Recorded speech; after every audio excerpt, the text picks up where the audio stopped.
Well, I think that we will get started. And we'll just allow all the others who will pop on. We are so lucky to have a new presenter to our fifth and final star gathering. And I just had a chance to this is my first time meeting her, and we had a wonderful chat before everybody came on. And I just said, oh my God, I love your energy. So I'm going to introduce Reverend Maia Nartoomid. She is a spiritual consultant, Akashic translator, reader, and a digital artist. She has been translating from the Akashic consciously as a profession of spirit since 1965. And if you want to add that up, it's 55 years of seasoned, wonderful energy that's here. In 1968, she began seeing and communicating with ultra-terrestrial kindred spirits of Earth's humanity. In 1977, she was introduced by these beings to an interplanes mentor, an Illumined one. I consider him a deity, the Thro Hora. Did I pronounce that right? It's Thoth Hora, because it's really the Thoth, the Thoth guy. But he refers to himself more recently as Thoth Hora for reasons I won't go into right now. I like that also. Maia is a co-founder and new now sole operative of the Spirit Heart Sanctuary, a nonprofit church.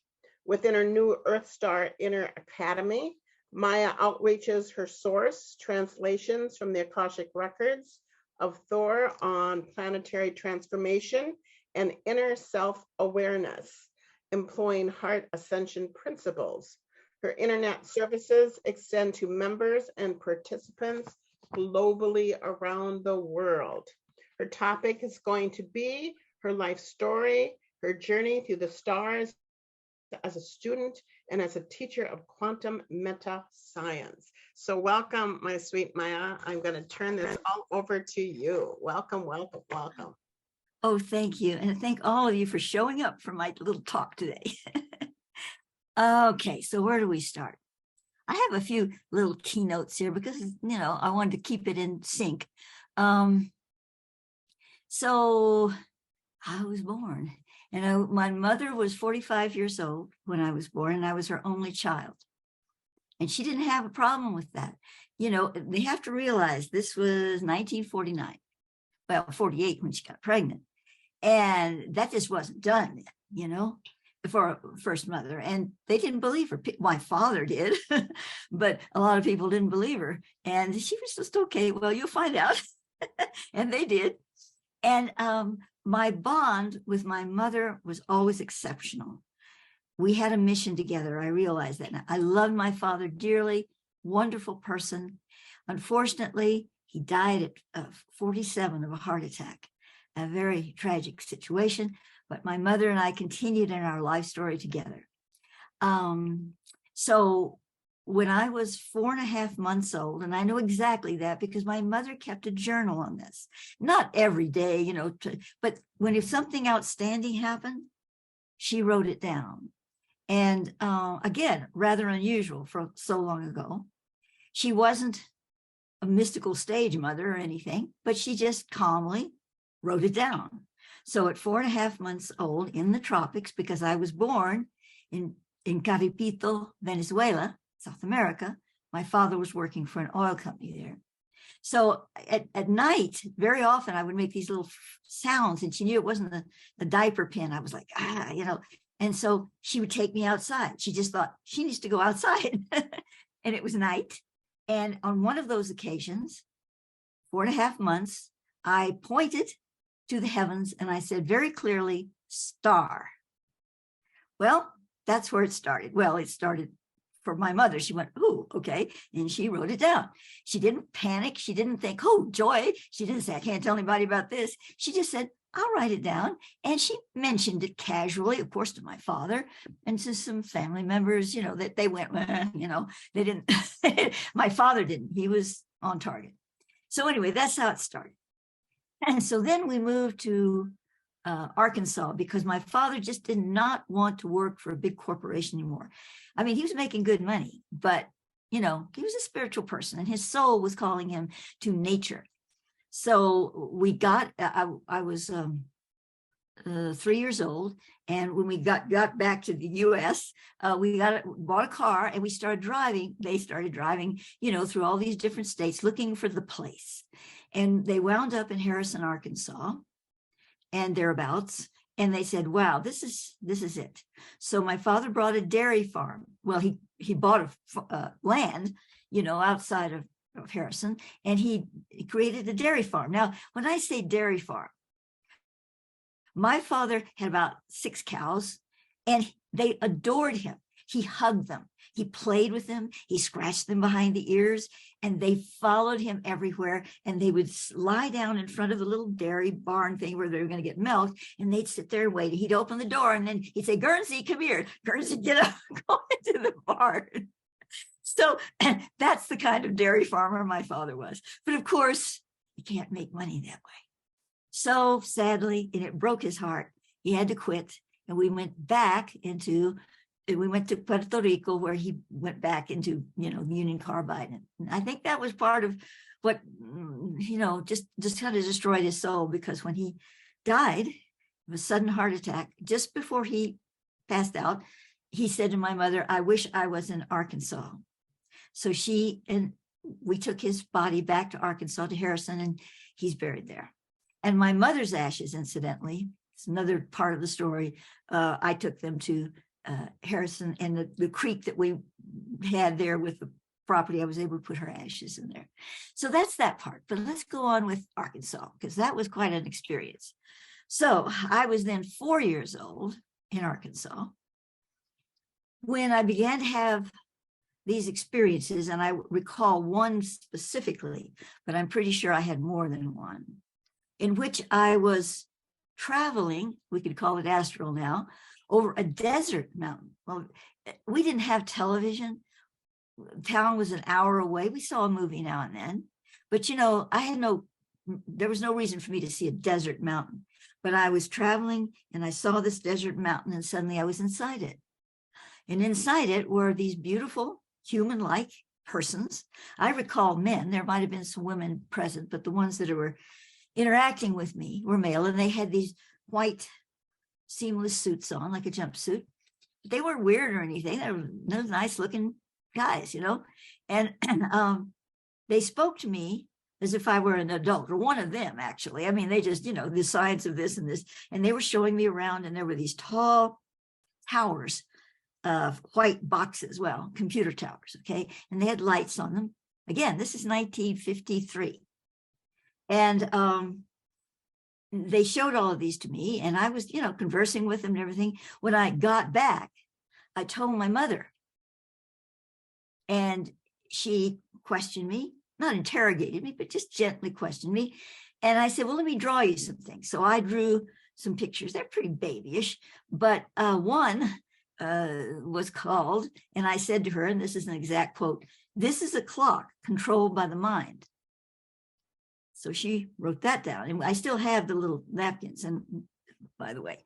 So another one, I said, "Oh, this is a mountain with the measles." But what it was a picture of a mountain with grid points on it, So anyway, that happened. And then, just as an aside, but it's kind of interesting, at the same time, for a period of time, I don't remember how long, weeks, months, I don't know, when the lights would go out, I would see fairies everywhere. I'm talking little fairies with wings like people, and they were doing things. And again, no TV. I'd seen a few books on fairies. I knew what they were, but I wasn't a fairy freak. But I said, "Fairies everywhere." I put the covers over my head, more fairies. And I said, Mama, there's fairies everywhere." She said, instead of saying, "It's your imagination," or something, she said, "That's all right, honey. They're not going to hurt you. They're your friends." So then she started drawing a little, this was wintertime at the time this happened, in the frosty window pane, in Arkansas, a little star. And she drew the little star, and she said, "This is for Trixie. And Trixie is your special fairy." And so, we could I could talk to Trixie. Now, was that a made up story to make me feel better? Well, it could have been. But on the other hand, my mother was rather special. So you never know. So anyway, that was that. Then at St. still in Arkansas, we were Christians. We went to Episcopal church, but we weren't, my parents weren't like, Christians for Christians. They weren't like that at all. They just had a love of God and they went to church like most people did in those days. And they were into that. And so I went too. And I had a good feeling about it. I liked it. It was a little country church, it was not. And so they showed me pictures of Jesus and they didn't tell me a whole bunch about him, but he's this special being. And I would see these colored images of Jesus and I would just like, oh my God, I really resonate with this guy. I mean, those are my adult words, but that's the feeling I had. So I talked about him a lot. I said, oh, I sing and oh, he's wonderful. So my mother said, well, I have this book, and she took out of the bookshelf The Greatest Story Ever Told by Fulton Alster or something like that. I mean, this is a heavy duty book, movies were made out of it. And she's showing this little 4-year-old kid this book. And I said, read it to me. So every night she read me out of this book. Now I was lying next to her in bed and I know I was old for this. I still sucked on a baby bottle at night to get me to sleep. So I had this baby bottle in my mouth and my mother's reading me all these chapters every night, until she finally finishes the book. I take the bottle out of my mouth and I say, read it again, Mama. And she did. She read the whole book to me again. Oh, though it took a while. So, that was the way it kind of began. And I started saying things to her that she wrote down.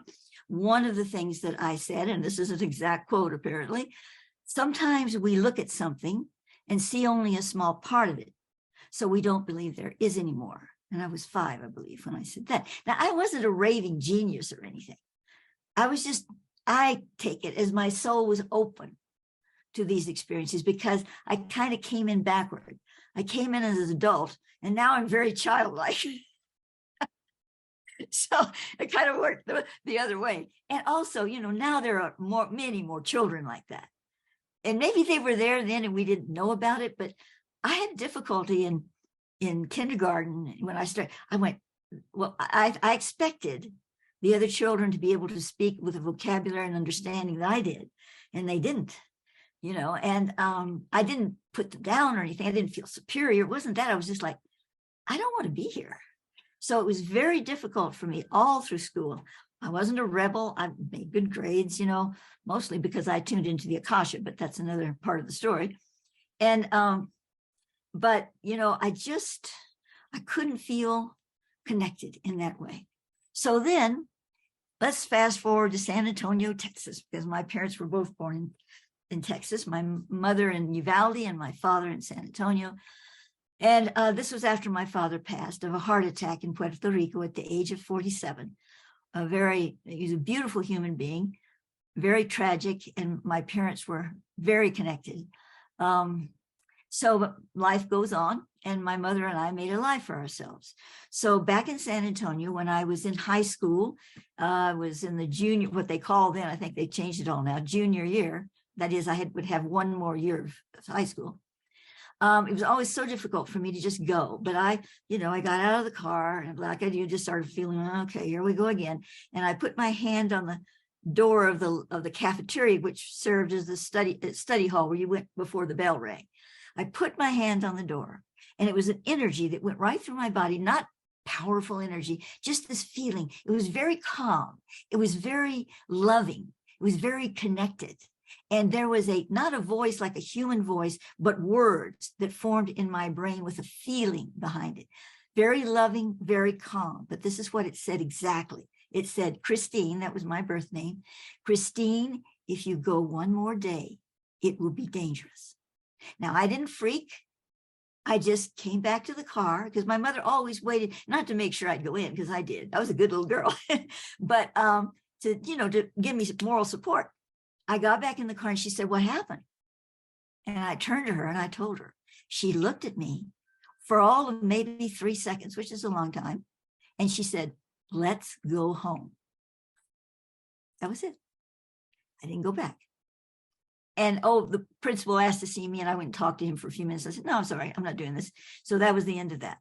So about 6 months later, I was kind of getting depressed. I didn't want to go back to school, but I didn't have any friends, and when I was in school, I didn't want to talk boys or anything, so I really wasn't connected then either. But it was like, what the heck, okay, so here I am. What am I going to do? So my mother said, well, you like poetry. Why don't you enter this contest in 17 magazine, a poetry contest? And I said, well, okay. So I sat down at my little typewriter and I said, okay, let's see what I'll think. And all of a sudden, now this wasn't automatic writing. It was all before me. This ancient civilization in Canada, after a continent had sunk in the Pacific Ocean, and the sky was grayish a lot. So they were called themselves the people of the gray moon. I got the names of the places and where they lived and what the names meant, the vocables of the language, everything. And I was going, oh, so I started typing because I could just see it and feel it. It wasn't automatic writing. And I got 2 chapters and I handed it to my mother. She read it and she very calmly said, this is exactly what she said, I don't think this is for 17 magazine. And so that's where it began.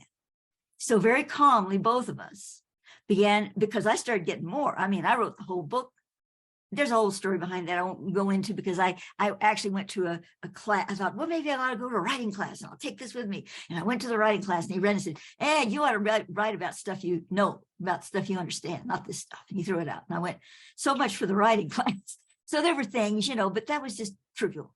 What really happened was that my dear mother, decided to go on a quest calmly, not, putting everything else aside, just calmly on a quest. No internet. She'd go to little bookstores that were in the neighborhood, and she was drawn to one. When she was walking through the mall and there was a bookcase thing in the middle of the mall, she said her whole being was just drawn to it.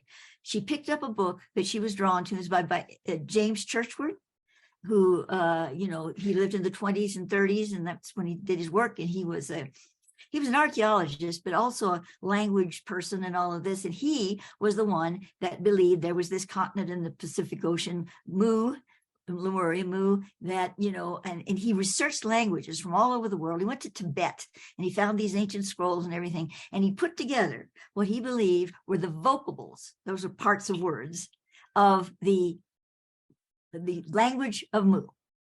So my mother looked at this and she went, holy, she didn't say that word, but that's what she felt. And she bought the book, came home, and she said, look at this. The names of my people under the gray moon, the names of the cities, the towns, so many of them, not all of them, but so many of them were vocables put together. You put the vocables together, like Kanatachi, that was a city on a high hill. Hill, it meant Kana meant hill, Tachi meant sacred or whatever. It just all worked. It all worked. So we sat back and we said, this is coming from beyond, and it's good. It didn't scare us. And the only person we thought about that we hadn't knew anything about was Edgar Cayce. Not that we'd read anything really, but that was a name that popped out. So we got maybe a book of his, but it just didn't really do what I was looking for. It kind of did, but not really. So we didn't go that further. And then my mother found a book by Joan Grant on far lives. And she was talking about, so we went through all of this process. And then finally, we realized that I was getting this from the Akasha, from the Library of Consciousness. I mean, that's the conclusion we arrived at. And I said to her, well, now this is a very young person speaking. I was 17, 18. I said, well, if that's the case, then I can just get anything I want, can't I? I can just go into the Akasha and I can just have, a feast in the Akasha. So I said, I love science. I just did it. I didn't study it big time or anything. I just had a feeling for it. So I said, I'll just ask a question. A nice, simple little question. How was the universe created? So I did. And I don't really think I got the answer to that one, but I started getting science. High science. I would call it now quantum science, but that word wasn't in my vocabulary then.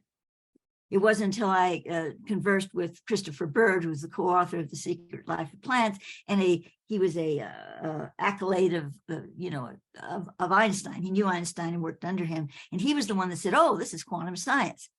But that was years later. So anyway, I was working with this. Excuse me. I'm recovering. I've recovered from COVID, but throat wet. Okay, so I was, where was I now? Lost my train of thought. Okay, I was writing this book, Universe One, little manuscript. So that happened. I wrote the manuscript on a lot of different phases of all of this, how you go faster than light because you're not going faster. It's an interdimensional thing and all this. And this was in 1967, I guess, 68. Again, no internet. So then my mother and I were watching TV, and there was Edgar Mitchell, the astronaut. For those of you, some of you are old enough to remember him, and who eventually created the Science of Noetics Institute, so he was on a talk show. He was getting ready to go to the moon. And he had the most scientific degrees of any of the astronauts up to that time. And he said that when he finished this mission, he was going to quit NASA and create some kind of a metaphysical study, research institute. He didn't name it at the time. And my mother turned to me and said, "Well, why don't we contact him and send him your Universe One?" That was the name of it, treatise, the booklet. So we did. Well, he went to the moon. He came back. He was in quarantine. Then he called us. My mother answered the phone. And he said to her that, after quarantine, he got out and went to his secretary's office, and tons and tons and tons of mail. He was the rock star right then, right? And he said, my package was there. And he said his hand was just drawn to it. He would never ordinarily open somebody he didn't know, he'd leave that for his secretary. He opened it, he read it, and he called us. Now, he was in Houston. We were living in San Antonio, very convenient. So he paid for my mother and I to come to Houston to meet him. And he was still at NASA. So we got to go through the gates of NASA. We had a special pass, and we went through the gates of NASA. We went to this big meeting room. I mean, it was huge. You could park a semi in there. And it had the very few astronauts that they had so far, pictures around the wall, remind me of Valhalla or something, And we're sitting there waiting for him. And the door, and he comes in, he's got a little coffee cup, and he sits down. And he tells me that he wants to research me. He said, "This is valid science." He said, "It's far beyond anything we're doing now." Of course, this was before Nassim Haramein and all this stuff we have now, but in those days. And he said, "I want to research you. I'll pave your way and your mom's way, to come to Houston and back and forth from San Antonio, and let's see what we can do." So we did that. We did that for about 3 or maybe 4 times. I can't exactly remember. And then, like, for instance, I'd be talking about something. Again, this is a long time ago. This wouldn't be so spectacular now. And I said to him, He said, but Chrystine, he had a little bit of a drawl that I thought he was Texas, but he was born in Roswell, New Mexico. And he was, young, red-haired, little goatee. And he rubbed that little goatee, and he said first, "Maia, Chrystine, that's beyond the speed of light." And I said, "Yeah, I know." And he leaned over and he rubbed that little goatee. He said, "Well, the speed of light is no small potatoes." and so, he kept going with me. And finally one day, he knelt in front of me. My mother was sitting next to me. And, I was 25 by then or something. I looked 16. And he knelt in front of me. He said, "Chrystine, you're the most exciting thing I've come across so far." He meant in this metaphysical research. But he said, "I've realized that in order to truly research you and get formulas out of this," because he wanted something to write down, he said, "It's a life's work. And I've already, dedicated my life to creating this institute, so I can't do this anymore." But, I wasn't crestfallen. I was a little disappointed. But basically, I knew in my inner being, I just knew that's how it was supposed to be, because what he had given me was priceless. He had shown me that my work was valid. And when I say valid, that doesn't mean everything that comes out of my mouth or I write down is absolutely perfect. I am a lens, a translator. So, there's going to be whatever. But the fact that the core, that it was valid, that gave me even more incentive to continue. Now, at the time, I was sort of focusing on becoming an entertainer. I sang, danced, whatever. I sang rather well. And my mother was helping me to kind of look at that. But when this happened, it was like, no. And there was not a second thought. It was like, no entertainment career. This is it. This is my life's work. And I knew it in the core of my being. So I don't want to talk too much here, but let's see where we're going. Okay. Okay, so I just have to include this. During the time when I was talking to Mitchell, I told him that I was being visited by these ultra beings, because that started happening around that time. They would come into my room, and they're very nice, and they started communicating with me telepathically, not just when they were in my room. And they were there. And it would scare the holy head out of me, because you wake up in the middle of the night. They were tall, 7-foot guy standing. He looks like a human being, but he's tall, and he's a man, and he's in my room. So I would scream, and they said either we don't come, but we're trying, helping you with your health. Still a very big problem for me, but I'm 73 and I'm still going, largely, I believe, to their help. So they were helping you with your health and some other things. If you don't want us to come, we won't, but it's really, helps us to be able to help you by actually materializing in your presence. They had devices they were working with and whatever. And I said, no, keep coming. I'll do my best. And they said, it kind of hurts us physically when you scream at us, because it interrupts the vibration of the frequency we're coming through. Beam me up, Scotty. That frequency, it just kind of, messes it up. And I said, I'll try so hard not to scream.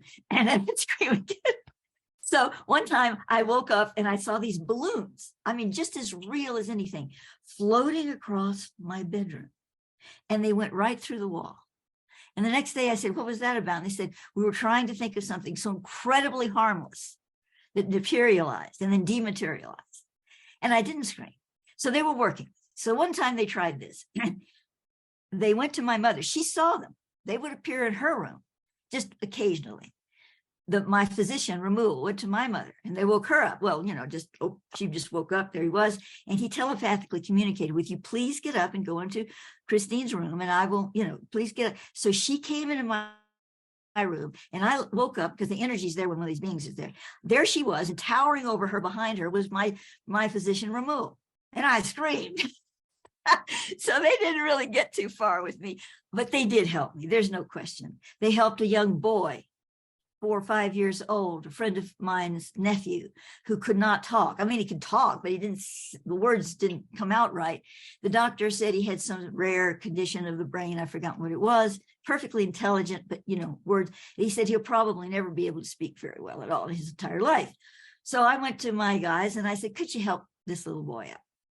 Well, they did go to him because, of course, Denny never said anything, not to the parents or anybody, because they were reborn Christian types.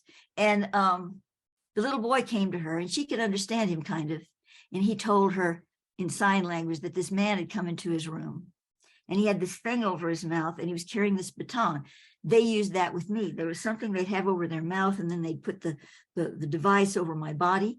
It was a treatment thing. And the little boy couldn't know that. And he said this and this. Well, in a few months, this kid was talking like crazy. He was just perfect. And the doctors were saying it was a miracle. I could go on, and it's all in my book. My friend Vera just wrote my biography book, and I contributed to it. It'll be out soon. I'll tell you about that more. But let me just go quickly here. Okay, so then they kept telling me that I had a mentor. They called him my benefactor. I use the term mentor now. It's more understandable, and they said he's connected to me, but I can't communicate with him yet. And in 10 years later, from the point they originally said that, 1977, he started communicating with me, and that being was Thoth, the entity Thoth, and he's been with me ever since. Let me see what else. Well, then I started really getting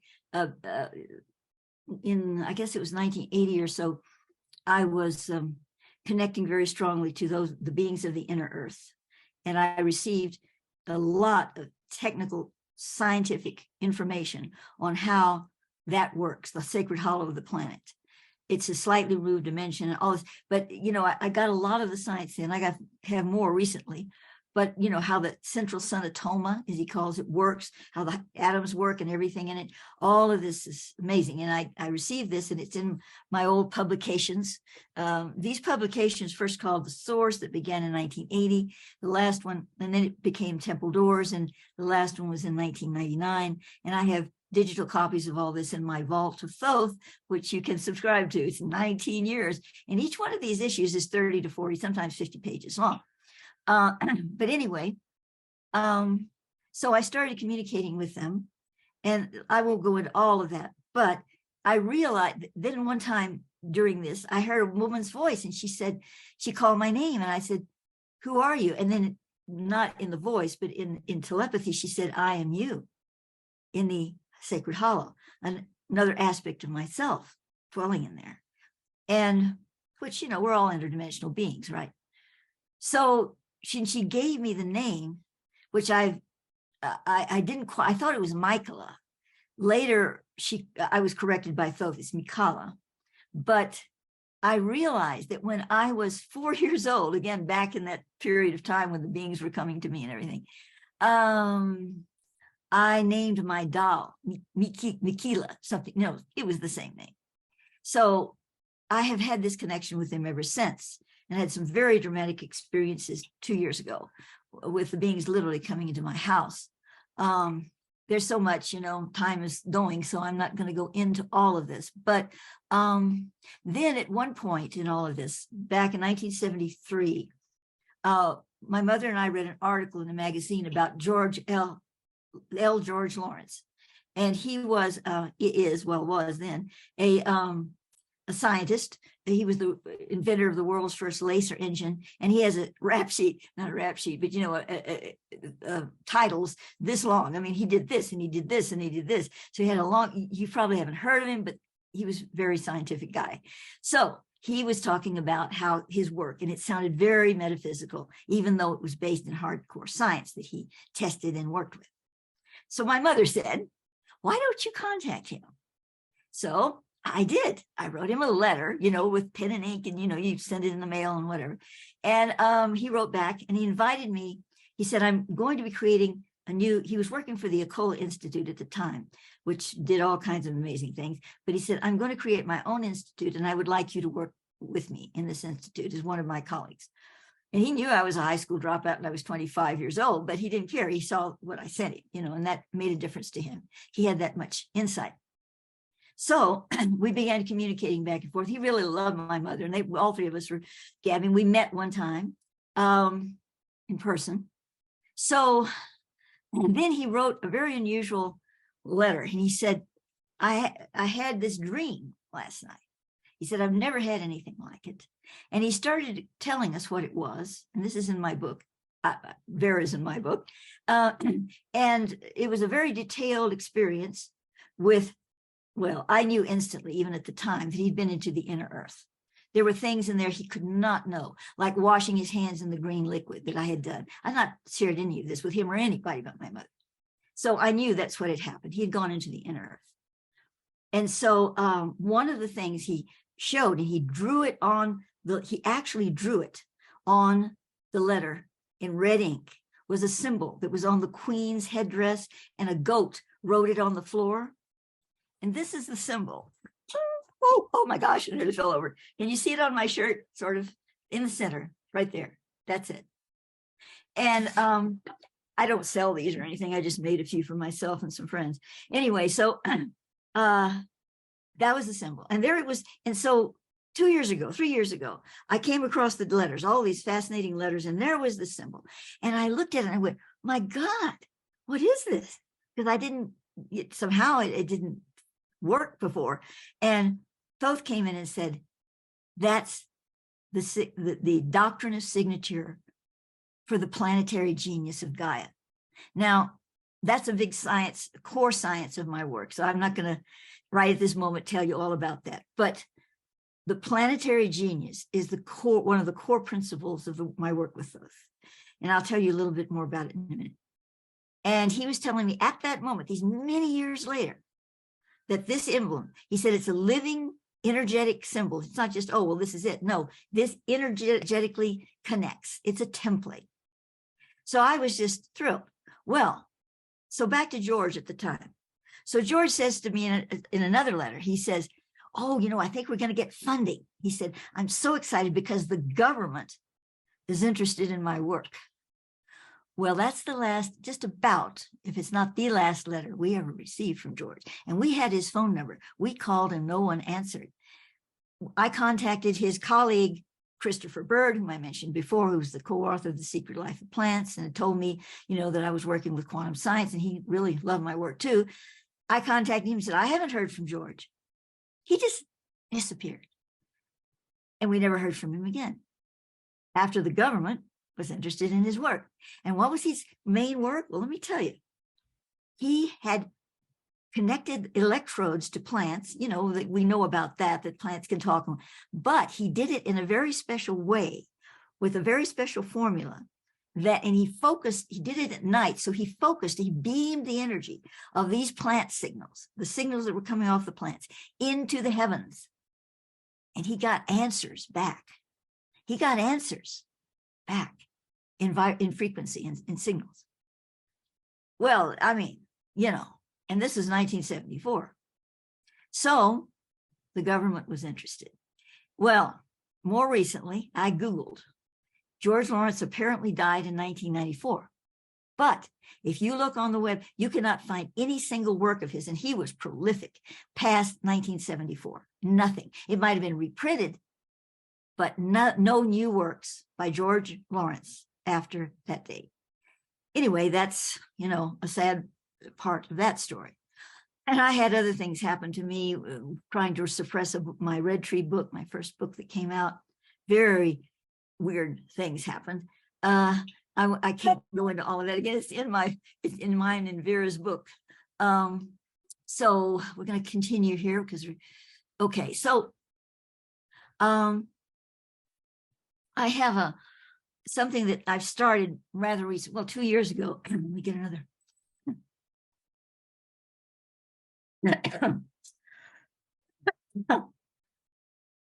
Sorry.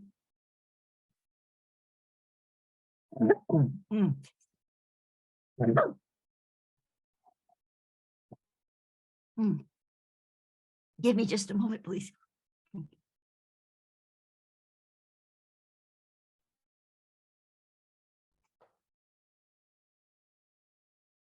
That's okay, Maia.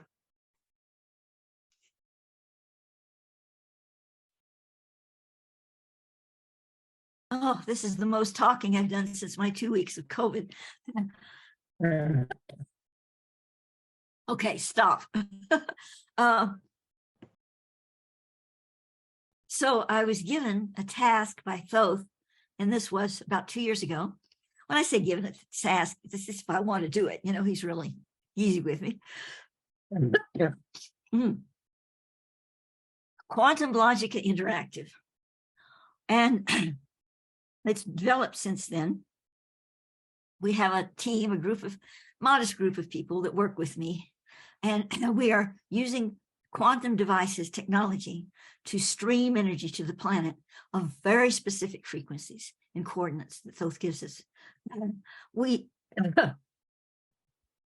use two particular types of objects that are our basic devices. One is the cube, the Q-cube, quantum cube that's developed in Switzerland. It's called 9010 technology. And the other is a device that one of our people made, she's been making devices forever. And Thoth loves her devices. So this is called Holologica. Now we mostly use the Holologica because it's so less expensive. But, you know, these are just devices. What's really being used, what's really being connected is us and our crystalline DNA frequency for the planet. And there's a whole story around that, how it happened, and the beings that came into my house scared my cat. This is before I had him. There's another cat. He just went completely berserk. He was looking like this across the living room. I couldn't see them in the living room, but he was watching them going back and forth. He was like, I got it on film. And anyway, but I did see in my mind's eye some very clearly.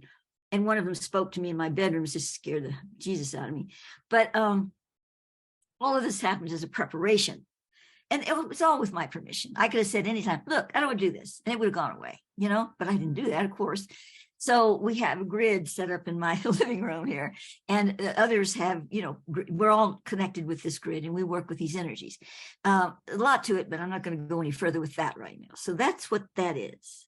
Then I just want to, I'm going to do this first, and then I'll go back for the very last thing. I don't want to just cause you to be cross-eyed with a bunch of science. I got tons of it, man. I got it coming out everywhere. 19 years of it in the vault. Then what I do now mostly is videos. I love making videos, and I do them very nicely, if I say so myself. And I put in the videos these components of the work that I've done for all these 50 plus years. And of course I add to it, and I comment on it, and I bring it up to 2022, 23, whatever. But so you can find all these videos, lots of them, for free to watch, in my portal on my Blue Star Rising that I share with Michael Dunn YouTube channel. They're everywhere. So, but what I decided to do is just give you just a touch of understanding of some of these things. So I'm reading to you just little bits and pieces here. Like, for instance, these are core things that I've been working with since the 1980s, some of the 1970s. The MSTRA, that's Metatronic Star Tech Redemption Apex, is an etheric light molecule which holds the path of our return to light within the DNA helixes. It is likened to a homing beacon, sending signals from our DNA to source or zero point in the creation event moment. Currently, the MSTRA is not fully functional in humanity. Once turned on to its hyperstate, we will indeed become the supernal beings we were meant to be. When the MSTRA molecule reaches its full metatronic access within the human form, once again, the atomic rotation will slow so that the MSTRA can nova within the cellular system, creating the pure gem metaform. This will free humankind from the karmic field entirely. This is a Thoth transmission in 1993. Then here's another, this is about the inner earth. The Atoma, or central sun of the earth, is the heart of the planet. It contracts and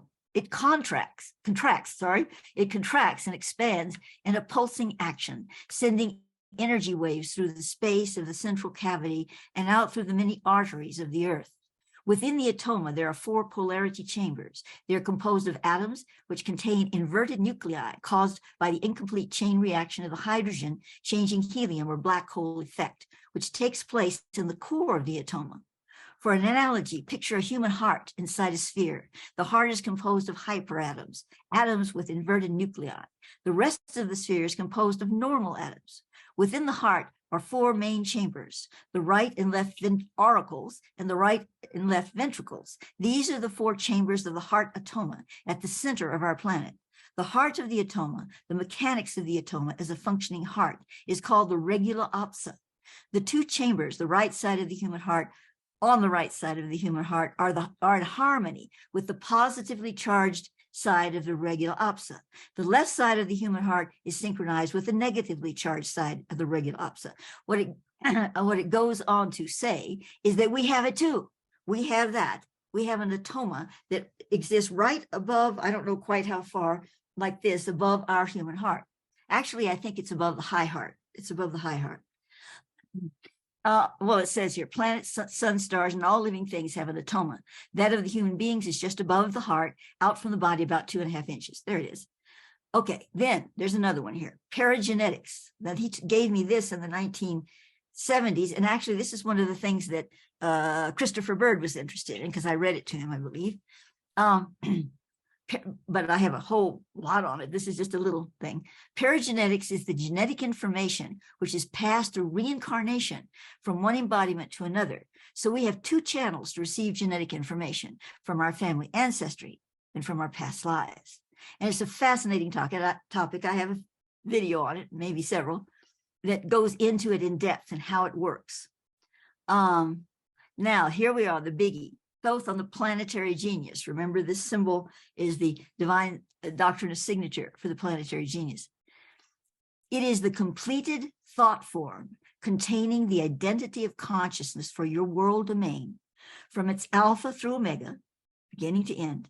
It is untainted, free of all illusion, yet it is not omnipotent, as it defines and identifies. Therefore, it has a distinct polarity, and that polarity is to qualify and preserve the Oceana of the earth. Now, Oceana are the latter days. In the book of the Zarathustrian Lords, now this is a book, I didn't translate the whole book, but I translated portions of it in the early 1980s. In the book of the Zarathustrian Lords, lost book from the Akasha, the genius is the single most important vehicle in the completion of victory over evil. For an incarnated soul who has received her genius is the one form of being who can utterly destroy the beast. Of course, he's speaking metaphorically here, but the understanding is clear. Okay, well, are there any questions? It's almost a joke to ask that, but oh gosh. Because we got 10 minutes left. So, I could have said a lot more, as you can tell, but let's just cut it here and see if anybody has anything they'd like to ask or comment on. Those were some downloads, my love. What? Those were some downloads of information you received way back then. Yeah. So someplace along the way, I mean, were you ever discouraged, or did you ever think, like, what is all this? And because I always comment on people who've spent their whole life continuing on to do what you have done. Well, that's a good question, because you have to realize how young I was. Actually, I'm practically out of the womb, I was starting really back then. So to me, in those younger years, even as a young adult, it was like, oh, this is what I do. No problem. This is what I do, da, da, da, da, da. And I do something, I'd push, okay, that's done. Okay, that's done. Okay, that's done. Now in my later years, I go back into my volume and I go, I'm reading, I go, oh my God, and I'm like, I wrote that, because I took it for granted then in a way. I mean, I was, okay with it, but I just, nowadays it's like, oh my gosh, look at this. Oh, look at that. And I also nowadays go, I have my more moments of doubt. I didn't then, not because I thought I was some perfect person or anything, but it just was so natural to me. I didn't question it. And with the eyes of youth, of course. But later, I began to go, well, especially when I started hearing, when the internet came on and I got to hear other people's stuff, and some of it was, whoa, they were in big fantasy land. Not everybody, of course. I mean, and I go, I wonder if I am. That's the first moment of reflection, like, oh my God, they're nuts. I wonder if I am. So I had to go through kind of a period with that, and you can't prove any of this. I don't care how impressive it sounds. I share this as my experience, part of my life story. And everybody's life story is unique and special. And everybody that has a conscious, reflective mind likes to hear other people's life stories. That's just, because that's how we share. So that's what that's about. So, now I'm more, and sometimes I get a little discouraged in the sense that, well, mostly with my health, I still have a lot of health problems. And I wonder, well, if I'm so hyperlutin and I can do all of this, why am I not healthier? Why I had a stroke with this. And, I could have said that better. I could have behaved better with this person. I could have done better with that person. I've got this big, thothic, Akashic reflective shield on me. And I can see all the little things I should have done better. So that's the worst thing about it, because I can't escape it. It's like big voices, I want to be imperfect in silence. So that's a little hard for me at this stage. I didn't have that before, but you get older, you get more reflective, and that's how it is. Yeah. That's great. Great. Any other questions for Maia?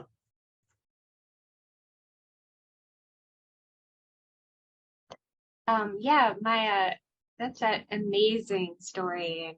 I very interested in you talked about all of the writings that you have. Could you comment on any books? So you have a book coming out, but did you do any earlier books before? Well, this? honey, I actually, by the time I was 27, I'd written about 7 manuscripts. Great Laws of the Moon, Under the Gray Moon, Stars of the Gray Moon, Universe One. I have all these manuscripts, and they're just sitting in. Well, I have actually some of them have been digitalized, and you can get them in the Vault of Thoth, actually, just as manuscripts. And they were written by a very young person, and I could have written a lot better now, but I'm not going to. So I have those, but the main work that I have is in the Vault of Thoth, and that is years of these periodicals, other special works like the Merlin Chronicles, whatever, nothing published by Now, I will tell you about my one special book in a moment but those were done there. So, with the links that are provided, you can find all these things, but there's a lot of free stuff. You go on my website, and my dear friend Jody created the website for me, has put most of the important videos, over 200, in little, boxes in there. You can click on different ones and watch them there. Or also, I would really encourage you to go to Blue Star Rising YouTube channel, link to that Michael Dunn and I share. And I have tons of my videos over there as well. So, that's kind of how it is at this point. I did have Red Tree published, that was in 1972, and that was about the Moray Atlantis and whatever, by Naylor Publishing Company. That's a whole fascinating story, because actual people came into the editor's, not the editor, the owner's office, asked to see her. Two men and a woman came in. They sat down and said, "We understand you're going to publish Red Tree." She told nobody. And they said, "We suggest you don't do that." And they got up and left. Now, this is a Texas woman. Naylor Publishing does books on Western things. But she said, "I just feel so connected to this, I'm going to publish it anyway." So they left. A few days later, 2 other people came, man and woman. They sat down, very ageless looking, full of light. And they said, "Don't worry about it." So I'm paraphrasing, but you need to publish this book. Now, that sounds crazy. She came to us with her eyes bugged out, and told us the story. And she was like freaked. So, things happened, and they went out of business. The whole publishing company went out of business when she published my book. So there were interesting things going along there. But now, okay, I'll tell you about the book that I have out there. And I actually, after 25 years of on and off working on it, I published it in 2013, I think it was. It's just sitting there because I don't go out and do things and whatever, but it won't be sitting there long. So I'm going to tell you about this. The name of the book is Blue Star Love. And you're not going to imagine what it's about, but it's about the mystical and spiritual life of Elvis Presley. And I was privileged to have been in his presence at his concerts and whatever, and handed him my material. And he recognized me and took it. Elvis was a longtime member of Self-Realization Fellowship, a good friend of Diamata's. And he wanted to become a monk, but he was prevented from doing so. And especially by Diamata. He went to Diamata and said, "I want to become a monk." And she said, no, honey, you have to be Elvis Presley. That's your mission. So this man was dedicated. He had over 1,000 metaphysical books, and he went under them, underlined them, and put things in prefaces, and he studied them. He could quote them on what page because they had a photographic memory. This wasn't a dabbler. This fellow, from 1964 on, was a total student of metaphysics, and more than a student. He, in many ways, he was what Thoth calls a hidden master. Okay, I can say all of that, but now you're going to hear him say it, because my book, I read a book by Wanda June Hill. She was one of Elvis's phone friends. He would call people up, the dentist secretary, anybody he could get that he liked, and he would say, "Let's talk," because he was trying to get out of this envelope of the Memphis Mafia and all of this stuff. And Colonel Parker was a demon. He stood in front of me like this and stared at me bullets because he wanted to keep me away from Elvis and giving him the metaphysical stuff. Anyway, so, he was reaching out for friends. That's all he was doing. Men, women, children, anybody that he felt connected to. And Wanda was one of those, and her husband and their daughter and her mother he'd say, oh, you haven't mothered. Let me talk to your mother, And so all these families, there were 16 different main phone friends. They all got to know one another because Elvis would introduce them. And they got, many of them, like Wanda, got to see him in person on many occasions in his home. Well, I read her book right after he passed. It was published by a very simple publishing company because she refused the big companies because they wanted her tapes. What are the tapes? With Elvis's permission, he spoke to her. She recorded it on spiritual topics and other things. And she said, no, you're not getting them. So they asked, fortune. They offered a fortune. She said, no. So she put out this little book with a local place. And I read it. And I said, that's the Elvis I know. That's the Elvis I communicated with on stage. That's the Elvis that spoke to me telepathically when he was on stage, because I asked him one time, are you communicating with me telepathically? He was right in front of my face here, just about to kiss me. And I said that, and he went like that. So, when I read what Wanda wrote, and she didn't get into metaphysics, just a good person he was, funny stories, things like that. I wrote her a fan letter. And she wrote me back and she said, are you the Christine Hayes who wrote Red Tree? I said, yeah. Well, it turned out, because I gave Elvis the book on stage, he read parts of it over the phone to Joe, Wanda's sister-in-law. And so Wanda heard about it. And when he gave her a book list toward the end. He said, if you don't do anything else in your life, read these books. And there were only 22 on there, autobiography of Yogananda, some really heavy stuff. But my book, Red Tree, was on that list. So, that's why she said, are you Christine Hayes that wrote Red Tree? So we didn't communicate for a while. And then I received from Thoth about souls who come from the Blue Star Rigel. My soul is one. It's not an elite club or anything. There are lots of souls out there that come from different star systems and whatever. But because my soul comes from there and Thoth's soul comes from there, I said, and he told me that Elvis is dead. And I said, well, who else? Give me some celebrity names so I'll know who they are. And he said, well, Franklin Roosevelt and Anwar Sadat, the former president of Egypt. So I wrote to Wanda and I gave her this information, that broke right there. She said, oh my God, I have him on tape in 1970 saying, and I have the tape so I can quote it here. Have you ever heard of Rigel? And Wanda says, no. Is it a person or a place? He said, is it a person or a country? And he says, no, it's a star. It's my home. It's where my soul is from. And so he began to tell her about it and what he remembered from it. So that did it. She said, you are the one to write the mystical book on his life. I will give you the transcripts of all the things he said and whatever. You write the book. I don't want any money. I don't want any part of it. You make all the money you want to from this book because this is the kind of work that Elvis will want to support because you talk like he did. That's the way she put it.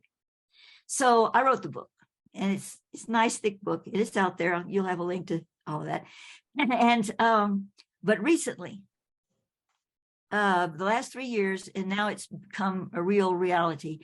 We have this, her daughter, Wanda is now 80 something and she has short-term memory, but she turned it over to her daughter, Starla, who's like 60 something now. And she said to Starla, you deal with this. They've given us permission for 45 years to share select tapes of Elvis speaking to the world. And so we have a major production company in line for this.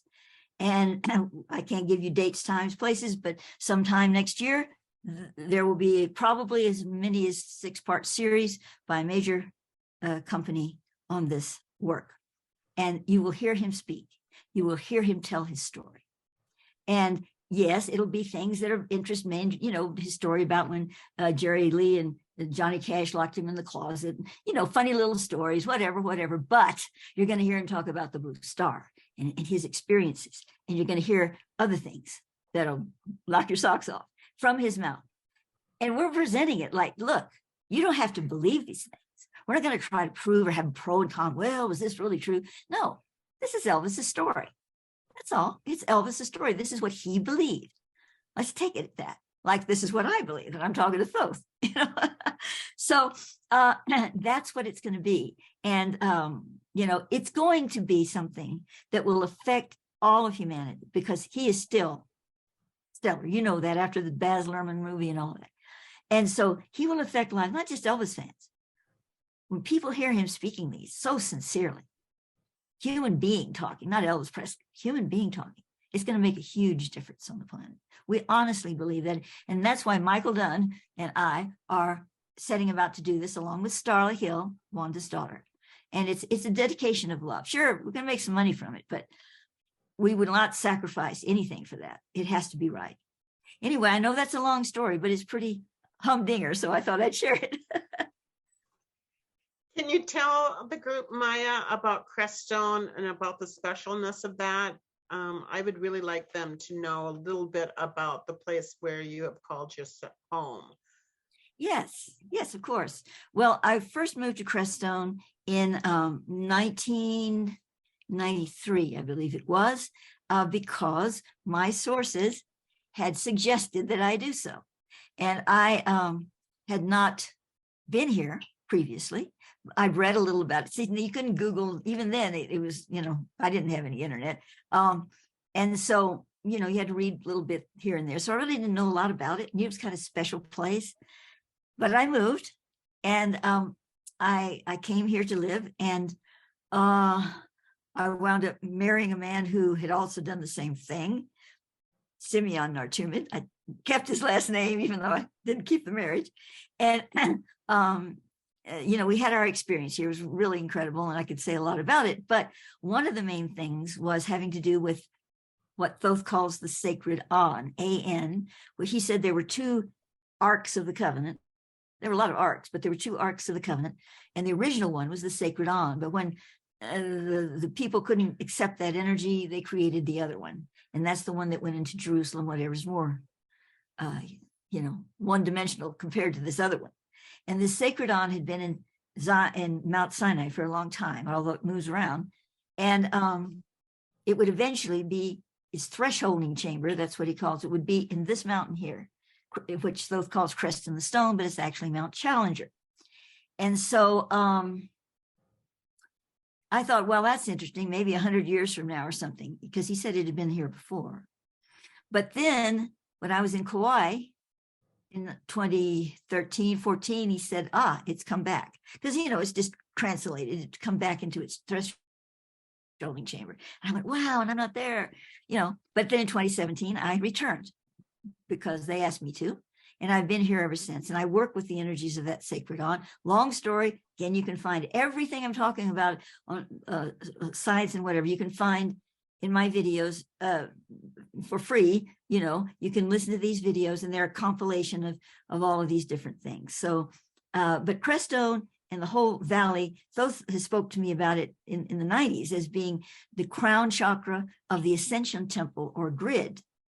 And he says that all their grids all over the planet that have their own chakra alignments. And the Ascension Temple is the Ascension dynamics, the dynamics that moves us from a world system 1 to a world system 2. And this area, most specifically this region here, is the crown chakra of that temple. The base chakra is the Hawaiian Islands, specifically Mauna Loa on Big Island. So I do a lot of work with all of that here. And of course, I have my QLI network main setup here, which is connecting to that, and it sounds, I know it sounds so fanciful. You hear all these things, but when you look at all that I've presented on this through all the years, all the science to back it up, I didn't just start talking about this yesterday. I mean, this has been going on in my life for a long time, and each piece adds up because I can't remember all of this stuff. I can barely remember what I had for breakfast. So, I go into my library of works and I go, oh my God, he's talking about that now. And he's saying this and it fits with that, and I wrote that 40 years ago. So that's what keeps me going and me thinking, well, I'm not nuts, because all of this connects in a way that's way beyond me, way beyond me. Yeah. That's great. Thank you. Does anybody have any more questions before we say goodbye to Maia, and we'll take a little break and come back? Does anybody have any more questions?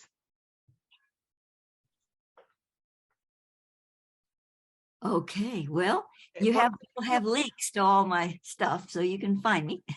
Yeah, I hope you can join us tomorrow for the panel. You're certainly that's at 10 o'clock. Uh-huh. And that's when we're asking people to come back to take questions, do a QA. It's just simply QA. I will do my best. I will do my best to get there. Okay, because I know that you are recovering from COVID and Yeah. that. So from our heart at the Hope Interfaith Center, our little house on the hill, we give you great thanks and gratefulness that you have joined us. Thank you so much for just allowing me just to talk and talk and talk. I love it. I love it. And we will put all your information up give that to everyone of where they can connect with you and get your material. Thank you so much. Bye-bye. Bye. Thank you. What I'm going to tell you about Kari is that she is the owner and the director of the Namaste Healing Center in Wisconsin.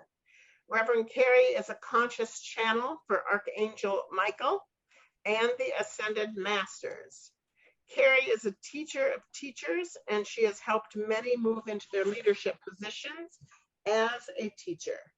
Reverend Chapman has the abilities and gifts of clairvoyance, clairaudience, clairconsensus, clairmediumship with psychometric abilities. She is an internationally known teacher who has traveled the world anchoring in cities of lights, the healing of Mother Earth, and guiding spiritual pilgrimages. She is an author of 5 books, a healer and helper to all. She conducts soul readings with Michael, the Archangel, overlighted with profound accuracy and insights from the Akashic records to help people understand their spiritual lessons, their gifts, and spiritual contracts. Here on the planet, Kari acts as an emissary for many multidimensional beings, angelic and galactic hierarchies as well.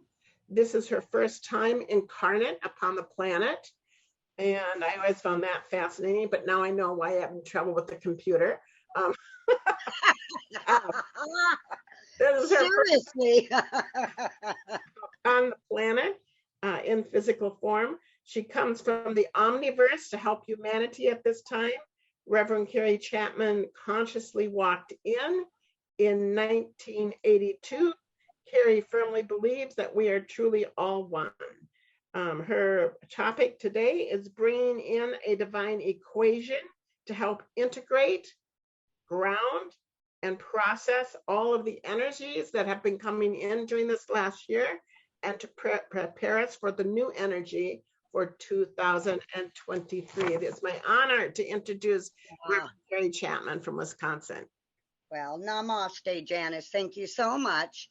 Yeah, I really do have a difficult time with electronics, all electronics.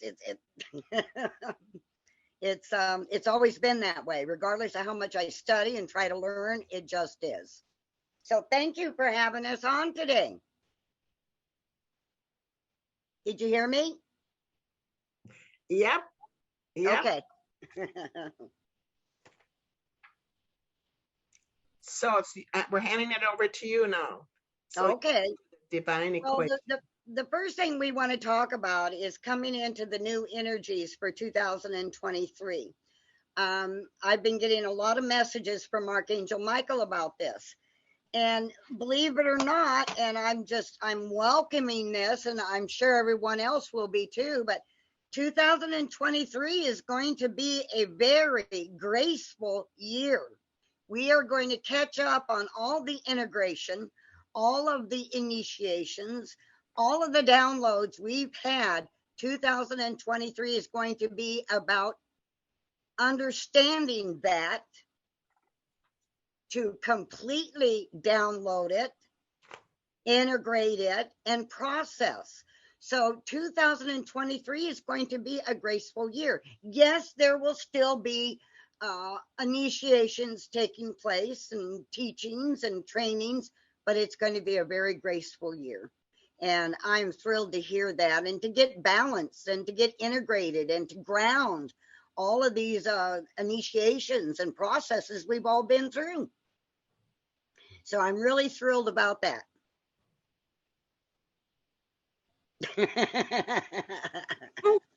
Yes. So did you want me to go right into the divine equation? Yep. Yep. Okay. I'm going to have to go to another folder to do that, but I think you'll still be able to hear me because I didn't have the chance to download it, but it's on my computer here, okay? Okay. Now let me explain the divine equations. The divine equations is all about connecting at the DNA level. This is how, from what I understand, this is how spirit truly communicates with us, is through sound, letters, numbers, symbols. So spirit has been bringing in these equations for me for many, many years. And usually when we have a big event or whatever, we bring one of these through.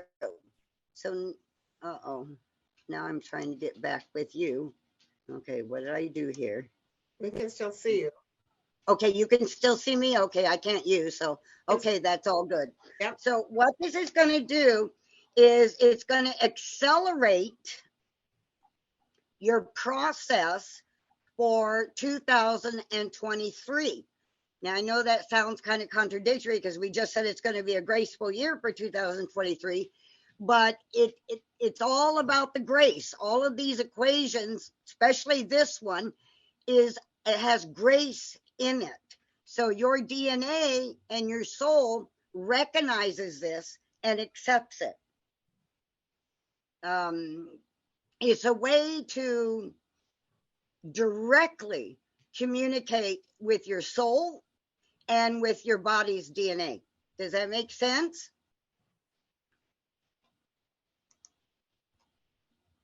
Everybody? Oh, I love your dog. So did you want me to go right into that divine equation? Yep. Okay. So what we would first like everyone to do is we're going to close our eyes and then we're going to take 3 breaths in through the nose, exhale out the mouth. And as we do these 3 breaths, ground yourself, center yourself in these divine energies that Hope and all of the speakers has brought in for this. Really anchor yourself in your heart knowing with your soul and allow. All right. So let's take 3 deep breaths.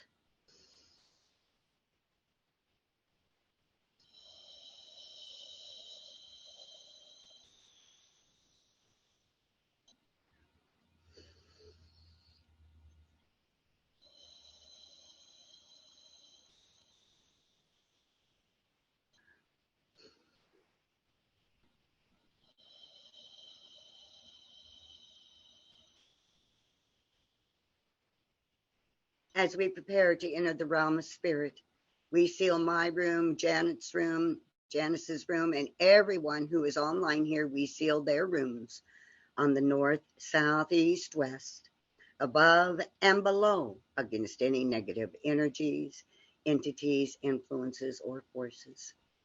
And we invite the presence of our master guides, teachers, and angels to be present and receptive to us now.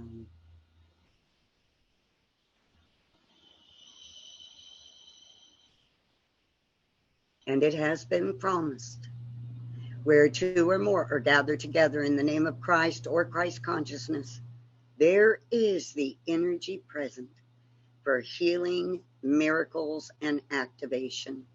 We now claim this with all bodies, physical, mental, spiritual, and emotional, all time frames, past, present, and future, and in all dimensions and all levels of the soul simultaneously. And because it has been promised and spoken, and because it's been accepted, thank you. So it shall be done, and so it is. We give thanks. We give thanks. Amen. Amen. Kadosh, Kadosh, Kadosh, Adonai Sabaoth, which is Hebrew and translates as holy, holy, holy is the Lord God of hosts.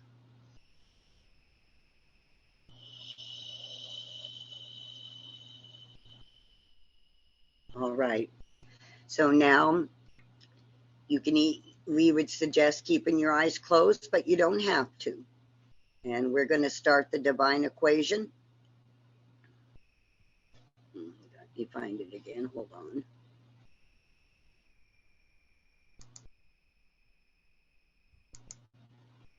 All right. So these divine equations you're going to receive through your heart knowing and your DNA. And they originate from the universal language of light with Archangel Metatron, Archangel Michael, and Master Jesus and Commander K. This is an angelic language through letters, numbers, helps one become aware of non-truths, and eventually whole divine concepts are received. It bypasses your mental body that needs to know. The alphanumerics are transmitted in harmonic sequence that have a definite rhythm. It is like the creation of space and time through harmonics set applied to the letters and numbers that creates the geometry that directly affects your bodies. Your bodies that are infused into the chakra energy systems of the physical body. When certain calibrations are locked on, they allow access to many keys and encodings. The alphanumerics will awaken your latent memory. All right. They're from the omniverse to the universal language of light. So what we want you all to do is just, if you feel comfortable, keep your eyes closed. And we're going to go ahead and recite this divine equation. You might feel direct, immediate activations. Whether you do or not, please know that they are taking place. So here we go.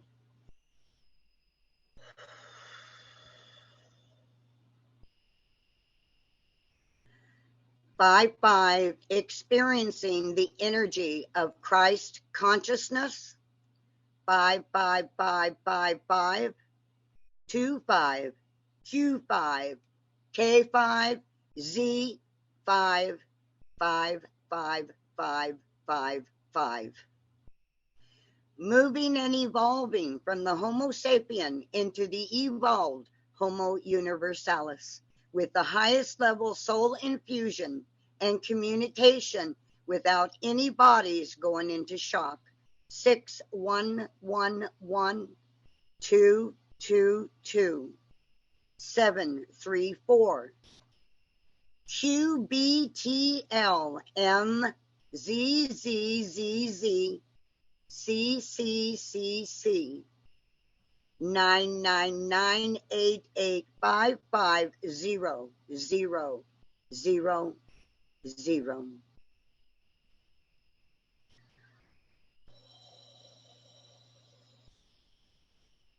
Go to Grace Factor 88888 248790111 and merge.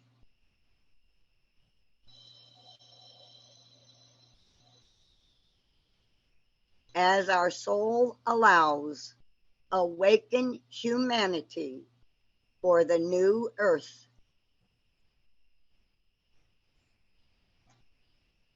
Kari of the Omniverse, K system, crystalline matrix, 555, 9999, K1, Q1, Z1, NW, QQQQQ, 77777, 4444, PM.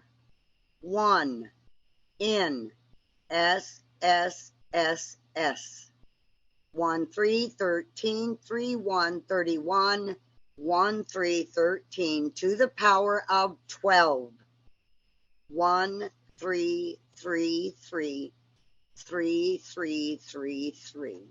Yeah, I need to take a breath because I'm buzzing. Okay, so just let me take a deep breath here.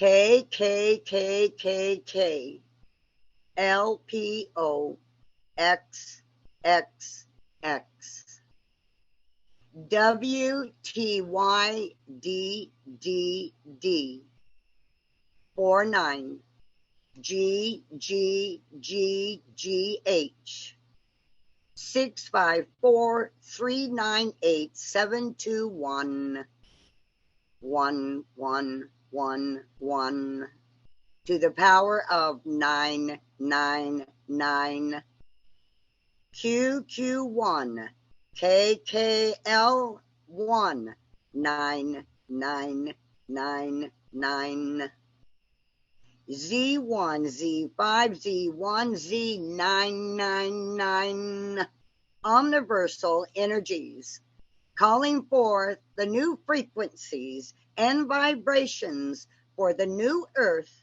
and all species of life on the earth, going into our year 2023.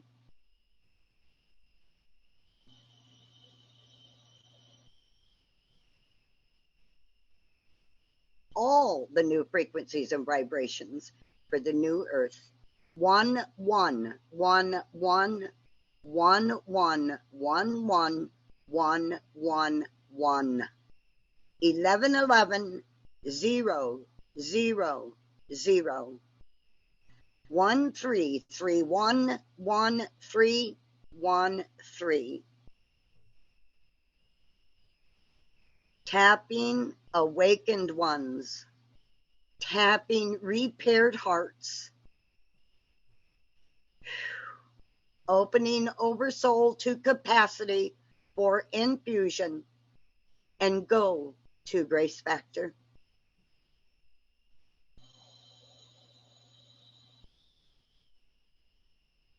Deep breath.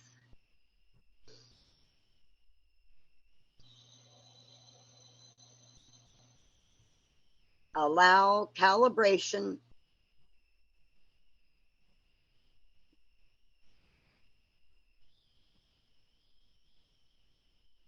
Namaste and the Hope Interfaith Center transmitting.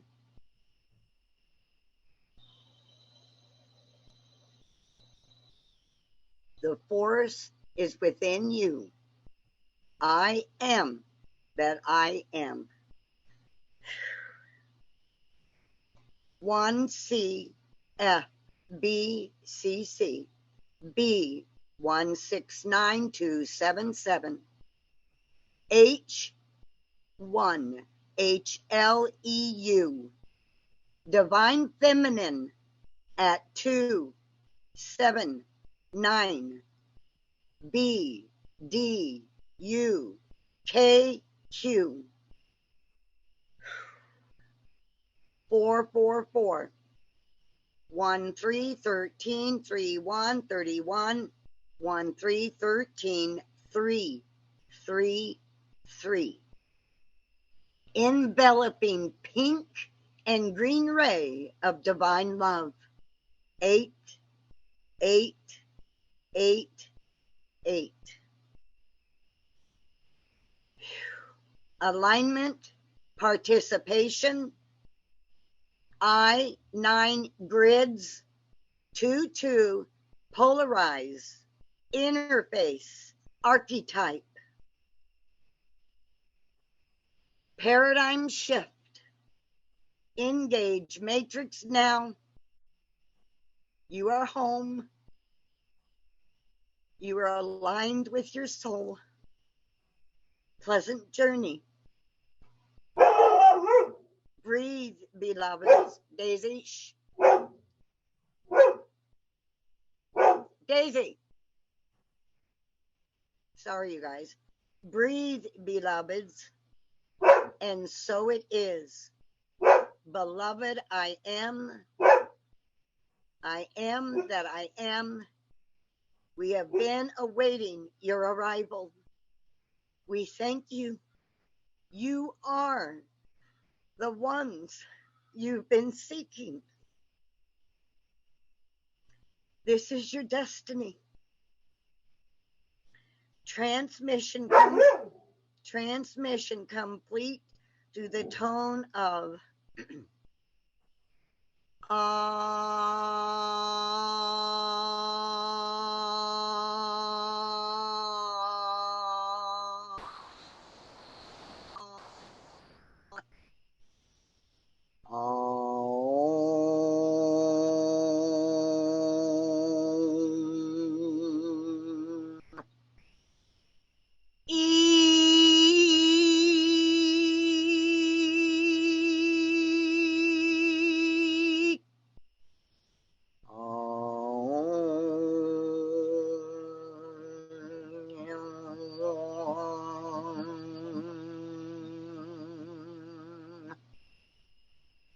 one Q, 2Q, 3Q, W, 44444, E, 55555, D, 55555, C, 5555, X, 55555, A, 55555, Q, 999, T, 666Y, 7777B, 7777K, 8888, to the power of 13. Kadosh, Kadosh, Kadosh, Adonai Sabaoth. Kadosh, Kadosh, Kadosh, Adonai Sabaoth. Kadosh, Kadosh, Kadosh, Adonai Sabaoth, which is Hebrew and translates to holy, holy, holy is the Lord God of hosts. Okay, now we just want you to gently allow yourself to come back in your body. Just bring yourself back to that center place in your heart knowing and grounding. Take another breath. Let's breathe in and exhale.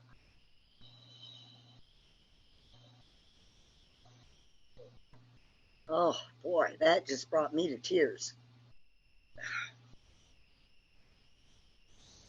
All right. How is everyone doing? I could feel the energy. Yeah. That was brought in just for this group that you're doing for the star gathering. God, I'm just, look at this. Look at this. Just vibrating. Oh, so how is everyone doing? Did anybody have any experiences you'd like to share or no? Or And does anybody have any questions? yeah. I'm going to have a cigarette. Do you hear me? Nobody has any questions? Nothing you'd like to share or ask or? Oh, come on, you guys. So Kari, I was just wondering about, so what you have provided for us is to help change our and be more receptive to higher frequency and evolution so that we can better bring it in and become. Great question, Carmela. All of the above. The equations are to reach you not only at the DNA level to raise your frequency, but also at the soul level to prepare you to receive more information in a way that your logical mind will know and understand with spirit and your soul. It's all of that, Carmela. Yes. Did you feel it, hon? Did you feel it in your DNA, in your body? Oh yeah, I definitely felt some stuff coming through, that's for sure. Okay. So what you can expect from this, and we always believe in grace. So your soul and spirit is only going to bring these activations from this equation to you at a speed that they know that you can receive, because they don't want us to go into shock. Does that make sense? Mm-hmm. Yeah. Okay. Yeah. So okay. So remind your soul, hey guys, I'm ready for this to the highest degree that I am energetically able to receive in my physical human body. So it's going to help you with remembering who you are. It's going to have a lot to do with that, remembering who you are, remembering your gifts, to know and feel your purpose here on earth this incarnation. Huh, that's weird. Wonderful. Thank you. You're welcome. Is mine still coming through? Because it's kind of messed up on my end. But you're coming through. Okay, I'm coming through. Sister, yes. Because after that equation, seriously, my screen went literally. Any other questions? Did we answer your question, hon? Carmela? Yeah, you did. Okay, great. And if you've got any further questions, ask your soul or give us a call. But your vibration has definitely been raised. So one of the things I watched this morning, because everybody knows that I very rarely sleep all the way through the night, but I'm always listening to podcasts or other teachers. And one of the things Lori Ladd has said in her podcast this morning is that we can't say we can't do this. Right. You created and designed yourself to be here. Yes. And have the backpack of the truth of who you are to this ascension and work with the earth at this time. Yeah, and that's why it's so important that we remember. If y'all want to pray for, anything or ask for anything, ask to remember in a way that your logical mind will know and understand on the earth at this time. Absolutely. Yes, Janice. So, 2023 is going to be a great year. It's going to be a graceful year. I am so looking forward to that. Pamela Gregory says the same thing, and another woman that I follow. It's really, like you said, yes, that it's not going to not have its bumps and hiccups, but it's going to be a much better. This was a woman who gave predictions, and she has said that light is victorious, and so this particular year is going to be a year about balance. So yes. Our financial money is going to have an even keel as we move forward. The new earth, they say, is, many of us who've been doing this journey for so long, we're like, what is that new earth coming? And 25, 30 years, huh? Yeah.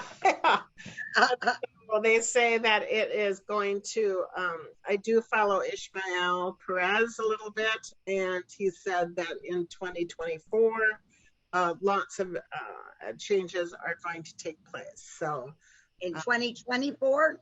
2024, this is a year of entry. And just as before you got on, Miss Kari, I was talking about many again of the teachers of the Galactic Alliance of Love are saying that this is a 8 billion year cycle that is coming now to a close, and that we have been working diligently on many levels to end this cycle, and that we are indeed victorious at this time.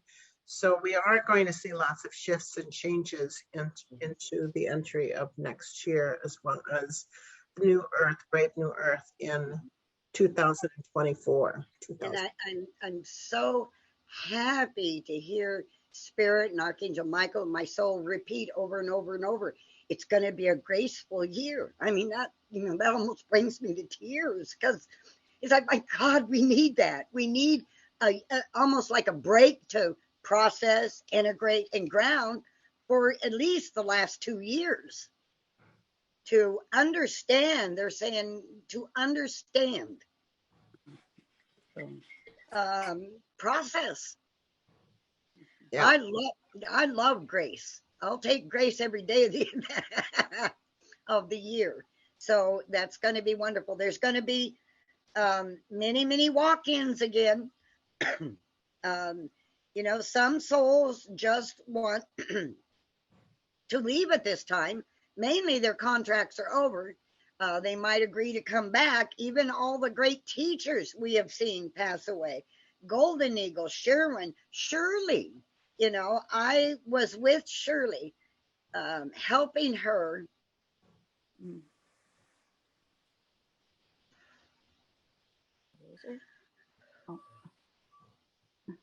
Every day, the last 30 days of her life. And it was very special. Very special. From what I understand, and you know, I forgot to say this at the beginning of our talk, please discern and filter everything we say through your heart knowing. If it feels as a truth, great, take it and run with it. If it doesn't, just simply release it and let it go. But from what I understand, Shirley's going to be walking in 2024. So that will be good. She's a great teacher. Yeah. 111111111. That was her light language. I know. Did you hear all those 111s in my divine equation? Yeah. A number of times. I think Shirley had an influence there. Yeah, very much so. Very much. Yeah. So and the only other thing I would like to put is that where we are at our level of consciousness, you know, again, all the great teachers of long ago said, you don't get what you want, you get what you are in your frequency. Yes, exactly. Or our frequency and our consciousness is really important. And again, Garrett did such a great job. I used that last night of what I needed to disconnect from and reformulate. And what was my entanglements yet that was coming in from either the AI or just coming in from our world right now are those. And so he did a great job of teaching us how to disconnect and reformulate into our. And it's very important, very important. We say this all the time, and Spirit wants to say it again. Discernment, discernment, discernment. Yes. You know, there's a lot of BS going on out there, more about the drama than the actual teachings or processes. A lot. So that, you know, we all need to pray for that discernment. It's so very important. Mm-hmm. So 2023 is going to be a great year. Good. Yeah, absolutely. Definitely a year to process and integrate and ground all of those energies. And it's interesting because they're being very specific of the last 2 years. I think we're all ready for the playground. Yeah, absolutely. The play. Absolutely. Boy, do I love to play. That's that, you know, I don't do well with computers or anything like that. Electronics, I never have. It's like I'm direct. So to do something like this is, I'm learning. I'm learning. Mm-hmm. Mm-hmm. Well, my sweet Christina Rose, it was her first time incarnate too. And, you know, I didn't believe her, but then I traveled with her. And right. I remember going someplace, it was a fancy dancy restaurant in California. And then she started eating fruit. And all it was like raspberries and blueberries. And she would eat these raspberries going like with their little pinkies out and go like. And then she would say, your fruit is one reason why we spatial beings come here. There's no better place than your planet with fruit. And I just kept on watching her eat berries like she was in front of, God, him, and herself. And I just thought, this woman is really, this is on the planet. So, in physical. Oh my gosh, absolutely. So, well, So it's I'm glad that you were able to pop on with us. I wouldn't like- stop trying. It looks like we have one more question from Barb. Looks like Barb has her hand raised. Yes. Hi, Barb. Hey, I don't have a question, but an odd thing happened. I thought I didn't hear the first part of your talk this morning. I was in the kitchen. So when we started, I was sitting down and you're going 5, 5, 5. Every 5, I heard the word grace, 5 grace, 5 grace. Oh So my gosh. how you're talking about the year of grace, I thought, oh, great. Well, I thought, wonderful. God, why that word kept popping into my head. Now I think I know. So thank you. You are so welcome. And 5555, that's the vibration of the Christ consciousness. Yeah. What? Well, thank you for sharing that, Barb. Any other comments before we take our afternoon break? Okay. No comments? No No comments. sharing? No nothing? Come on, you guys. Take advantage of this time. You got a wonderful channel here and a wonderful channel with Janice. Come on. We don't bite. Janet, Well, Janet, do you have a question? Oh, you're on mute, sweetheart. You're on mute. Janet, you're on mute. I have to There. I'm just There going you to make go. a comment as a newbie. Lost a very dear, dear, dear person in my life a year ago, but changed me completely. Became aware of spirituality. It started out with numbers, and I started noticing numbers.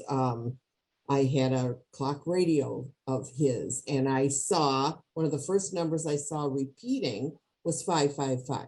Oh my gosh. This What morning, confirmation. I woke up and just looked over at my clock this morning, and it was 444. Which is the angels. Yes, so I feel those of us that are new, absolutely, this has meaning. This has meaning, and it hits to be true. So I'm eagerly learning all of this, and I want to thank you and thank everybody. Well, you are so welcome, because believe me, when people share what you just shared, Janet, that's our purpose, as teachers, is to help all those that are interested in what you're teaching or sharing. So thank you, thank you, thank you. Thank you. Thank you. When did you start channeling? I don't know what it was. A man I loved very, very, very much died suddenly, unexpectedly, a year ago. Yesterday was his birthday, and it was the anniversary of his wake. So it's been a difficult journey, but I have found myself seeking out more truth, higher awareness, and it's coming both ways. Okay. I don't know what I'm doing. I don't know how to it's just happening. I get so many signs, things materializing. I feel recently, last week, on the day of his death, I felt communication for the first time. It was very clear. Wonderful. And nobody's teaching me about this. It's not preconceived. Right. It's just happening. Mm-hmm. And I think without his passing, which he told me it was his time, because he died unexpectedly, mysteriously, I have found unsettlement with that. And it came from him. The manner of his death is not important. It was his time to go. And that brought me a lot of peace, because I have obsessed over it. So I'm just I'm just learning all this. I find so many confirmation in signs and in numbers. So Yes, yes. Yeah. From what I understand from my channels for, 30, 35 years, is that that's how spirit truly communicates, is through numbers, sound, letters, symbols. yeah. That's why you see on all the rock faces of 100,000 years ago, on all these rocks, all these symbols. They're not speaking in the alphabet. Yeah. So allow that, Janet. Yeah. Allow that. Yeah. Archangel Michael wants to ask you a question, okay? Yes. Have you ever thought about doing inspirational writing? No, but I do write. Okay, it's not I do write. journaling. It's inspirational writing. Okay. So if you can go to my website and click on the prayer page, there's the guideline and how you do it. Okay. They really want to start communicating with you through inspirational writing. Okay. It's going to Okay. be very important for you right now. Thank you. My I keep website. asking, what can I do? Where am I going? There's a purpose here. What am I doing with that? Absolutely. I've been sharing so much. I have fire alarms that go off. I have electricity. I have manifestations of objects that this friend of mine had that no way could be here, but they're here. Right. I'm supposed to be doing something with it. I just don't know what. Well, hon, you're a messenger. Okay. Oh. But not only of verbal words, but also through healing. Okay. Yeah. You're a messenger. So what inspiration, now I understand why Archangel Michael said, tell her about inspirational writing. Inspirational writing, it's not automatic writing. It's like nothing else. It's inspirational writing. And what that is going to do is put you in communication with all levels of your soul and spirit. And you're going to be bringing in messages through inspirational writing. If you want to call us and we'll walk you through it, that's fine. Or you can go to my website, and it's on my website on the prayer page. The reason that you're connected up with Hope in this group is to learn what is the next single thing for me to do or Absolutely. know, for me to be in a state of divine grace. I've been crying out for that. Oh. Really? Then you need, I'm just covered in God bumps. I wish you guys could see this. You, without a doubt, need to start communicating with your oversoul higher self every day. Okay? You understand who your oversoul higher self is, right? No? Okay, well, right above the top of your head in a funnel shape diagram, you've got 12 aspects of who you are. The only difference between those aspects and you is you're working in a physical body. They're not. And they're all vibrating at the 5th dimension and above. So if you can get in communication with them during your prayers or meditations and during inspirational writing, they will let you know the next single thing to do or know to be in a state of divine grace. And right now they're telling me to tell you inspirational writing is the next thing for you to do or know. Thank you so much. You're welcome. Now, have you heard of Reiki? No, I'm new to all of this. Okay. I've always been a spiritual person, but I always traveled to the beat of a different drum. I knew there was more. And so this is all new to me, but it feels truth. It feels like I'm on the right path. Well, they would like you to maybe consider going to someone that your soul or spirit suggests for a Reiki session. Reiki is a form of healing that brings in that universal language of light, that brings in that source energy and the angels to help you heal through your hands, through your toning. Okay. So please consider one, having a Reiki session where you can experience that. And then we see you actually taking Reiki at least to start out with Reiki 1 and 2 with certification. Oh, wow. Oh, now I got a phone ringing, so I'm gonna almost have to put this on mute because I can't shut my phone off. You are so welcome. You are so welcome. And if you come up against anything you don't understand or want to talk about it, give us a call. Okay? Now I can't hear anything. This is weird. Hello? Yeah, did you have a question at all, or? Ruth Ann?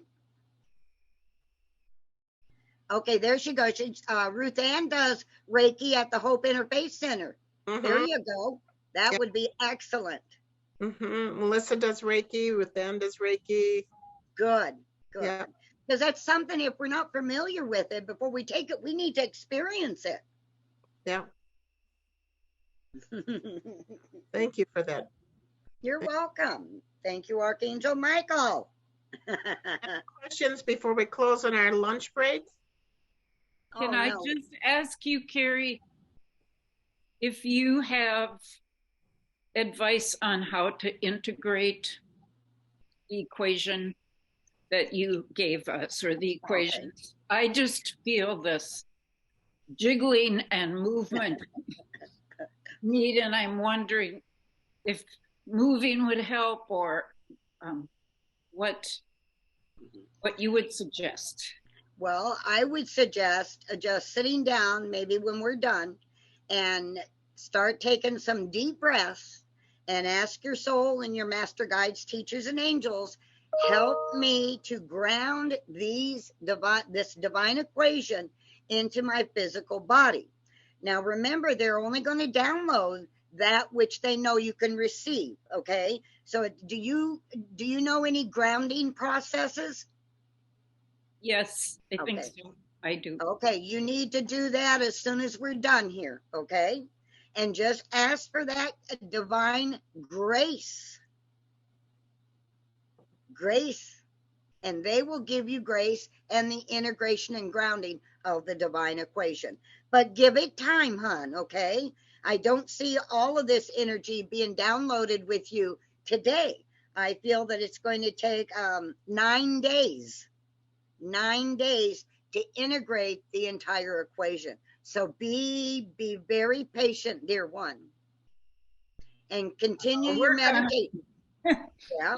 Yeah, I just feel really hot and sweaty right now. So. Okay, all right. Well, you definitely need to do some more grounding, okay? Be specific with the divine equation, okay? Because what the divine equation is doing is it's changing your DNA, hon. It's changing it to allow more energy gracefully, higher vibrations. That's why you're kind of swaying right now. It's all of those higher vibrations coming into your body. And if at any time you feel uncomfortable, you just tell your soul and spirit, okay, guys, that's enough right now. That's all you got to do. Thanks for asking that question, Claire. That was a great question. Great question. So we will, I will let you know a little bit about Caroline Oceana Ryan, although our community knows her well, because I think she's been on all of the 5 star gatherings that we've had.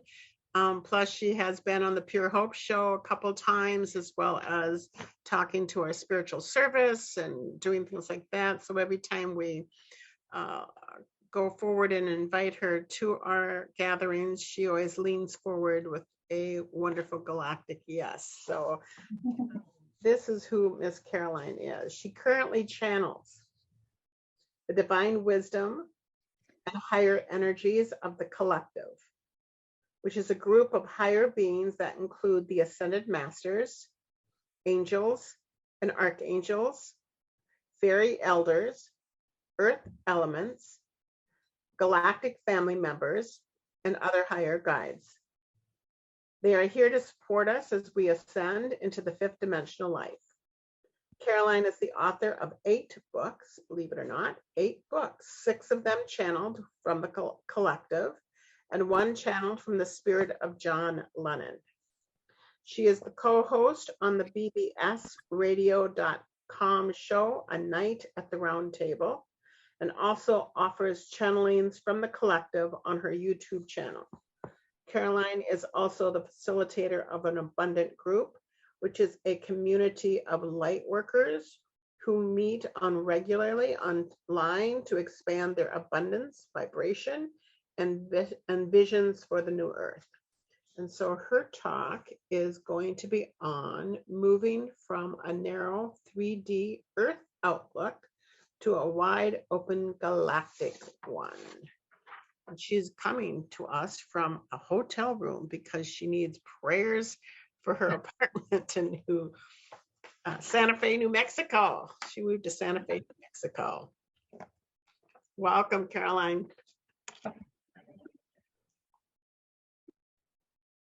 Thank you so much. It's so great to be here. What an astounding gathering, and what an absolutely beautiful display of presentations. I've just been blown away by my fellow presenters. They're just amazing as always. I didn't know what to expect. Maia's life journey and hearing about it was just, you felt transported, to all of her circumstances, which are extraordinary and yet so real. Some aspect of us can relate, I think, to all of it, particularly to the feeling of connecting with these beautiful beings whom we know are there. We know they're there. Yes, the angelics and the fae. With this special event, we talk about the star beings especially. And what the collective will talk to you about today is how we're all star beings. And really, no one started out on this planet. Our DNA is a mix of various really wonderful galactic bloodlines and influences and life experiences on different stars and different planets. So I'm very, very happy to be here. And I'm very, very much aware that we are going through a time when so much feels to be just jangled up. So much feels to be slightly at odds with itself, like an uncomfortable 12 or 13-year-old who can't ever quite find what they're comfortable with, and they're just sort of, it's like they're restless, physically restless in their seat at school or at home, and just wanting things to make sense, and they're not going to make sense for a while because we're all still in this amazing transition period. So thank you all for being brave enough to come forward and to be a part of this right now. And what the collective are going to talk to us about are, yes, these phenomenal high energies, which are keeping everybody on edge. And yes, they can disturb technology. Knock on wood, that won't happen to us today. And yes, they can disturb the regular flow and sense of life. And we saw life turn a bit upside down a few years ago with this illness that went round, and it's been used, that circumstance has been used for dark intent, and yet bizarrely, with all the light coming into the planet right now, it's also being used for good, which sounds crazy because a lot of people left the planet over those few years and still are, and we bless them and give thanks. So we never know how long we've got, even if we're highly intuitive people. Even if we talk to a psychic, how much longer am I going to be on the earth? They might not see what's coming up, or our own blueprint, our own timeline might shift in our own lives. So we just are thankful to God, Goddess, and to the universe for every day we have on this planet and with one another. So I'm going to bring in the collective. If you want to just go into a lovely, see the hot cocoa with whipped cream on top there that Ellen has. Ellen is quite a wonderfully faithful supporter of the collective's work, as well as this community. And I know some others of you are as well, including our lovely Hope, of course. And I so appreciate that, the friendship and the support. So, all right, let's just go into our breath for a minute. If you just want to breathe in slowly. I love that Kari had us go into our breath, very important. Breathing in slowly with mouth closed. And when you're ready, breathing out through the open mouth, making a sort of ha sound. And just do that at least 3 or 4 times if you want to stay in your breath. And mainly concentrate on that. And really be present in the body. And the collective are going to talk to us about this. Really present.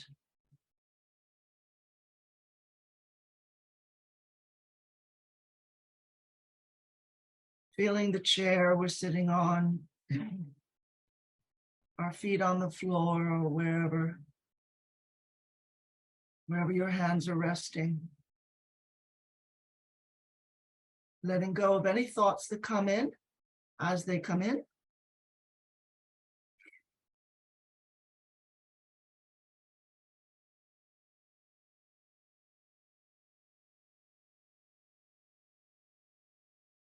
And that breath, look at your breath as being the thing that holds the cosmos together, because most assuredly it does. That word inspire is all about taking in breath, taking in new life force energy.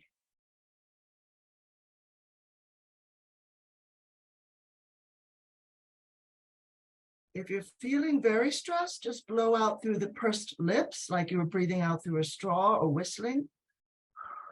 And that actually brings your blood pressure down. Very helpful, even especially if you're sitting in the doctor's office about to get your blood pressure checked.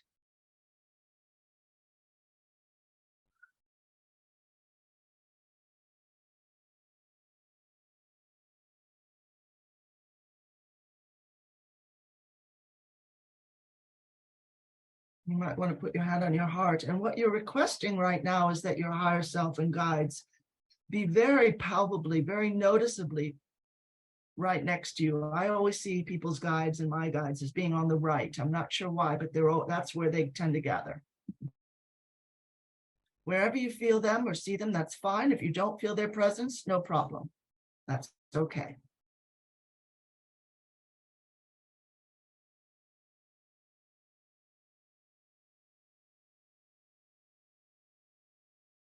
They're still there with you.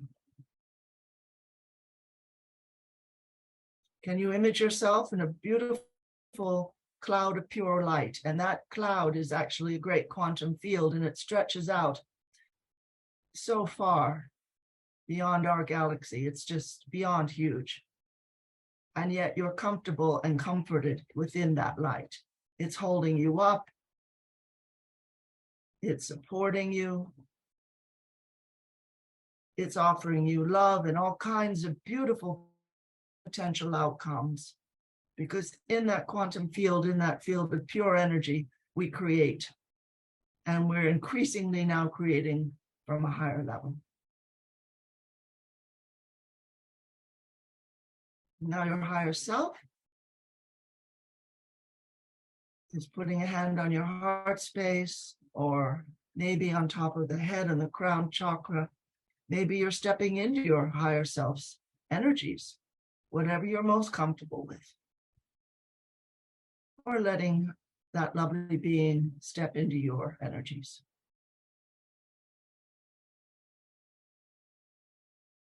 And just carry on with this a moment longer with that lovely breathing, and I'll bring in the collective. And know that as they are carrying us through beautiful images and a lovely meditation, know that even if you don't feel or see or sense anything, the energies are still flowing to you very, very beautifully. So just give me a moment to stay in that breathing, and I'll bring them in.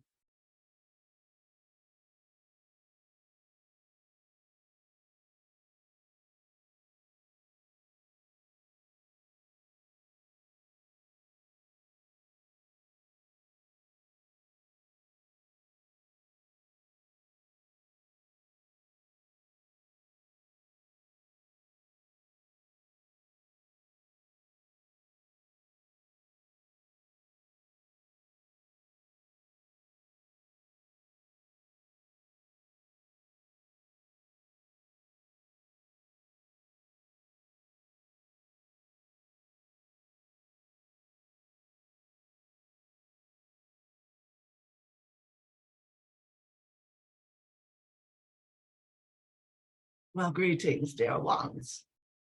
We are very pleased to have this time to speak with all of you again today.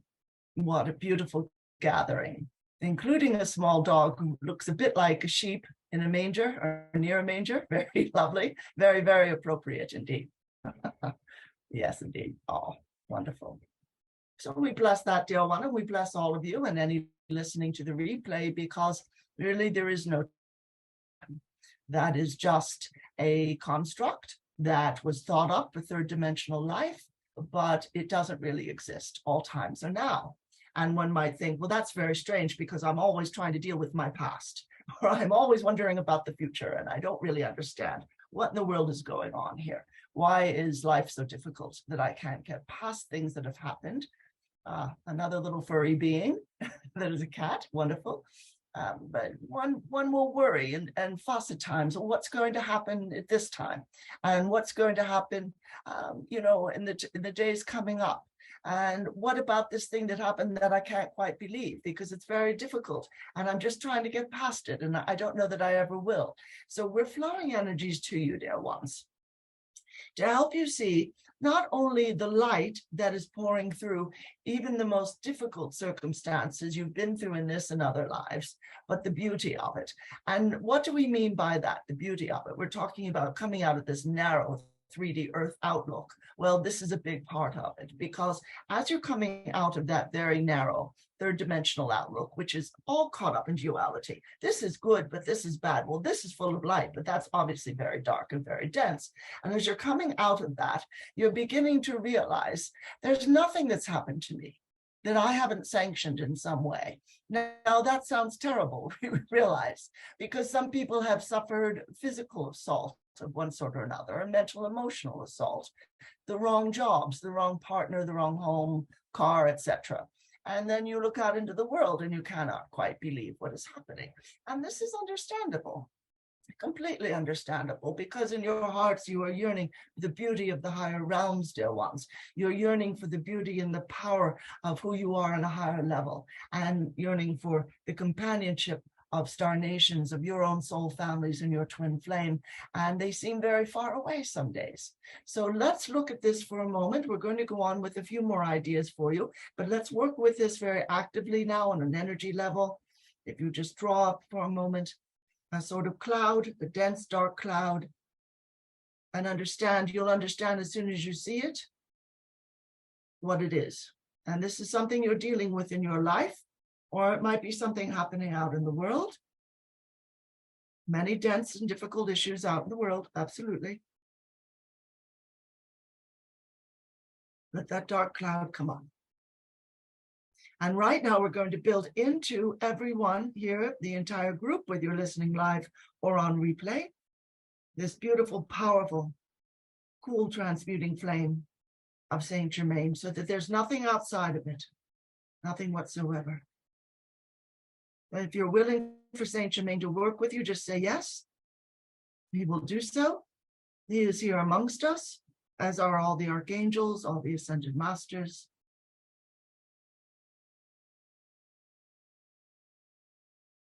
And now hold that dense cloud that's so difficult, those things that are heavy for you. It might be something to do with your health or relationships or finances, or something you just can't quite believe, something that happened recently that's a shock and a worry. Hold that. Notice as you hold it in that beautiful flame, it's turning to pure, sparkling, silvery light, pure energy. It's reverting, it's transmuting back to beautiful, pure energy that is unmanifest. It's raw and yet unused, and it will be poured into something wonderful. Just bless that density as it fades back into pure, sparkling light. And say to this issue, whatever it is, dear ones, I give you permission to move on. I give you permission to transmute into something beautiful. I give you permission to bless me and everyone who comes across you. I give thanks for the gifts of this situation, which I maybe don't quite see yet, but which I know are there. I give thanks for the beauty of my life and how every single issue or circumstance, within or without, somehow resolves perfectly into higher light now. No matter what it's been, no matter how hard it's been for me, no matter how hard these issues are that are occurring in the world, economic disadvantage and price gouging and a housing crisis and war and armed conflict and random shootings, etc. All of this, very hard to take. Pull up any of that you're dealing with, that dark cloud, and put it in that beautiful violet flame, and it's turning to pure spark and light. And say, yes, even with this happening, I bless this into pure light. Now, let's talk about that 3D survival-based mind, those 3D survival instincts, that narrow 3D Earth outlook that you've all been sort of drenched in, some of you for many hundreds of lives. Most of you, let's see, more than 500, more than 6 or 7, yeah, most of you for more than 700 lives on this Earth. So, all right, you're fairly familiar at this point with how difficult life is here. And so for many, many years, with this reduced DNA, only to two-strand double helix, and the reduced consciousness, and feeling you were little better than unpaid or poorly paid servants, poorly treated servants or slaves in this economic system and social political system, which pretends to present democracy and really doesn't, you are feeling like that's enough. That's enough of us getting trampled, we humans. Let's move into the light. Now, coming out of 3D survival mentality means coming into your higher, much taller, much more open-hearted self. And so this is why we ask the higher selves to step in quite early on. This fear-based existence has kept you out of your body, out of being fully in the body. Yes, the brain will issue commands and you will move, you'll pick things up or walk or have a meal, but you're not quite present. A trauma will lock one out of the body, put the body in a semi-frozen state, shut out higher instinct, make one doubt one's intuition, which is the voice of the higher self, keep one out of the present moment. It does a lot that doesn't fit into 5D at all. And this is difficult, dear ones. We absolutely understand that this is difficult. It's a lot to take on. And you said before you incarnated each time, I really want this beautiful chance to evolve in powerful ways. I'll go down into that boot camp and I'll anchor my light and I'll learn as much as I can. And this will be a beautifully accelerated journey into becoming more and more of that higher light of the higher realms and becoming one with, yes, the all that is, but also Mother, Father, God, Goddess, or Creator, or Source Energy, whatever you prefer. And yet you're in this moment where you're saying, well, wait a minute, because the world is still in 3D. And I am up into 5D, so everything feels a little funny, and it doesn't, the old way of doing things, that doesn't make sense. And I want to move forward. And I absolutely believe in my fifth dimensional self and my fifth dimensional life. And yet I still seem to be in the lower vibration of that, which is very, very difficult. So, all right, let's just go back to a moment where we're back in that beautiful violet flame. And let's put the entire earth in that powerful transmuting violet flame. And it's a cool flame. It doesn't harm anyone. It's just a form of alchemy. It's an alchemical tool that your soul encourages you to use in a very big way right now. And it encourages you as well to draw others into it. Anyone you see having a hard time, put that inside that cool transmuting violet flame. And now let's draw up the ego mind, the personality, the survival instinct. Let's just draw that up in front of us for a moment. Just see yourself. Maybe you'll see a frightened child. Maybe you'll see yourself from another life. Maybe it's just an energy form. That's all right. Whatever you see is fine.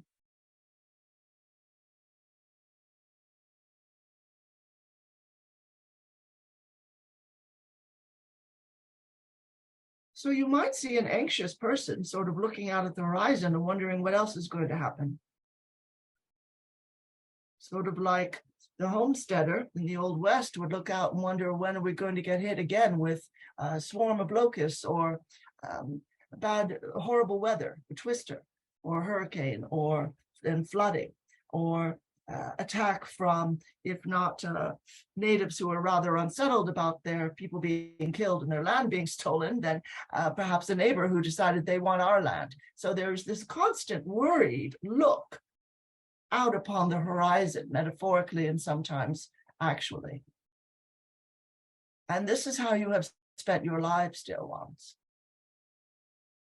And now call that dear hyper-vigilant soul, that person you once were in this and every other life, pretty much. Call them in, pull them into this beautiful violet flame, dear ones. And say to them, now is the time we rejoin the cosmos. Now is the time Earth releases her long-held quarantine. We are galactic in nature. By nature, we are intercultural people on a galactic scale, on an intergalactic scale. And there is powerful help for us now. And we are calling that in. You might want to hug this dear one, put a reassuring arm around her.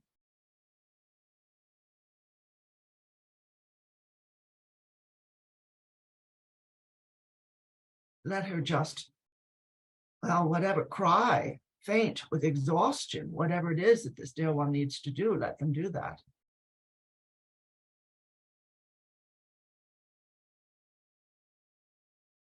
And you may hear them saying something. You may hear them say, I thought we were all alone. I thought God and the angels had abandoned us. So show this dear one a beautiful vision, just gesture slightly behind you and say, look at this. And behind you, dear ones, is a lit up image, beautiful. The vista is now one of golden, shining light. And there's nothing but loving and caring light beings. And these beautiful high vibrations, these tonal vibrations coming in with every speck of light particle from the sun, tonal vibrations of healing and joy. These are sentient particles, and every solar flare absolutely exaggerates and increases exponentially the flow of this light and this love to everyone's heart space. Yes, this is why you don't feel like you fit your own life anymore. It's the old life. You're a new creature. You'll have to decide what objects, what relationships, what kind of work and other issues you want to bring with you.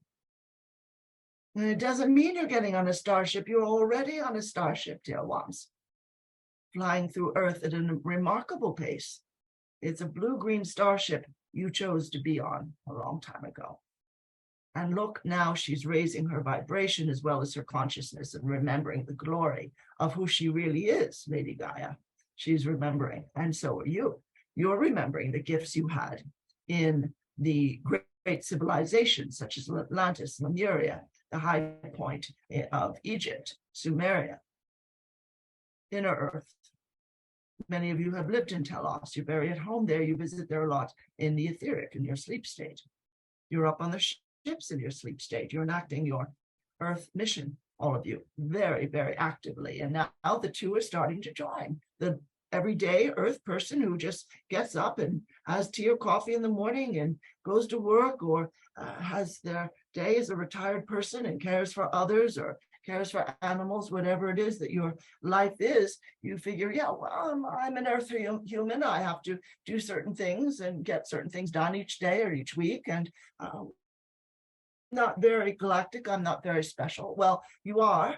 And that aspect is joining with you, dear ones. It is coming in now, beautifully, powerfully, it's coming in such a way we cannot even begin to describe how powerfully your higher aspect is joining with your earth aspect. And you're going to begin waking up to what your whole earth mission is and finding yourself doing things that connect to that earth mission. Now, for some people, we'll just go over this very briefly because many are interested in it. For some people, it is working with the crystalline energy grid, transmitting messages, being a sort of go-between or channel, transmitting messages energetically from the crystalline earth grid to Earth herself, or all plants and animals, or humanity, or all of that. Some of you are galactic ambassadors. Some of you are assisting children. Some of you are assisting oppressed groups who have been trafficked or abused, or war waged in their country while others stole their resources for decades or even centuries. You know, it's astounding. We couldn't begin to list it all. Many of you are going to the sacred sites and you're reawakening the energies there, or you're reawakening the energies in these beautiful old pyramids. Some of them, many of them buried. They're under dirt and dust and plants, but they are reawakening in their purpose and connecting with Star Nation families and groups and cultures, and reconnecting with your higher self, because it is time to awaken. The earth knows it and you know it. So let's work with now the other side of that 3D narrowness, which isn't so much, I've got to survive, I've got to hold myself and my family together, which every woman feels, but it's more sort of the ego mind. Pardon me. It's the small personality self that doesn't want to shine, wants to hide a bit, doesn't come forward very often and use the beautiful gifts you've all been given, and the lower vibrations. And this is where the bitterness, maybe the resentment, maybe the sadness, maybe the feelings of hopelessness or helplessness will come in. And even some days, maybe a desire, if not for revenge, the chance to face people who in the past have given you a hard time and say, I hope you got some help. It's something our writer has thought of doing at times if she ever met up with certain people. This is understandable, absolutely. But now, as you're closing your eyes and you're looking at this one who is wanting to thrive, but feels like they're pushing against a mountain some days, trying to move the mountain in entirely physical ways. Yes, mountains can be used, but not with physical force. Yes, you can clear up the things that have issued difficulty to you in your life, the things that have been a real stumbling block. And it's only just now people are beginning to awaken, for instance, that physical healing, including dropping unnecessary weight, comes down to energy work first. This is why so many are using the emotional freedom technique. They're using tapping because they want to speak directly to the quiet but powerful subconscious mind. Maybe even some part of their subconscious is nudging them to start listening to their higher instinct and saying, we want to come out of the dark. It's time we healed. And that can heal a heart as well. But you've got to deal with the subconscious aspect. So let's work with that for a moment. Dear ones, we're flowing energy to you. Flowing energy to the subconscious. You've been punished in many lives for thinking for yourself and doing for yourself and having beautiful gifts. You've been oppressed, you've been threatened, jailed, even executed in some cases, vilified, ostracized by your people, your village. Yeah. Very, very hard. The thought of losing one's clan, one's village, one's family, terrifying to the subconscious, because for many, many thousands of years, you couldn't survive without them. So we're drawing that self to us now, who prefers to stay small, prefers to feel that they're a victim some days, prefers to feel like oh, there's nothing I can do. Drawing that person forward.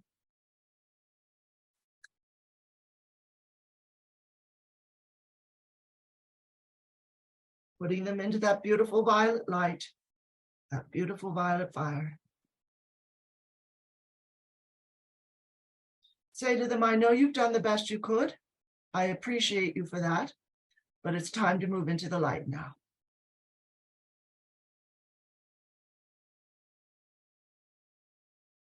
Yes, it's safe.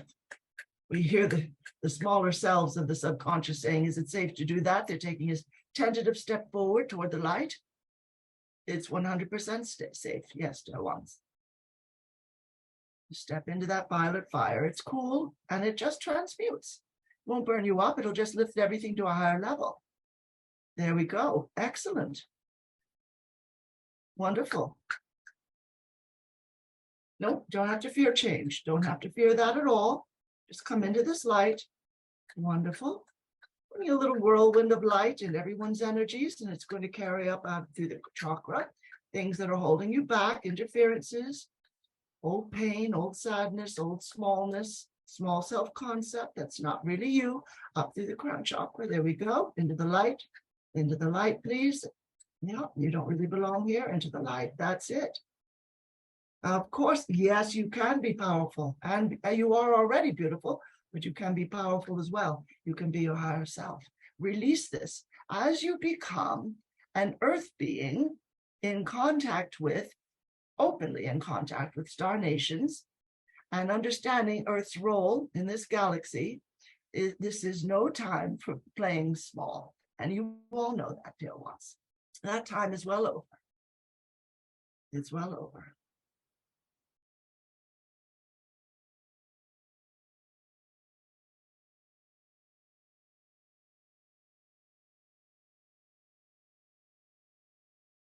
We see some of these smaller selves running toward these beautiful angelic beings who are right with us here.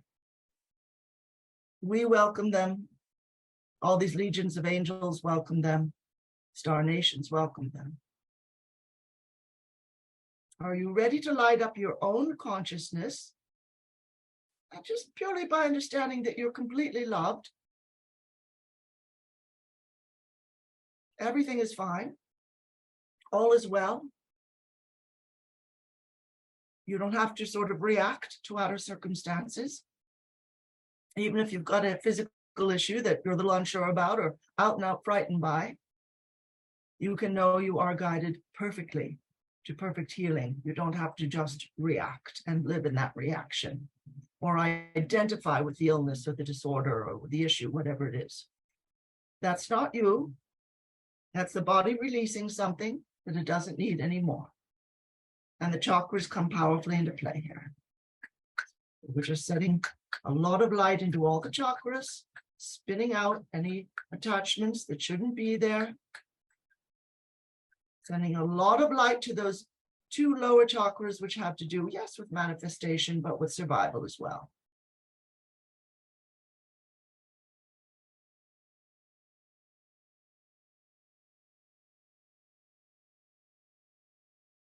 Wonderful. Excellent.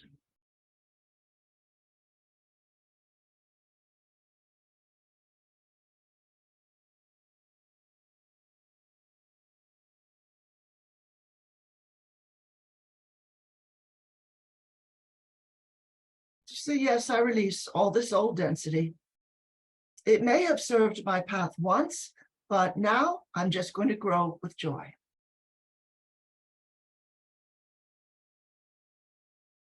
I've come here many times to learn from density, from difficulty, from the contrast of the good and the bad and the dark and the light. And I release that now. I release duality. Earth is releasing it. Higher dimensional, galactic cultures and constructs don't live in duality. They don't need it. Neither do I, and neither does my planet. Just breathe out, dear ones. Let it go. You might want to say, I'm willing to remember. I was once very high dimensional while still in a body. My cells can hold that kind of light. I'm releasing everything that gets in the way of that, and I'm encouraging the light to come in, and my beautiful transformation and transfiguration back into being a being of light. I welcome now, and it happens only with beautiful grace and calm and ease and flow.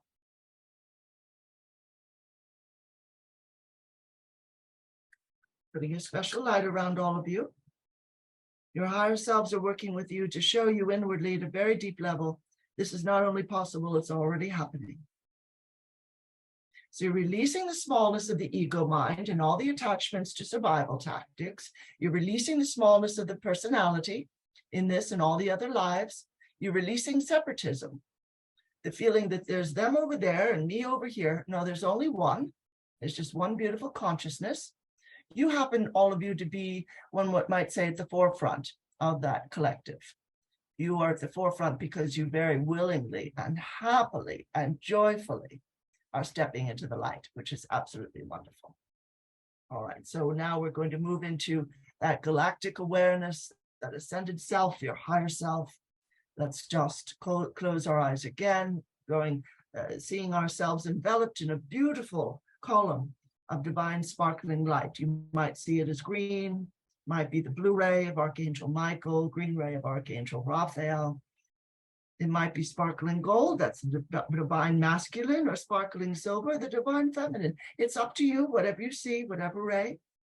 Might just be light that doesn't have any particular color, that's all right. You're surrounded with it, it's permeating all your cells. It's beautifully grounding you into this earth. It shoots way down into the earth.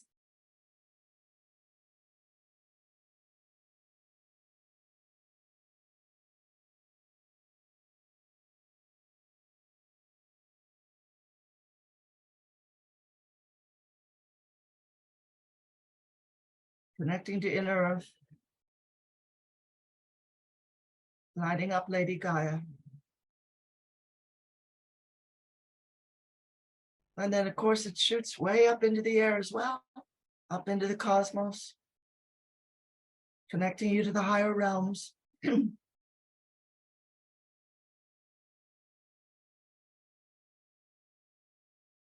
Now, you're going to travel a bit, and we're going to ask all the star families, all of your soul families, is it best that these dear ones meet you on a planet or on a ship, or? All right, they're saying a ship is good because we're all right here, gathered right around the earth. They're all very, very close. Some of you have a ship right overhead, over your home, or over Hope Interfaith. We do see a number of ships gathered there, sort of stationed there, which is absolutely wonderful. And they're in etheric contact with everyone involved at HIC, which is absolutely beautiful. You may see a movement, a person in the corner of your eye, and when you turn to look, you don't see anyone, and that could be one of your friends, one of your family members. So this beautiful light is leading you up to one of the ships. And this particular ship is your Star Nation family, dear one. So everybody's going to be most people are going to be on a different ship from everyone else. Your twin flame is there, and they're thrilled to see you. And you might image that you're sort of beaming aboard, as they used to say in the Star Trek series, that you're just suddenly all of the particles of your physical self have gathered, having transported from one place on Earth up onto the ship. You might not be on the bridge, you might be in your quarters, which is where one might find you sometimes when you're visiting that ship in your sleep state. You might be at a table discussing things with others. Perhaps at a sick bay because you're a healer. You might be on the bridge, you might be a commander.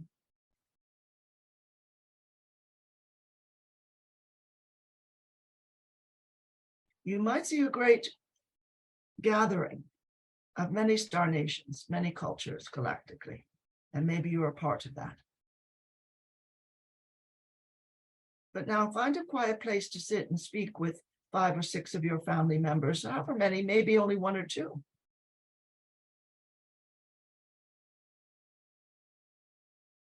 These are people you've known for thousands and thousands of years. They know you completely, you know them. Your twin flame is sitting right next to you.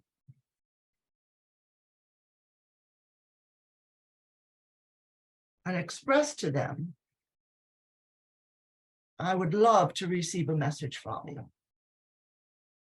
And I know my conscious mind might not take up that message. I might not really hear it inwardly. But I ask that you send it to me. Send it etherically. It will reach my heart mind. It will come up in my consciousness. Say to your spirit team, I count on you to assist with this, please, dear ones. And they are giving their assent. Wonderful.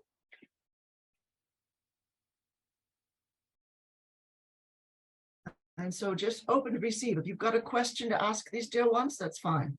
Ask them.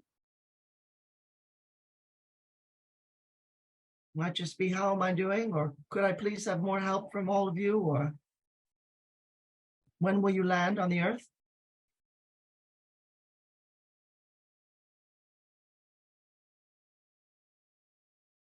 We need help on the planet.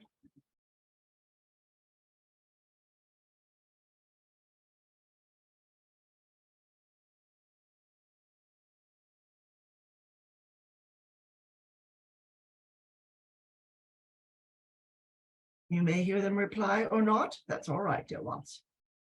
Just listen inwardly, and if you feel it's just your imagination, that's okay. We're sending a lot of light to the whole situation.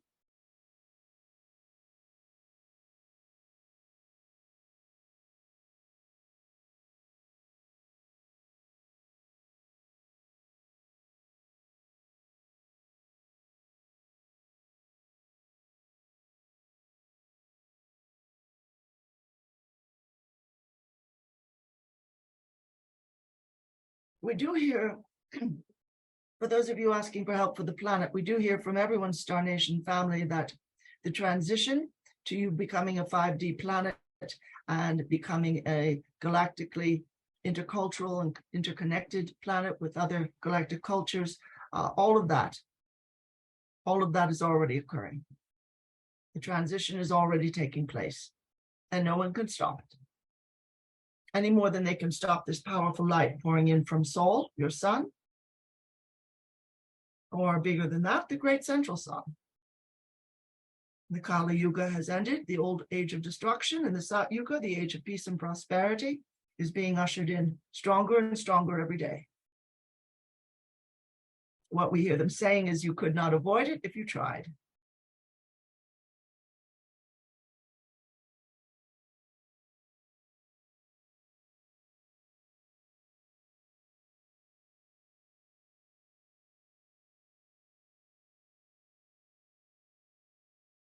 Now, what we see and we are assisting is the energy of their messages going straight into their heart space. And we're going to say to all of the guides, all the higher selves, would you assist, please, dear ones, in letting this message come up to the conscious mind of all of those listening live or on replay? Wonderful. Thank you, dear ones. Wonderful.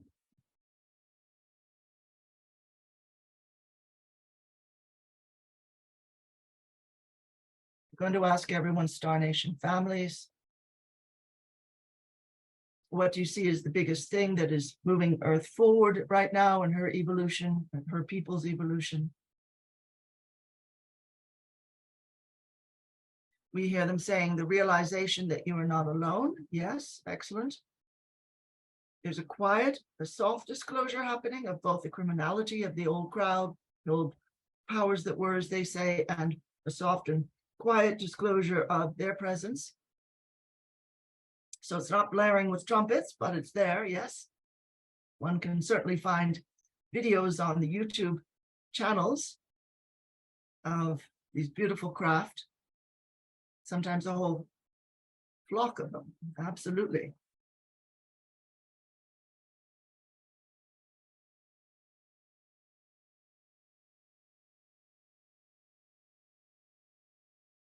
All right. Another thing we are hearing is that there's a recognition that there is higher technology that is being hidden from humanity, particularly in the area of communication and in the area of data storage and in the areas of healing and education.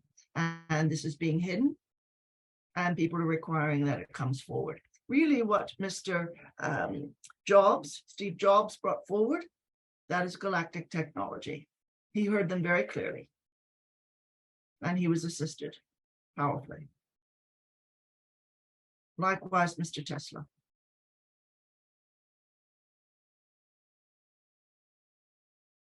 Wonderful.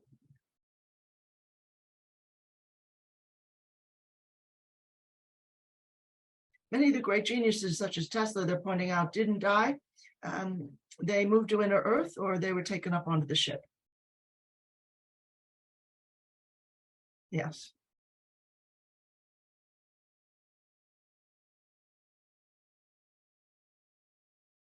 All right, another breakthrough is that they're saying is that people are understanding, even if they don't call themselves galactic citizens, they're beginning to understand everything in this energy, in this universe is energy. So I can change a situation by shifting the vibration of it within, even just within myself, within my own consciousness, whether that has to do with my healing, my finding a new partner, my finding a new job, my finding a whole new higher level of consciousness to live within, to be more joyful, to be more fulfilled, or if that has to do with me helping my community in some way. But all of this is opened up, dear ones, all of it. The realization that you are here to learn how to work with energy, and that what appears to be solid really isn't. Wonderful, dear ones. So we're going to keep drawing in this absolutely beautiful light. And we're sending it to all of the Star Nation families to send our love and encouragement to all of them. There are amongst us in the collective many wonderful leaders, and yet also many who appear to have quiet, smaller jobs that are as vital as anyone's. And these are those who are awakening the crystalline energies on the planet, in people, in water, in the rocks, in the soil, in the air, everything. Awakening those sacred sites. Time to remember who you are.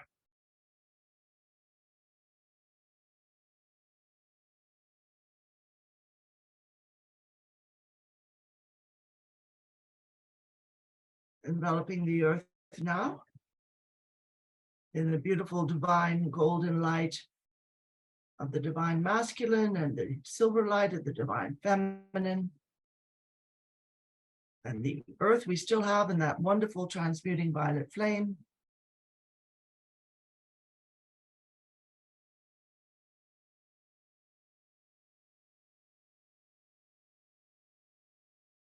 That light holds the sentient request and requirement that the galactic star nations increase the number of landings, in fact, roll out the mass landings in ways that are safe for them,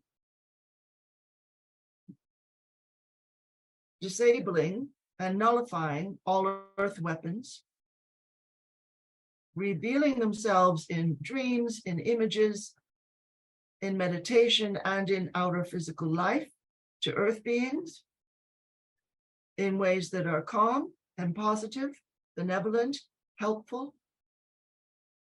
as the all regime topples. We welcome in Nassara law. We welcome in our galactic families. We are here, they are saying. We are with you. Many of you have seen these lenticular clouds, which in fact are cloud ships. They are ships that appear to be clouds, but they are not.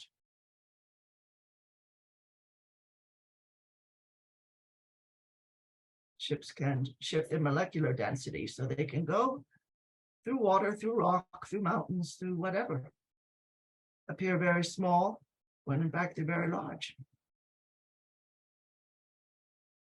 Wonderful, dear ones. All of you are so active on the ships. Absolutely wonderful. We want to say to these loved ones, come forward now in whatever way will most easily and joyfully integrate your presence with all of us here on Earth.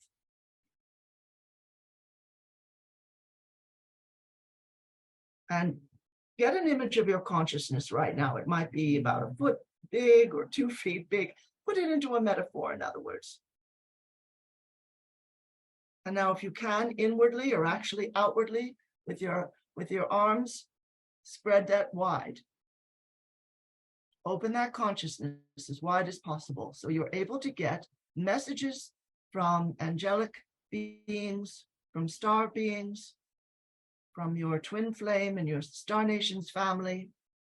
You receive them easily. You speak inwardly with them as easily as you speak with anyone you see physically in front of you. Just open that consciousness wide.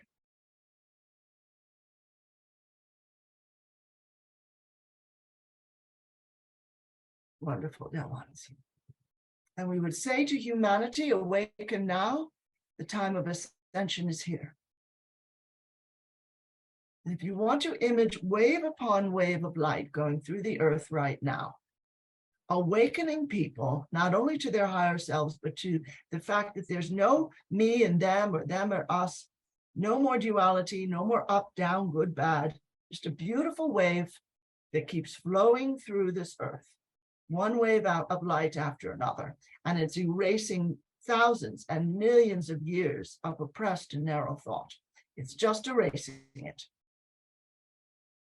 It's removing it from the timeline. And image that light erasing from your timeline, the pain, the shock, the feelings of loss, the stress and worry, the unsureness of life, all of it, grief, anger, just getting cleared. It's just looping around and cleansing your timeline, not only from this life, from all other lives. It's erasing and removing trauma.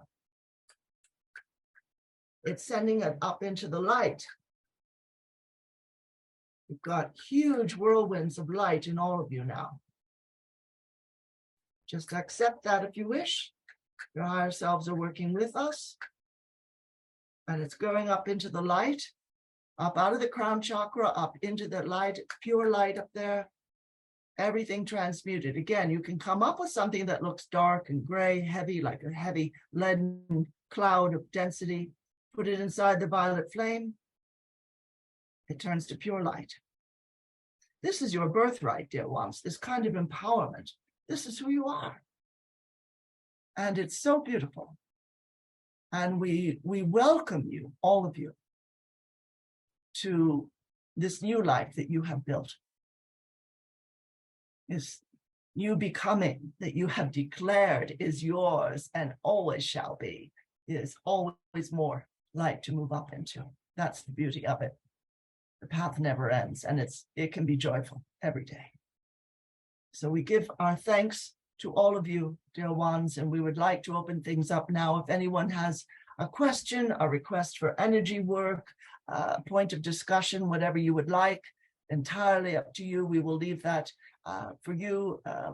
We see your beauty, and we see your strength and your power, even if you yourselves aren't feeling too powerful at times. We see that in you, and it's just the most stunning sort of image, and we're very full of thanks.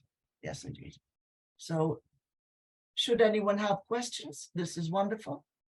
We can do another energy process if you would like, but we thought we would open it up to all of you as well. Thank you, Caroline. Thank you, collective. For me, again, this was just another wonderful example of collapsing timelines. Mm-hmm. Wonderful, wonderful way within us. So the question I have is, and I know that we're the creators, but when we collapse a timeline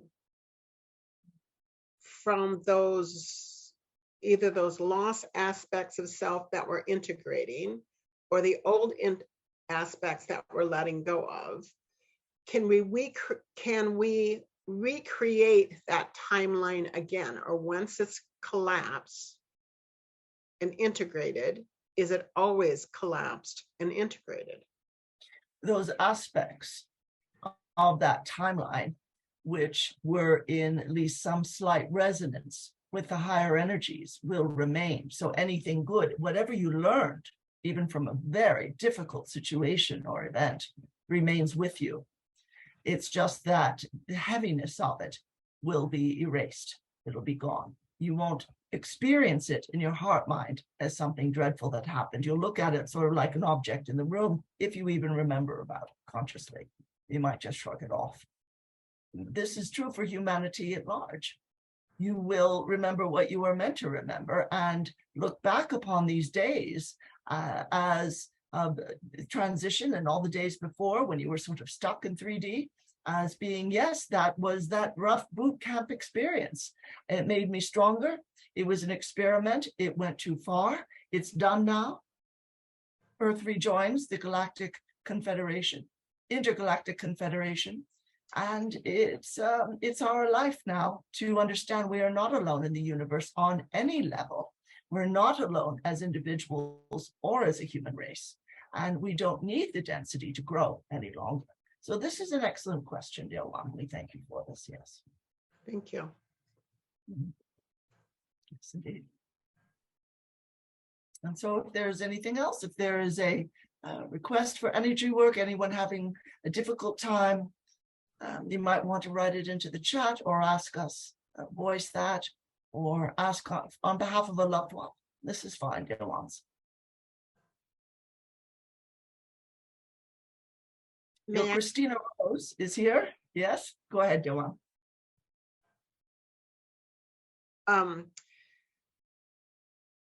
As we integrate, has the end of AI been ended or ending? No, because that exists out in the universe, and that is a very large subject with this, which this dear one, Dave, the mystic, may wish to address. But this is a very, very large issue. What you will not see is AI taking over humanity in the coming years and decades and centuries. That was the plan, to turn people into basically humanoid robots. That will not occur. That was the old timeline. It was very dark, and that has been stopped, done away with. So AI isn't something that you need stress over. Of course, it does exist if one uses one's iPhone and says, Siri, where's the nearest gas station or what have you. This is AI to a degree, and yet it does not have to invade or take over any part of human life or human consciousness. It is a big issue. We won't go into all of it, but we will say for human life, count on the amount of light pouring into the planet and pouring through the universe right now. The entire universe is ascending vibrationally, not only the Earth, and count on that to show you the way for that and all other issues. Yes, indeed. Thank you. So we were going to say your lovely friend Christina Rose is present, and she said a moment ago, I have a question. And so we're just going to listen for a moment. Yes, all right, dear one. She's just saying sort of rhetorically, what about all those people who don't want Earth to be a space portal, or don't want to see a lot of ships landing or see the ships overhead, etc. And so to that, we will say they won't drift into a 5D experience that they're not ready for and not desiring. For them, you know, they'll live on an aspect of Earth, a sort of a secondary Earth experience, which is not as low and violent a 3D experience as what you all have been seeing for so many lifetimes. It will be much calmer, but it won't be intergalactic in nature, not to the degree that you are all moving into. So this is a lovely point, and we thank this dear one for bringing it up. Yes, she has another comment. Go ahead, dear one.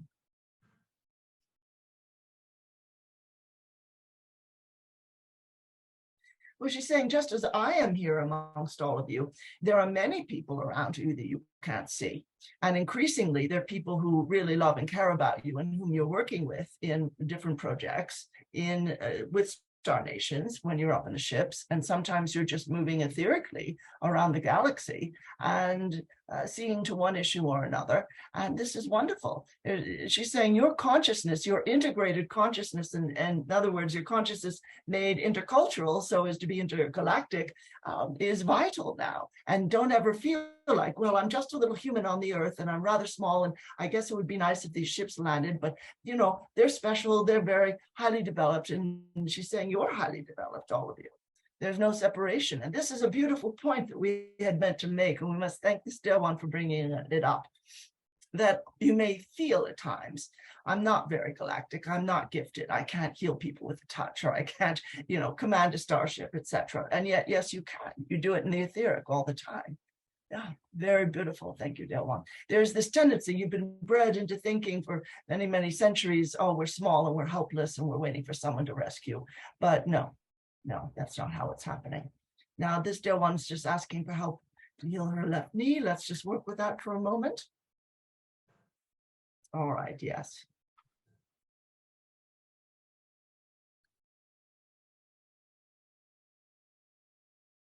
Just going to bring in a lot of light to facilitate the healing process. Of course, you do all the healing yourself, dear one.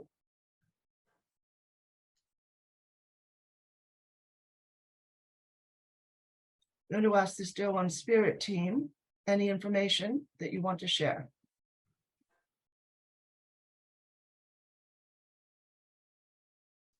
All right.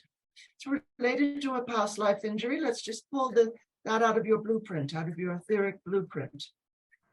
I'm going to tell the past life self that's over now. Release the contract, please. Release the agreement to re-experience this. It's all right. It's done. It's finished. We don't need this now. Release. And you put that into the light. That into the light. Yep, you're healed. Absolutely right, dear one. You're healed too. Yes. Speaking to the past life self.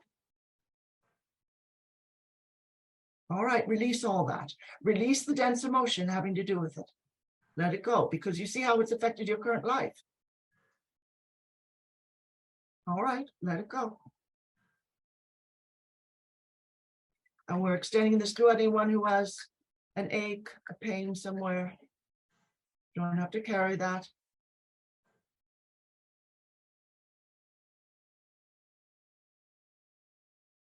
Let it go. Let it fade into the ethers. Bring in crystalline diamond light.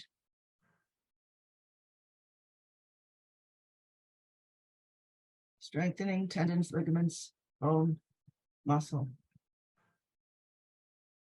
Readjusting a bit. All right, dear one, what we want you to do, and we would say this to anyone, for the rest of the day, periodically get a glass of water, bless the water with pure light, imagine it's pure light, and drink it. And you might do this 3 or 4 times or more, and then do it again tomorrow. 7, 8, 10 times is not too many. One needs a lot of water now anyway. Your bodies naturally do. You're mainly made of water, of course, but as you're doing that, you are drawing the light from the etheric into the water and then into the body. And so just say, I bless you with the light of the divine or the healing light of the higher realms. I give thanks. You might image it being sparkling, full of lovely energies, and then down that water. Yeah. Mm-hmm. Wonderful. Even if you just sip it through the day, this is fine. Wonderful, dear ones. And then the left hip for this dear one. All right. You're going to ask this dear one's team, is there a misalignment?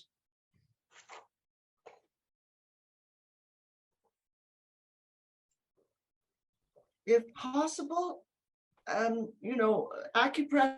acupuncture, chiropractic work, see what the doctor says or see what you feel safe with, but all of those things can assist, dear one, because we're seeing some misalignment as far as how the body is positioned, the bone structure, the skeletal structure, and these dear ones can help. Just get a referral to good people. Acupressure and acupuncture, that can release a buildup of emotional energy in the body, as well as trauma energy from an injury or what have you, from this or another life. Yeah.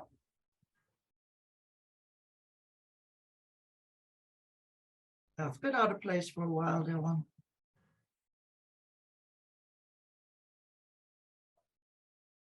Same thing, drink a lot of water, bless it first, and then drink a lot. Wonderful. You know that the energies we're sending, they're going to continue to evolve, and we do encourage people to see energy healers. It doesn't have to be, if you're going to an energy worker, it doesn't have to be us. It can be whoever you're drawn to naturally, whoever you feel is right for you. But work with people who are able to assist as well as dealing with it in the physical. Dear ones, yes. Wonderful. Absolutely, yes, absolutely, dear one. You're all very blessed. We are blessed to know you. The earth is blessed to have you here. So we send much light, and we welcome all of you to Galactic Society and Intergalactic Society. You've been there before, and it will all come back in your memory in a moment. So we give many blessings, much love, and as always, we are honored to assist. Namaste. So thank you so much. Thank you, Hope. Thank you, everyone. Thank you, Caroline. 2 minutes early here, but just wanted to say thank you. And, your community has meant so much to me. You're like a second family. I hope to see you all face to face again at some point. Maybe I'll come by in my shuttlecraft. People are always talking these days. My friends and I was talking about when I get my shuttlecraft, I'll zip over to Paris in 5 minutes or whatever. And, I can zip over to all of you in the Midwest as well. So I just send a lot of love, full of appreciation for all of the light. I love that Christina Rose is here and she actively engaged with us. And great to see Dave. Hi there, Dave. Seeing some old friends. Thank you, Ellen. So sweet. Just a beautiful, full of light community I'm endlessly thankful for. I really am. Oh, thank you. Thank you so much. Thank you always, always, always for saying yes. So, of course. You are definitely part of our family. Thank you, thank you, thank you. Well, I feel so blessed, being around all of you. You just got a special light and a special warmth, and beautiful part of the world where you live as well, land of many lakes or whatever it's called. Just gorgeous. Thank you. Yes. From the bottom of my heart. Thank you, thank you. Well, we have Mr. Dave Barnett coming to us, and I'm just going to give you a little bit about who Mr. Dave is. Dave the Mystic, Dave Barnett, is an energy medicine practitioner. He is a healer and intuitive with over 35 years experience in Colorado. He has multiple technical degrees and is truly a rocket scientist. And I first heard that, Dave. I didn't believe it. But he truly is a rocket scientist. In the early 1980s, Dave had some turning points in his life that led to a passion in discovering and developing his gifts in multiple forms of energy healing. He embarked on a path of training in many modalities and developing conceptual understanding of how the different systems work and complement each other and support spirituality. Dave has gifts in healing, reading the Akashic records, energy and entity clearing, changing core beliefs, karma burning, and discerning spiritual gifts. Dave continually seeks out new modalities, learns and experiences them from their practitioners, and frequently highlights these practitioners on his weekly web radio show. Dave is a strong believer in health issues, having many potential causes in different energy planes. Dave works with many spiritual guides and communicates with them freely.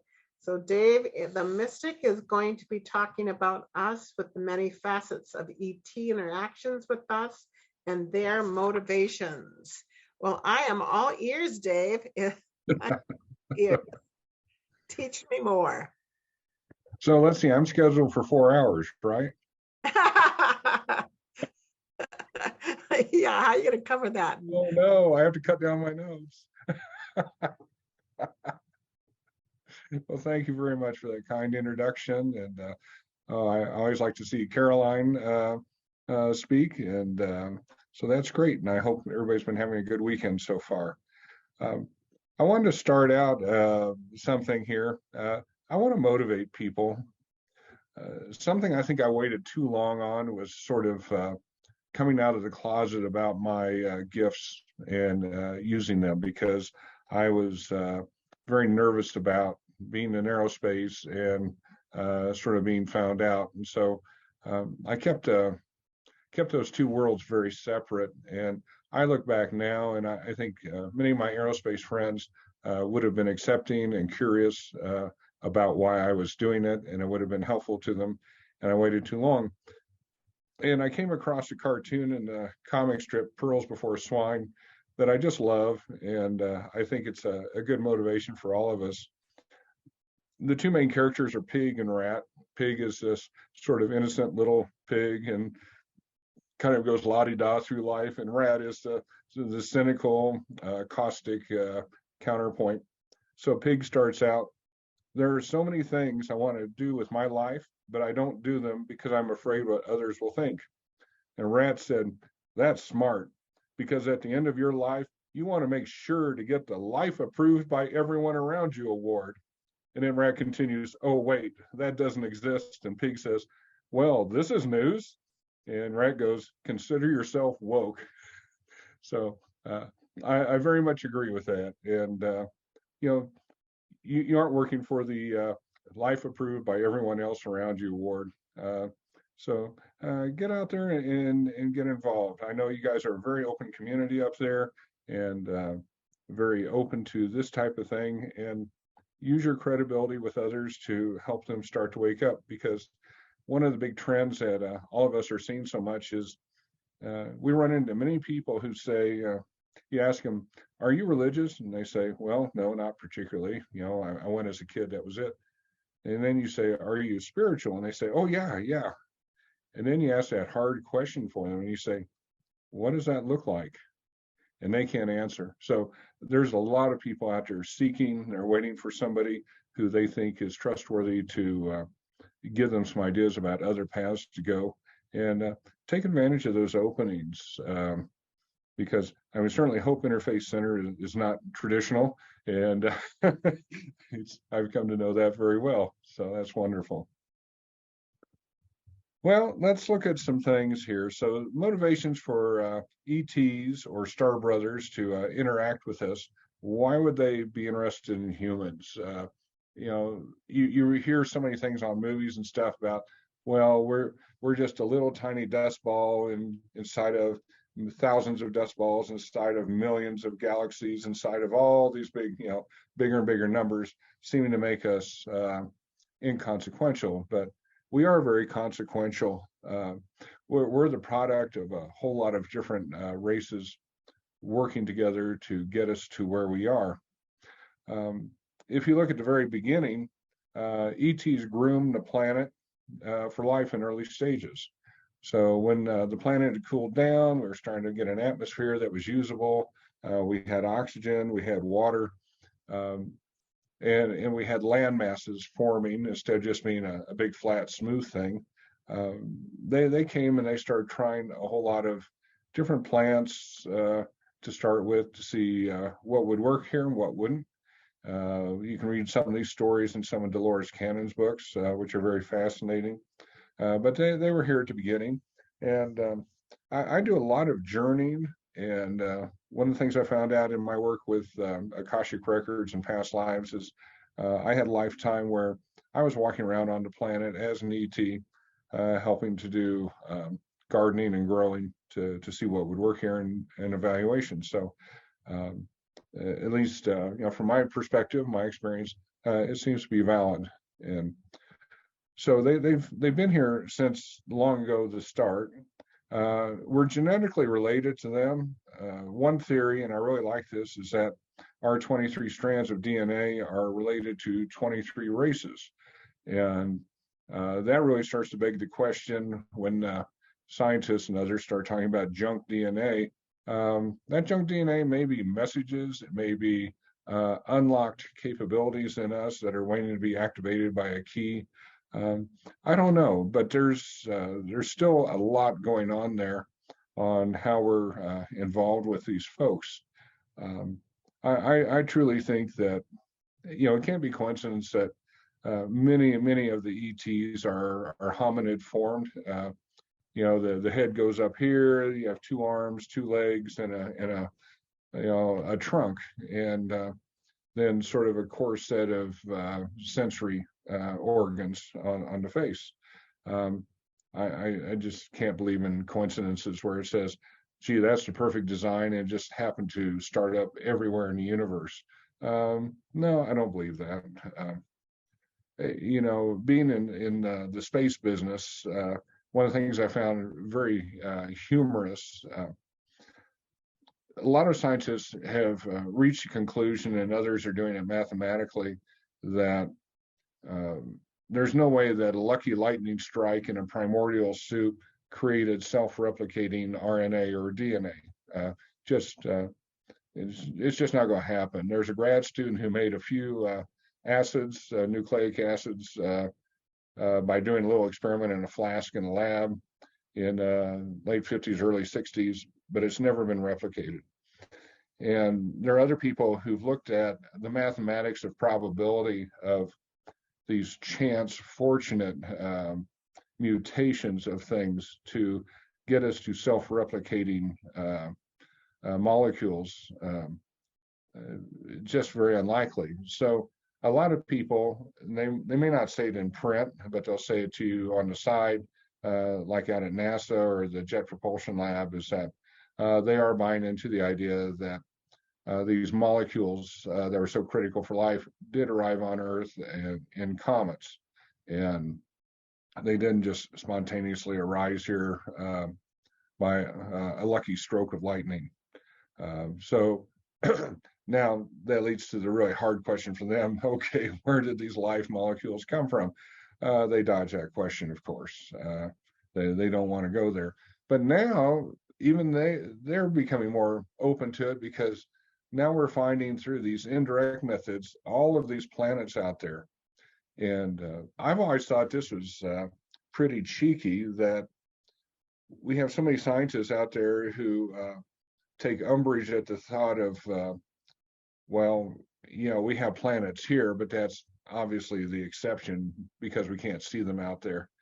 And now to have a method to detect them, and the count is over 1,000 planets we've detected by indirect optical means.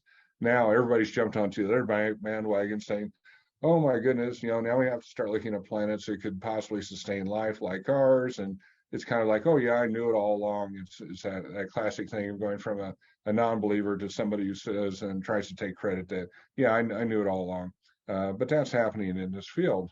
And when you start looking at the mathematical computations on how many inhabited planets are likely to be out there, the numbers are fantastic. And then you get into a lot of other discussions about where are they on their evolutionary progress, because you look at ours, and I don't think chance or lucky individuals or insightful individuals can explain how far we've gone. And what I mean by that is, I had a great grandmother who died at the age of about 103 in the early 1970s. She crossed the plains in a covered wagon in the US, and she lived to see man walk on the moon, all in one lifetime. I don't think we got there unaided. I'm skeptical about that one. There's too many switches to flip to make those steps to get there. And yes, we can look back in the history books of science and things and see, wonderful insights. How many of those wonderful insights came from outside sources, whether you would say, well, it's likely to have been spiritual or it's likely to have been ETs. But I clearly think that ETs, the vast majority of our contacts are with the good ones who are on our side, and they want to help. If we look at the ET forums, Space Brothers, they span the gamut, just like people do.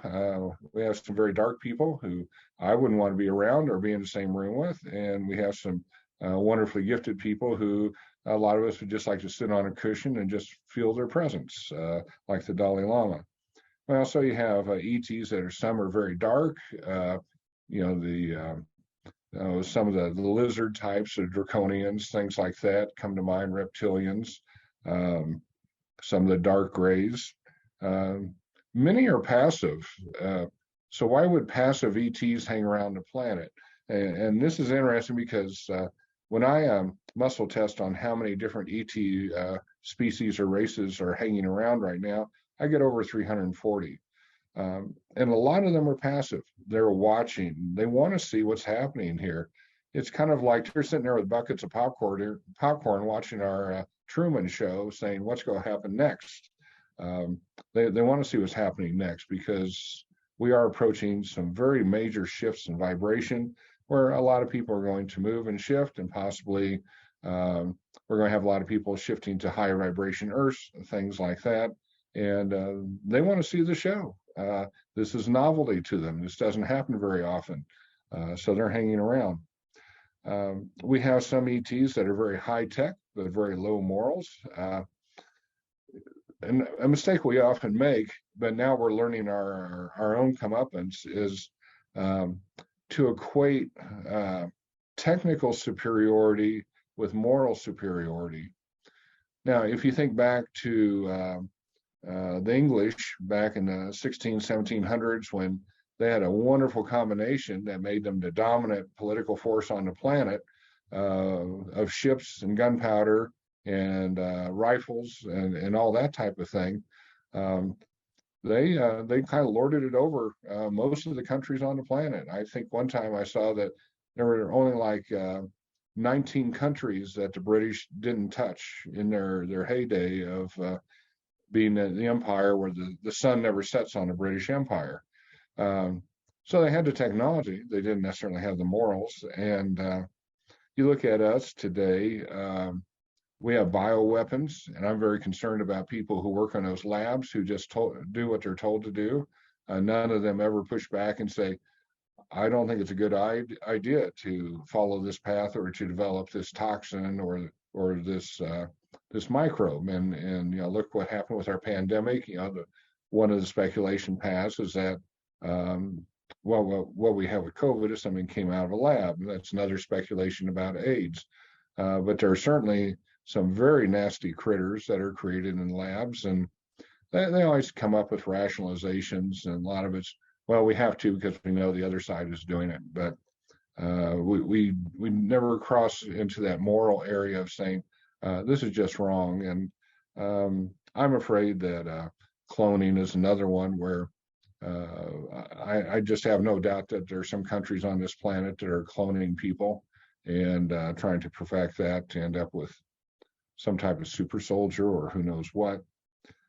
Even the internet, man, I was all for the internet when it started, and I look at the internet now and just say, having all that capability without some type of moral compass has been very harmful and disappointing to a lot of people. And so do we have ETs out there with great technical capabilities and a low sense of direction?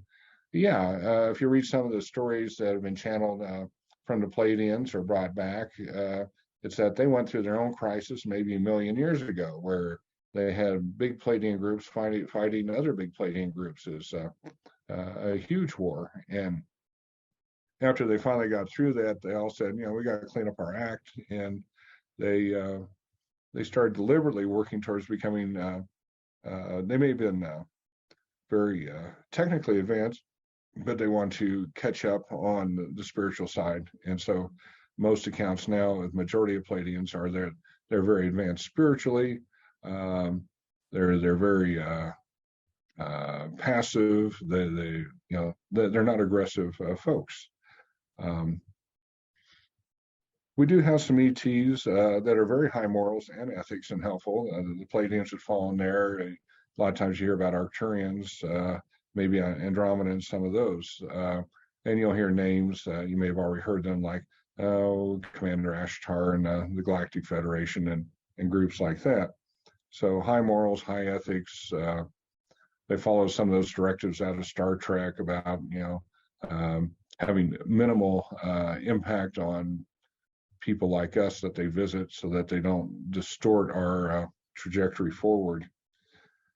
There are some ETs, and this is really a strange thing to wrap your head around. They're so spiritually evolved that they can drop in and out of bodies as needed.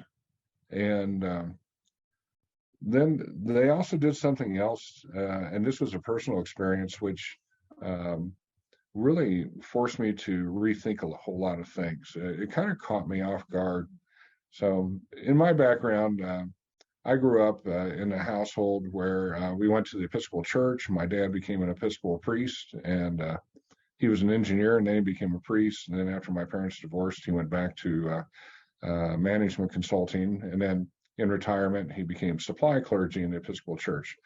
I didn't realize how much of that rubbed off on me till one time in a meditation. I was in a healing pyramid that was created for me, and we were working on a number of people on healing tables, and there were doctors in spirit there. There were angels. There were angels like Archangel Raphael there. Who knows? Edgar Casey, just all types. And then I look up, and there's a bunch of ETs standing around who are working on some of the people, and it really threw me. And I really had to reevaluate a lot of things. Because it turns out that our, what we call is our heaven, in which we might actually feel kind of protective about. Well, we expect to go to our heaven and see our kind of hominids from the universe there. And what you find is that our heaven is a vibrational level, and it provides a lot of opportunities for things in a different form of reality. But there are ETs who have also gotten to that level of vibration, who don't necessarily have to go through a birth and death cycle like we do to incarnate. They can pop in and out. And I just realized, how much my culture from childhood had come through, where I was kind of shocked to see ETs in our, quote, spiritual heaven that I thought was sort of kind of reserved for humans, and maybe our pets, but that's it. And it really opened up my eyes to the idea that there are different vibrational levels, and there's a lot of culture that we pick up through our religious training that it may do a good thing in that it sets a good expectation for us that when we die, our initial reaction to coming out of our bodies is to move upward into the light, move into a reality that we can comprehend, and to keep us on that track and not to wander around in the astral plane puzzled, wondering who we were. So it does a good job on that. But it also sets us up for, I'll just say, some learning opportunities on the variety of experience under the Creator and all these different beings, and to think that we are the special ones or the favored ones under the Creator because we're humans, and even harking back to some of those words that we are created in God's image. That is such an open to interpretation statement in terms of what that image looks like that we're supposed to be created in, that you just need to be very open to the idea that ETs are different flavors. The other thing comes up, I do a lot of past life readings for people, and a lot of people have had ET lifetimes, and some of them have been fairly recent. So people do have these experiences, and sometimes some of these experiences will come through. The strange one for me, when I was a child, about 4, I disappeared for a while. It was a Saturday, and around lunchtime, my mom went to find me for lunch, and I have 3 older brothers, and they couldn't find me. And they got more and more worried because it went on for about 3 hours, and they shook out all the kids in the neighborhood to check all the hidey holes in the bushes and the closets and everything. And I just magically appeared asleep on the floor between a bed and a wall. And then they just kind of wonder what happened. And I always did too. And then I had hypnotic regression by one of the Dolores Cannon trained people, and found that I'd had a fairly recent life as a Pleiadian, and Pleiadian spacecraft flew over, and I recognized some of the beings on it at some subconscious level, and I kind of flagged it down and transported myself onto their spacecraft and rode around with them for a while, and then got returned, and none the wiser of it. So these things about, how close are we to our star brothers? We're very, very close, and I'd say the vast majority of them, want to see things happen for us for the highest and best good. Something I want to comment on is consciousness is very important to the creator. My view of the world is that the creator is sort of like a sentient brain on a table, and by extending out monads and then higher selves and souls and spirits and everything, it's sort of a way to experience itself, experience its surroundings, and to grow, and to have all these little pockets of creativity that we call people out there doing things, and for the creator to experience through us. I don't think we're on track to have that on the earlier forms of Earth. If you go back a million years, the hominids that were around then really were just on a subsistence type of life, run up into the trees. They weren't very tall. You hear names like Lucy from Olduvai Gorge and things like that. I truly believe that the ETs in some form helped us to evolve. There's stories that Alexander Sitchin has brought forth through some of the clay tablets on the stories of the Anunnaki and what they may have done here, and some of them may just been hearsay or another form of mythology, but it comes across as sounding like a credible been there, done that story. And then we have the impact of humans in growing knowledge and creative expression. And so I think that once again, just like the Earth was seeded by ETs, I think people to some degree had some switches flipped genetically to start becoming much more self-aware. So much of what we do is enabled by language and the capability to communicate. Kids are obviously pre-wired for language. A very fascinating thing they found in Brazil a long time ago. I don't know the circumstances, but there's a group of kids that grew up without any adults. They grew up on their own, and they developed their own language. They spontaneously created a language, and they had to teach them the local language after they were rescued. But we're pre-wired for this stuff. Our interaction with ETs is long-term. Talking about going back, there are images and petroglyphs that show what looks like spacemen in helmets and things with antennas. And some of those are just so explicit, it's very hard to discount them as just being a good imagination.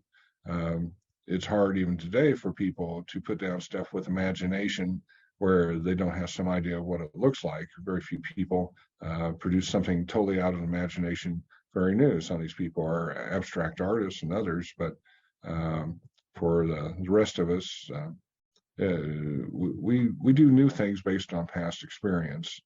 And so you look at these petroglyphs and you just say, wow, something's happening there. And this goes back to many of the primitive societies on the planet, that they have this type of experience.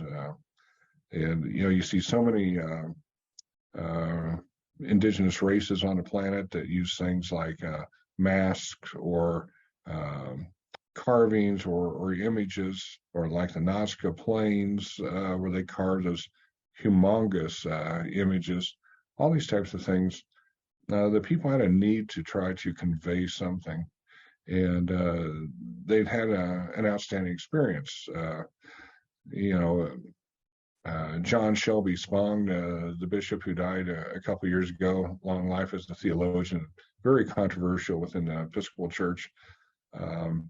He talked about he wasn't sure what happened in the stories of the Gospels was necessarily true, but he said there was this guy, Jesus, who was so profound in what he was coming across with to people that regardless of what you think about the miracles, he left a major impact on a group of people, and they were kind of at a loss for words on how to explain how he had touched them.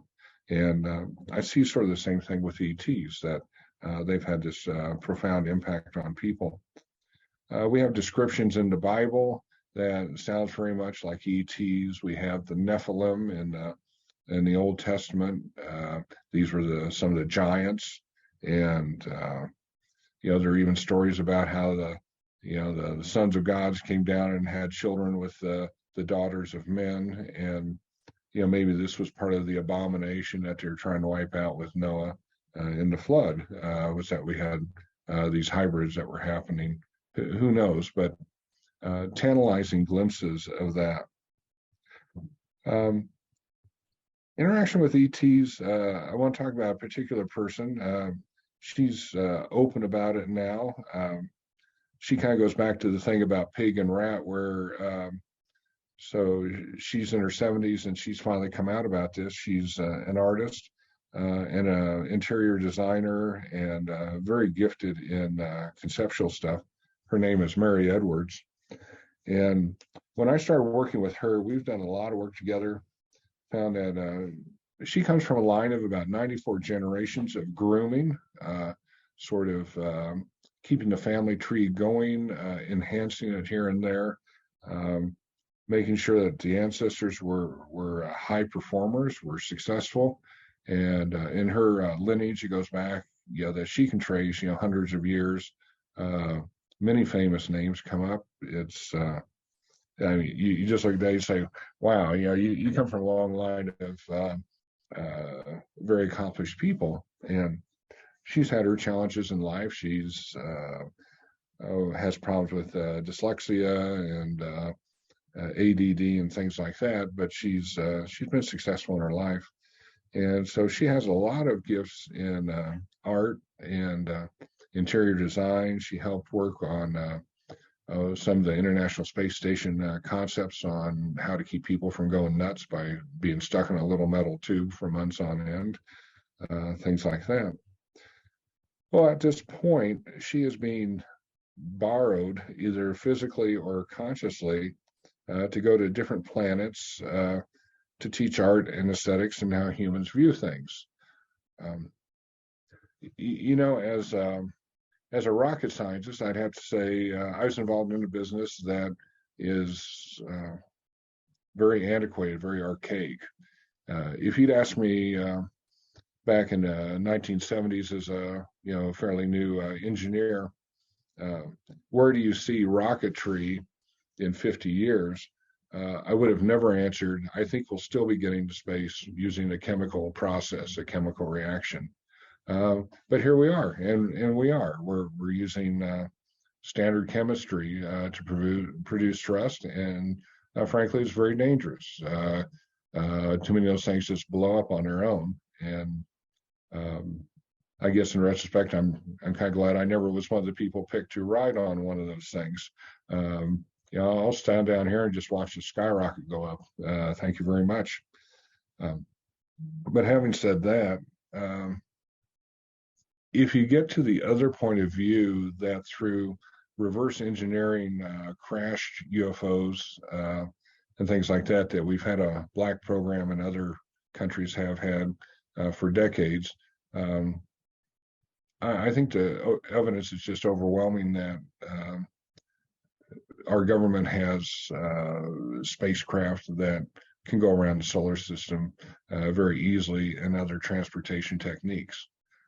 So if we just say on a hypothetical basis that is true, then the question is, what's waiting for us on those other places? And what Mary has found, and what I found in looking on her behalf to see where she's going, is there are colonization efforts or large outposts on just about all the planets. And for some that you'd say, well, that's inhospitable. How do you have something on the sun If you shift the frequency of the sun slightly, the sun can appear to be very different. It can be planetary in nature with a solid crust and something you can work with and landing and living in. Just like on our Earth, we have a lot of ETs who visit here, and people see a spacecraft flying into a mountain, and right as it gets to the point where you say, well, it's got to crash, you just go hit the mountain. It just kind of slips right in. And this is a change in vibration. So a couple things. One is that we have easy transportation in some form to go to these other planets. And now we have outposts or colonies being set up where a lot of people are going to be going. Because if I told any of you, look, I can send you to Pluto and you can be there in 5 or 10 or 15 minutes or even 20 minutes. And when you get there, there's going to be a climate controlled area and gravity controlled area. And how would you like to live here for a year? And you might say, that's very intriguing. That is something that's nice. It's not a hardship. And then you start looking at it, but what am I going to be living in? Is it going to be like I'm stuck in a mobile home for a year and I can't leave it? It's like, no, it's a bigger space than that. But what they've been using Mary for is to teach the designers and the builders there, especially from other ET races, what is it that comes to the core of what people enjoy? What do people like to look at? What is their environment? What is their furniture style design? What are the big things like sculptures or coloring on walls that people enjoy? What kind of artwork would people enjoy over the long run? What color schemes? Because it's a funny thing. I didn't really appreciate it until I started thinking back to all the movies I've seen, and whether you think of Star Trek or Star Wars or any of those, even Guardians of the Galaxy, everything is metallic. It's gray. Sometimes it's just painted white. There are no designs. There are no visual distractions, and you just look at that and. On a century basis, those people are starved, if they were there for long term. It's not going to happen like that. And so what Mary has been working with these folks on is helping them to do design, understand the color palette that humans appreciate, because some of the ETs, or maybe a lot of the ETs, have a color palette that is different from ours. It may extend into the infrared. It may extend into the ultraviolet. When they try to show us what insects who see ultraviolet see, it's confusing because all they do is just different intensities of purple. Well, I would guess that insects, they don't just see a purple in different intensities. They see what to them is just as much as seeing different colors as our experience is for how we perceive different colors. So we've truly been blessed with our gift of eyesight and the idea that when we see green things, we know they're plants, and when we see a blue thing, we know that's the sky or water. Those types of things, which were probably part of our survival skills. But a lot of these ETs, they don't see like we do. They don't think like we do, and so. Mary has been drafted for a lot of trips. If you want to learn more about her, she has sort of come out of the closet also in the past year, and there's a thing called the Conscious Awakening Network.org that was set up by a lady who's a friend of Mary's named Sheila, and Mary has a lot of discussions. I've been interviewed by her a number of times, and so I'm on there, and others, and then a whole lot of different hosts of shows. A lot of people are signing up to present their videos on there, their video interviews and blogs. So it's something to look at. But if you're curious, you can go look for Mary Edwards there and learn more about her.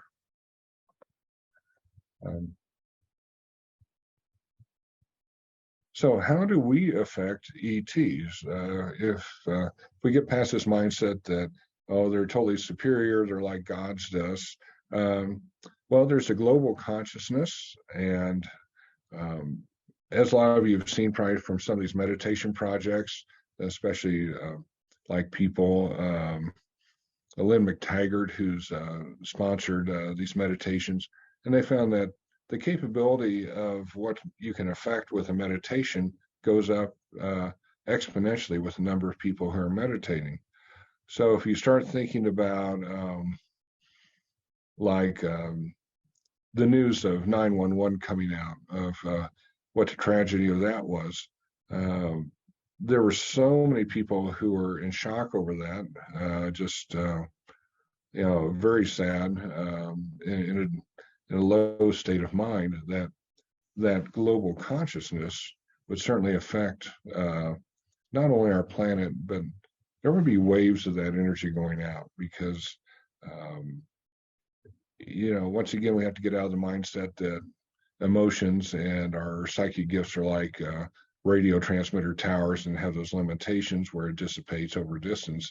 No, our thoughts can be very focused, and they can go out in a very strong way that's not diminished by distance or time. We have light and dark here with many beings in spirit, so we're continuing to learn how to use our energies, and a lot of the beings in spirit are good, and we also have some very dark beings in spirit. I do a lot of energy and entity clearing, and in the years since 2012, especially, the dark demonic things have just grown exponentially. So again, this planet is being challenged, and a lot of people are being challenged on sort of which way do you want to go, how do you want to be motivated, that type of thing. Our actions, such as using nuclear weapons, that reverberates in the universe, particularly from the two big events in Japan where there was loss of life deliberately.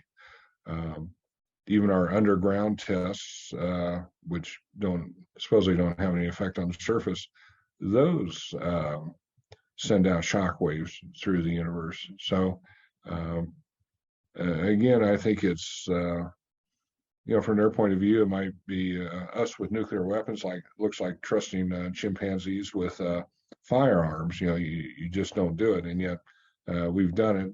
There's some stories in the past about some of the missile sites where UFOs hovered over some of the silos and turned off their capability to even be able to consider launching or going on alert.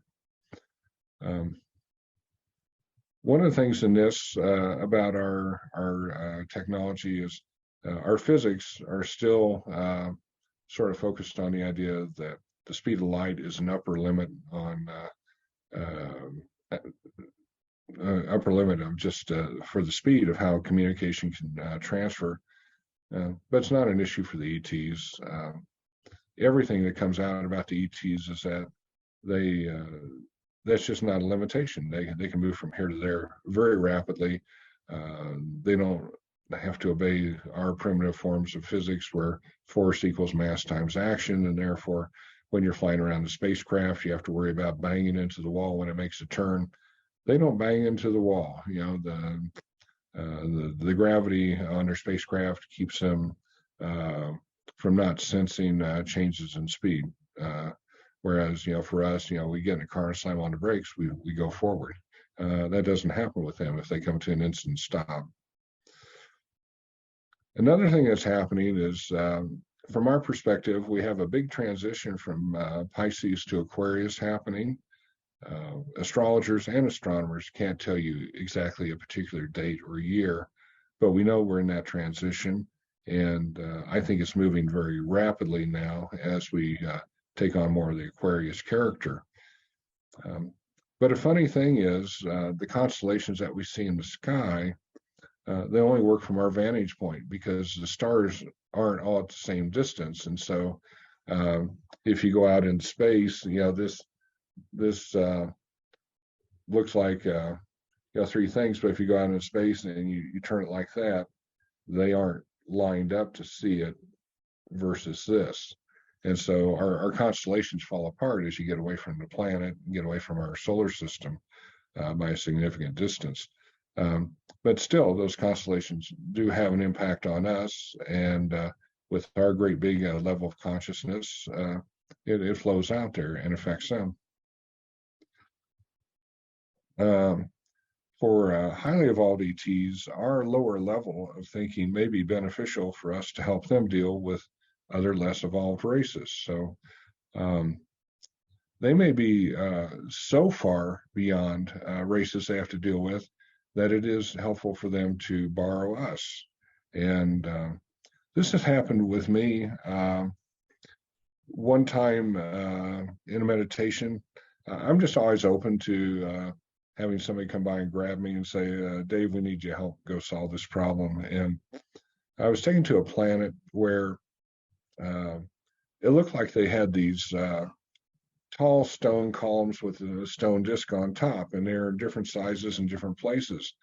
Well, it turned out those were the sentient beings, and they actually were growing, although very slow. Well, another race was coming by, and they thought that planet looked really good, and they thought that those stone things were just a natural artifact of the geology, and so they're going to wipe the surface clean and start fresh with this planet because it had characteristics that would help them, not knowing that these tall stone things were sentient beings. And so I ended up getting involved as a mediator to help them understand that they can't come in and scrape the planet because they'd be killing out a whole race. And so you get involved with things like that maybe it's easier for humans to get their attention if we're used for negotiations than it is for them to do it at their level. They just can't get their attention. Another one, I think I might have told this before in this forum, but I think it's still fun, is one of my early experiences with being borrowed to go do things. This was when they drafted me to go do some healing. And they said, we're going to take you to another planet that's having an epidemic. Well, okay, I'll help however I can. They said, yeah, we think you can be very helpful, but we want to warn you ahead of time that these beings look very different from you. It's like, well, okay, whatever. Give me a chance. And they said, no, we want you to guard yourself against finding it funny. Well, that's really getting intriguing. Okay. So we end up going to a hospital ward, and I'm clearly looking in on, as a very big being, and the hospital wards, all these little beds, and they're sentient species. They look to us like June bugs. So all these little hospital beds had a June bug in them, and that was their sentient species. And so that's why they didn't want me to laugh out loud about, they're just bugs. No, that's not how they see themselves. and so I was able to help them on their healing path. But I'm glad I was prepared, because, yeah, that would have been a natural reaction, I think, for a lot of us. Another place I've been brought is just wars between different races out there. And there are some other gifts that I have, very close relationship with the creator. So I have some very large capabilities to make things happen, I'll say. And so I had to deal with these two groups that were in a long-term battle. And I ended up getting a hold of both sets of leaders and putting them in a position where they couldn't say no to having a ceasefire and to negotiating a way to get together and get along rather than being in continual conflict. And so I always feel humbled when I'm allowed and given the gifts to go help in those types of situations. But being human, I was closer to the idea of what they needed to do for warfare and walking away from it than some of these other ETs who function at a very high level. And it might be very frustrating for them to try to drop their consciousness to the point where they can communicate with these people. Frankly, if I had to go down to a rave or something, I would feel out of place too. I just wouldn't get the context. And I think that's how some of these ETs are when they draft humans to go get involved in these things. Another thing that ETs are helping us do is making it over the hump to get to our new spiritual level. We're getting very close to a major shift, and they really want us to see us. They want to see us get there without destroying ourselves. We have weapons of mass destruction. We have the risk of making the planet unlivable. Where this kind of comes in one experience I had, nothing ever happens by chance, is I came up out of one of those dreams that sort of, kept me going even after I was awake, and I was still involved in it. And I was at an Air Force base on another planet with a bunch of engineers, and we could see planes landing, taking off in a panic, and we were inside a building, and suddenly the sky glowed red, and it's because nuclear weapons were being used, and basically that planet was going to get wiped out by a nuclear war. And so it brought me back to talk to all my guys. I said, what did I just see? And they said, yeah, that was a parallel universe of another copy of Earth that was destroyed by nuclear war, sort of to take the energy off of your Earth so it wouldn't have to be. They said this is very critical because the same experiment of Earth has been done twice before, and both times it's destroyed itself. So we're lucky number 3 in terms of making this work and hanging in there and not going nuts with the process. So the ETs are here to provide a safety valve on that, I think, to keep us from going past a point of no return. I certainly see them as providing technology. 10,000 years ago, something happened, and I disagree with anthropologists and others and archaeologists. Fantastic things started to happen. We started hybridizing grains, taking grasses and making them into edible grains. And we were hybridizing fruit trees. I read somewhere the almond tree was one of the first ones, and domesticating animals. All these were critical to moving forward. And I just find it hard to believe, that people who were not using written form of communication and who had a lifespan that was less than 30 years were around long enough that they could be smart enough to hybridize grains and also to pass this on to the next generation to keep using each season for testing and finding the right grains to continue breeding desirable characteristics, and doing the same thing with captured animals, doing the same thing with fruit trees. I kind of I call BS on that. I don't think we were there. And with their lifespan, we didn't have people living to be 60 or 70 years old who could study it for that long and then pass on their accumulated knowledge. So I truly believe that we had help, whether it was from spiritual beings that the Creator put here, who later got turned into mythology figures, or ETs, or both. For example, one, we're still puzzled over it. I mean, all of you eat seedless grapes. Well, if you have a seedless grape, how does it propagate? Well, it propagates by cuttings. They found one seedless grapevine one time, and every seedless grape we have now is a descendant of that vine, So we got lucky. We got a variant that we didn't expect.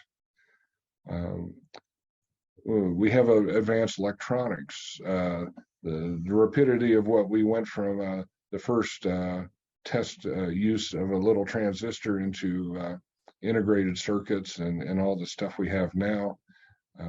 Again, I'm skeptical that we did that without help. Since the 1940s, we've been reverse engineering crashed UFOs, from my point of view, and many other people. And I certainly believe that we have space traveling technology now. I'm just disappointed that with all that advanced technology, that the powers that be haven't shared it with the planet. I think that's just criminal. I think they probably view it as criminal too, and that's why they don't want to do it at this point. Is the outcry if people found out we'd had that technology, for all those years and never used it to better ourselves or to help, catastrophes in Africa for food shortages, things like that. Yeah, I think there'd be a lot of explaining to do. So where are ETs now? They're experiencing on this planet. When I muscle test, I usually get around 3.5% of the people you see out there in a mix of a crowd. 3.5% are ETs of some form. Many of them look like us. Some of them dress outrageously in ways that you're afraid to look, even though they're so strange, because you'd be staring. That's not socially acceptable. And so you kind of avert your eyes and you don't look closely. But if you did, you'd see that probably a lot of them, they don't quite look like the normal homegrown brand of humans that we have. So they're out there. One of the stories I always like is this happened 7 or 8 years ago near my house. My wife and I went out driving to go to the local McDonald's, get some iced teas and just sit and talk. And right as we were waiting for the left turn off the major road to turn into the local drive, there's a wreck across the street from us where a sedan hit the rear corner of a pickup truck. I figure, well, we're only a block away from the firehouse. They'll be here in a minute. So we went ahead and went through the drive-through, sat up there on a parking lot that's just raised a little bit so it overlooked the crash scene. And I didn't see anybody getting out of the car. I didn't hear any sirens. I thought, well, I better go down and check. So I told my wife to sit there and I'd be back. And so I went down. And in the sedan, there are 4 women. And they all look very similar. And they're maybe in their 60s or 70s, and it looks like they're all wearing suits. And this is around dusk. And so I asked the lady, I said, well, is everybody okay? And she kind of looks flustered and she says, well, I think so. And I said, you probably ought to turn off your car. And she goes, oh, yeah, okay. So she turns off the key. And I said, oh, what happened? She said, well, I was driving down here and following the median, and too late I realized that the median curved left for the left turn lane, and I couldn't steer back quick enough. I hit the truck. Well, that was kind of a flag for me. Who drives around lane tracking by following a median? Most of us look up. And I started looking closer and closer at these women, and they're all saying they're stock still. Nobody's talking. And it just hits me. I'm talking to 4 ETs. They borrowed some costumes from Central Casting and decided to go for a joyride, and they got busted. So they have some splaining to do. I went over and talked to the truck driver, and he was having a bad day because he just found out that his cancer that had been in remission had come back, and now he gets his truck hit. And so I just tried to help him, and then went back to my car, and it was still another 5 minutes before the cops showed up. And so I just kept an eye on it. But they're out there. They're around us. They pop in and out of grocery stores. The other thing they're doing too, and this is something I started finding 8 or 9 years ago, is traditionally people were, or we viewed it that when you talk about ETs and hybrids, it means that somebody is a biological product of a union of an ET and a human. And but I started finding that people were being energetically hybridized. And so one of the services I do for women is, or for women, for clients, is to identify what is the mix. And this mix, I look at what percentage human, what percentage ET, what percentage angelic, gods and goddesses, ascended masters. And if numbers keep going out and there's still some left, I look for percentage of jinn, where we get the name genie, Sasquatch, dragon, and I find that this is also a dynamic number. It does change. And I find that for some people, if the percentage for angelic or ET is too high, it can give them issues with getting along in life because of the energy and the concepts they're picking up from that mix. And so I work with spiritual beings to change their mix back to a higher human percentage. So it's just that they're all out here, and they're with us. They do have a dog in the fight with us in terms of what is our future and how does our future affect them. So yeah, I think that they're profoundly involved around us. So I thought I'd take a moment here and see if there are any questions or comments. Yeah, the person wrote down the Conscious Awakening Network.org. Yes, that works. So thank you. And the current GMO isn't as bad as they say. Is GMO genetically modified? Is that the intent there?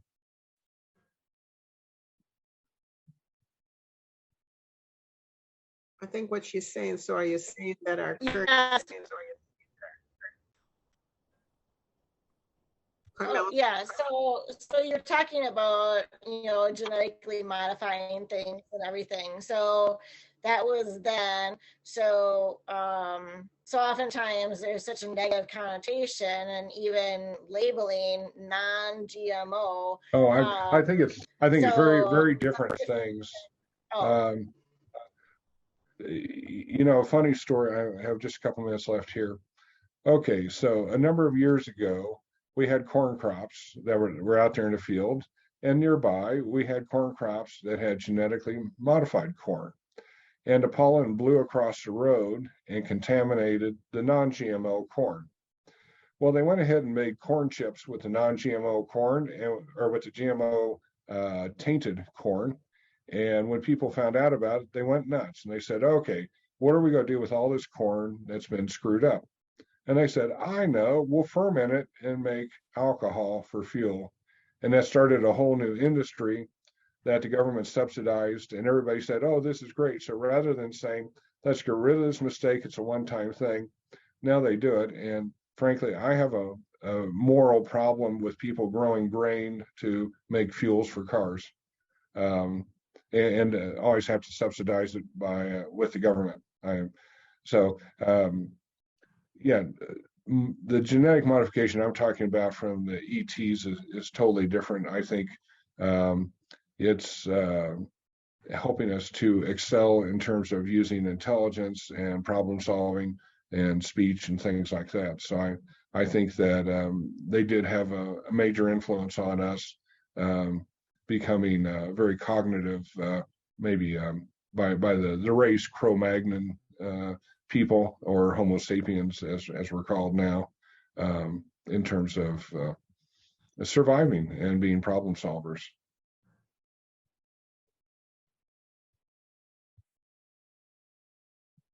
Let's see. How about the Pope one? Do you know how the background of how the Pope acknowledges ETs? The current Pope? I think so. Yeah. They've had to backpedal, and they do it in such little steps, you know, over first getting away from punishing people for saying that the earth wasn't the center of the universe. And so I think they're finally getting to the point where they're saying the evidence is overwhelming that we are being visited by others, and our religious viewpoints out of traditional work just don't support the idea that we're alone and we're it and we're God's, you know, favored image. And so I think this Pope is at least open to the idea that yeah, we do have other sentient species out there who are involved with us.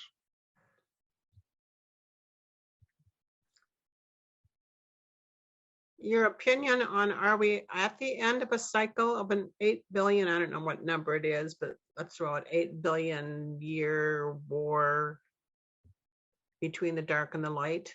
Lots of teachers, channelers are saying that. Yeah, there's a lot of people have different models, whether it's from the Indian viewpoint or the Mayan viewpoint on where we are on these cycles. But um, I certainly see us as being poked and prodded, and many attempts, even through harsh experiences, to motivate us to raise our level of spirituality so that we're ready to go to the next level. I truly feel that's in the work, and some people want to go hide in the basement and eat pizza and play video games, and I think there's a whole lot of things happening on the planet to, just go keep poking and prodding them to get them out and say, no, you have to get involved. And what's your definition, Dave, on getting involved? I think a lot of people have lost their moral compass. The fundamental thing that I use on whether people are using their gifts for good or bad, or number one, are you trying to control others? Another one is, are you trying to harm others? And I think a lot of people these days, through social media and stuff like that, are kind of flunking both of those. And they've lost their compass that, first, do no harm, be altruistic, when somebody else hurts, you hurt. And they've lost that view that when somebody else is starving, it's going to affect you. How do we get past that and to start being much more responsible? And so I think a lot of people may be getting painful lessons on how we do that. The war in Ukraine is bad. Is it being used as a spiritual example to get a lot of people to raise up and just say, gosh, we got to get past this. This kind of conflict is nonsense, in a modern world. This should have been left behind in World War II or even World War I. And the fact that we're still doing this is horrific. And so I think it's there, again, to help motivate people. This is going to be another in-depth question, just like I asked Caroline something, but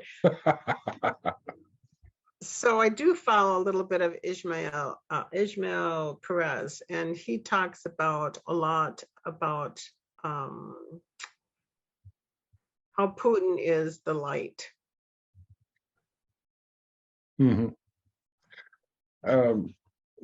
If you objectively look at Putin, you would say, gosh, why does he keep, pushing this for this advantage when his people say don't do it, the other people say don't do it, the world says don't do it, and all this. And I would just have to say that occasionally the people take on spiritual roles to be the bad guy, and they come here. I see this in family groups where somebody may talk to their spiritual buddy in a spiritual plane. They're getting ready to take on an incarnation. They say, I'm going to take on an incarnation where I'm going to be abused. And I'm doing this because I want to learn from the experience. I want to be able to move forward. I want to grow through it. And I trust you. Would you come back and be the bad guy in my life, to be the nasty uncle, and be my abuser? And the other person said, I wouldn't do it for anybody else, but I'll do it for you because I know I'll be despised when it comes out. And but two things. Number one is, I want you to remember that I'm your best friend in the spiritual plane. And then number two is, I'm going to be your worst nightmare. If you want me to do this, I'm going to put all my heart into it.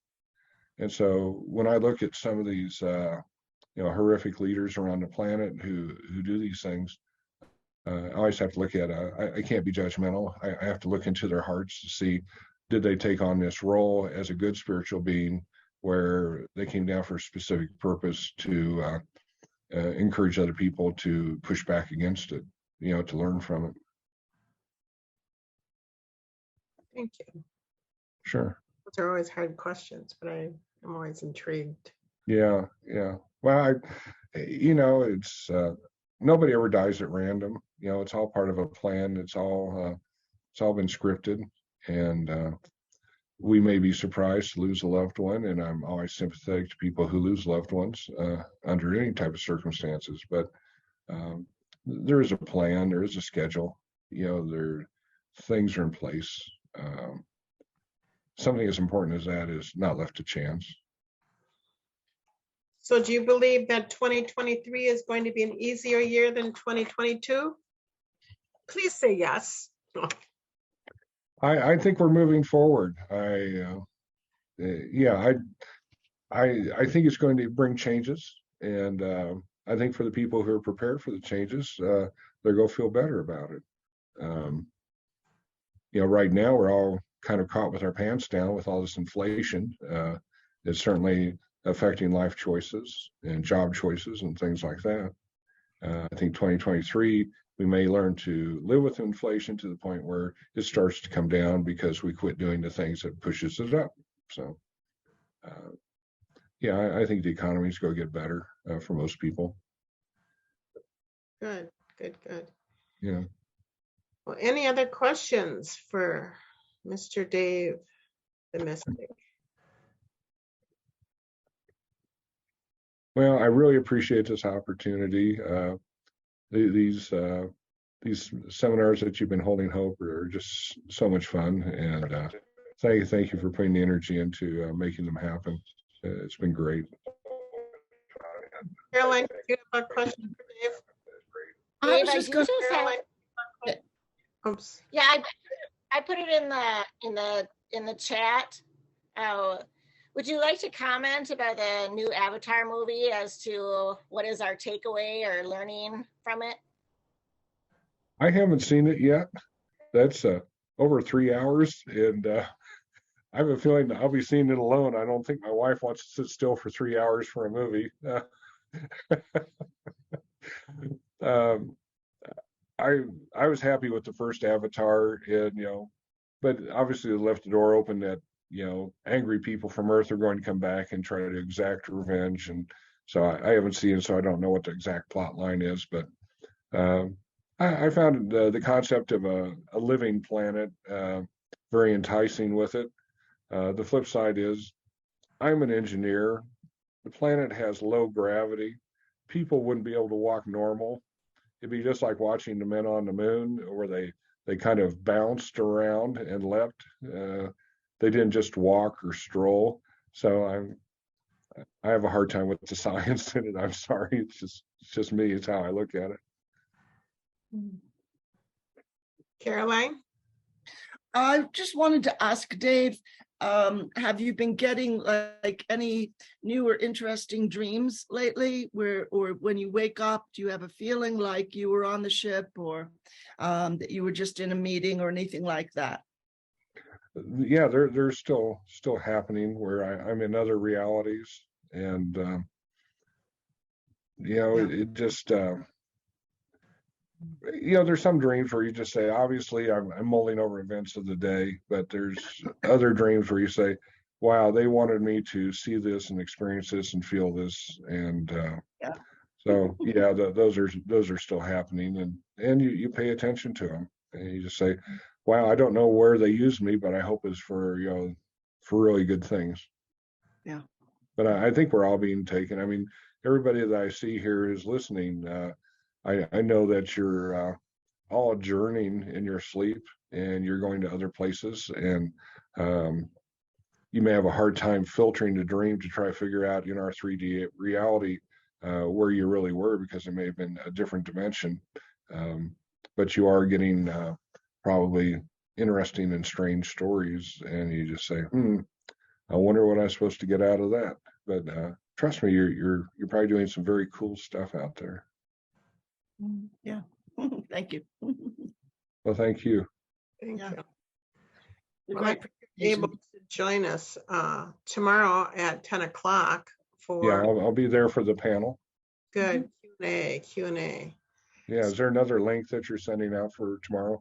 I don't know. I have to talk to my boss. She's saying. Oh, okay. Okay, I'll look for it. Yeah, sweet Melissa. Well, I'm just going to tell you my piece tonight, and we will end on time because all of you gave us graciously your time. I know how our time is precious, but this is also very important. And I know that a lot of people, when they end a conference like this, they sometimes think, so what's next? And so just as I started out this conference, as we gathered together, this is the 5th and final Star Gathering that I am going to produce. I know Caroline and Dave doesn't know, and most of you don't know, but I have, as I move, next year is going to be perfectly the same for me, but I am introducing new healers and helpers to the Hope Interfaith Center and giving them an opportunity to purchase a piece of the pie. So they might purchase a 6-piece, like we might have 6 people working at the Hope Interfaith Center. I've opened it up to invite acupuncturists and healers and energy healers and massage therapists and people who work in mental health, and so on and so forth. And so we are gradually going into working as a cooperative. I believe community, and fellowship is really, really important. And I think it's really still very important at this time. And so I'm letting go of the reins a little bit and allowing other people to take some of the reins as I spend some lovely time with my husband, as well as I move out. We are looking at a energy enhancement system to purchase at the Hope Interfaith Center. That's too much to get into, but it has to do with scalar wave eminence that's coming out of machines that allow people to come back, oscillate back into their divinity and to hold that frequency. And so we're looking at having a scalar wave room at the Hope Interfaith Center, which enhances not only the Hope Interfaith Center and our grounds and all the healers that are there, but there is I wish I was a rocket scientist. I could give you the statistics on how it radiates out into the universe and makes a difference. There's a reason why the Hope Interfaith Center stands so clearly and closely to the Mayo Clinic, which doesn't recognize energy medicine. And so we will be having that there. So we've got a lot of good things coming up. When I started this conference, and as well as I started the Star Gathering, it has to do everything with Christina Rose, who gave me just stories that I just thought were outlandish and, just outlandish. It was weird meeting Christina Rose. And yet she brought me into a world from my unknown world. And I always tell people you can't get into the bigger known world unless you allow yourself to get out of the unknown world. So I do believe that we are genetic royalty. I do believe that we are spiritually genetic geniuses. No other universe has the potential like we do for who we are. Remember, I said we're at the epic center of this realm, and that I believe I am an amalgamation of many, many talents, many, many star systems, many, many lifetimes. I believe all of you are an amalgamation of many races, many lifetimes, and many roles that you have played as well. And that for me, I could never identify, well, I came from here, I came from there, I came from here, I came from there.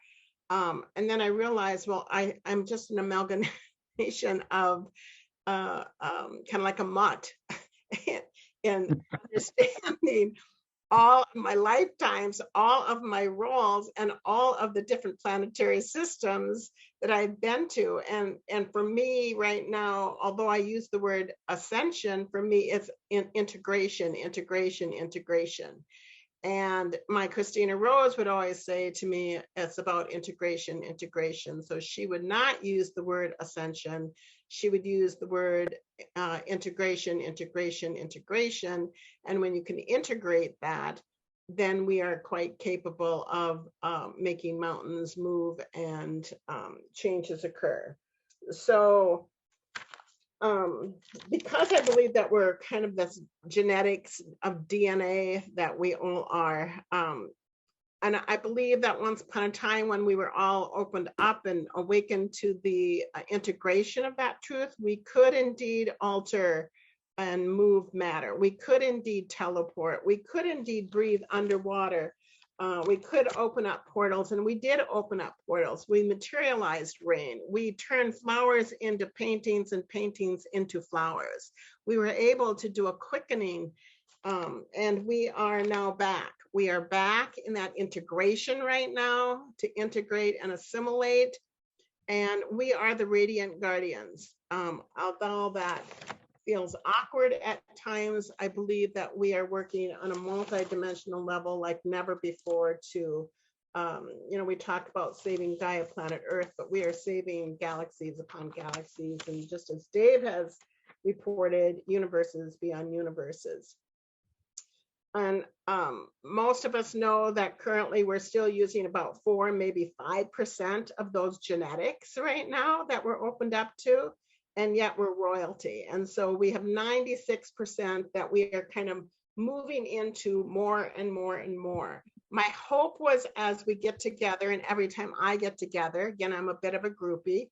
I tell everybody, even when I was marrying Paul, we went to Engaged Encounter before we were even engaged to see if we wanted to get engaged. Then we went to Marriage Encounter. Then we went to Marriage Blissfulness.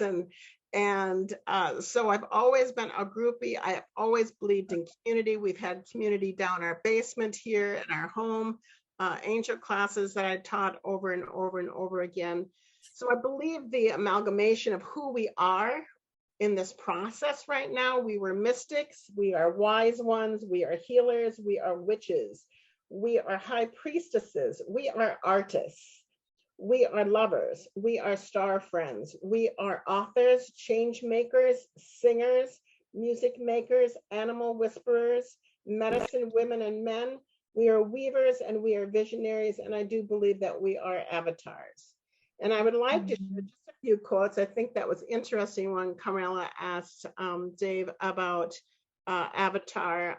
Again, before we started, I told you about that I went to Avatar with Christina Rose. And so when James Cameron wrote Avatar movie, it was one of the highest grossing sci-fi movies that was released in 2019.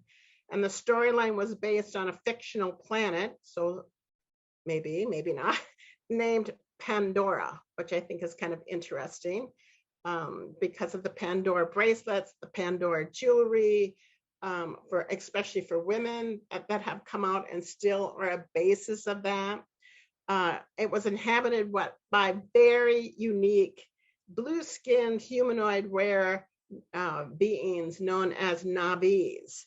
And the Navis showed up, and they had certain skills as well.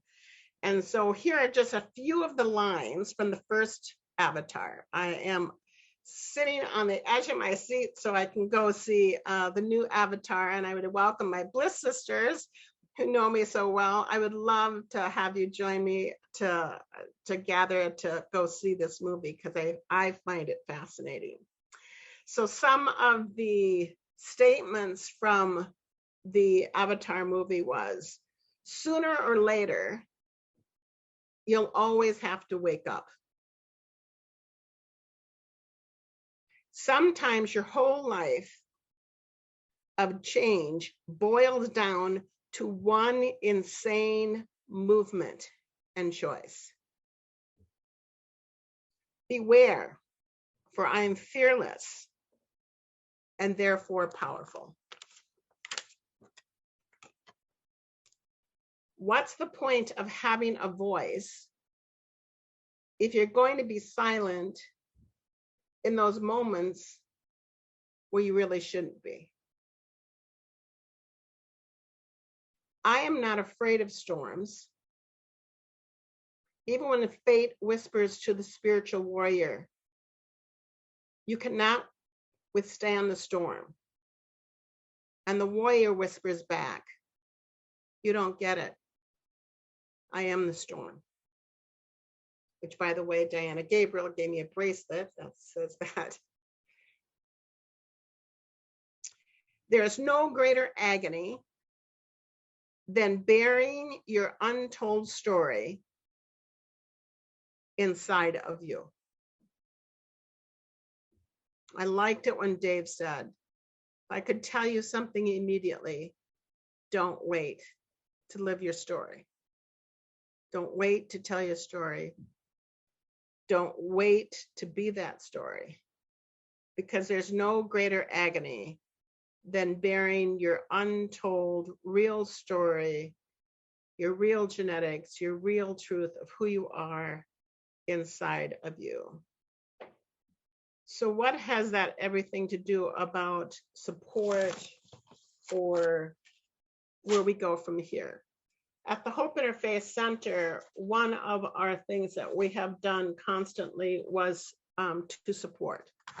I remember, as even Sweet Melissa knows, but I remember Penny Tower, who was there, and we would have people come into the Hope Interfaith. My favorite story is this: a man came in and brought his baby in, and he showed us that his baby had rashes because he couldn't find or buy, he didn't have enough money to buy the right diapers for his baby.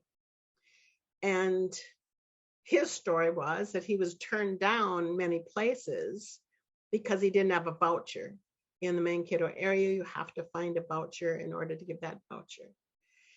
So of course, Penny and I, being mothers that we are, were at that time, we dug in our purses and we just grabbed money out of our purses and just handed it to him. And so we've always been a place where people could find support and love and acceptability and anything that they need. I do believe that the people who have come to the Hope Interfaith Center, the people who continue to come to the Hope Interfaith Center, that we are the super race. I mean, we at the center, and all of us, we have been moving into our allegiance with love. We have been moving into something more than a council or even a galactic federation. I believe that these high spatial beings, again, which has already been said, that the majority of them are here and they belong to allegiance of love. They belong to the allegiance of the galactic men and women and the species of love and the energy of love. And as we have done that, we are on the verge of attaining this other 96% of our genetic genius. We are on the verge of reclaiming that back, of really feeling that and energetically having that back. And so I don't do a lot of shadow work, which bothers people a lot, because I look up at the sun, and every time the sun comes out, the clouds move away. I don't concentrate on the sun. I look at this, I'm sorry, I don't look at the clouds. I look at the sun. And when the sun comes out, the clouds move away. And so I've always been working and helping people, again, at the center and within myself as well, is just claiming and proclaiming and claiming this amalgamation of many lifetimes and our wholeness and our magnificence and our beauty. And I always, whenever I would go in the opposite direction of that, Christina Rose would say to me, and kind of very nasty say to me, really? Are you really going to go there, Janice? Really? And of course, she was my scalar wave friend. So she made me oscillate back into pure consciousness, into that 0 point gravity, which is pure consciousness, which is the moment of now. Because all we need to do is say, let's stop.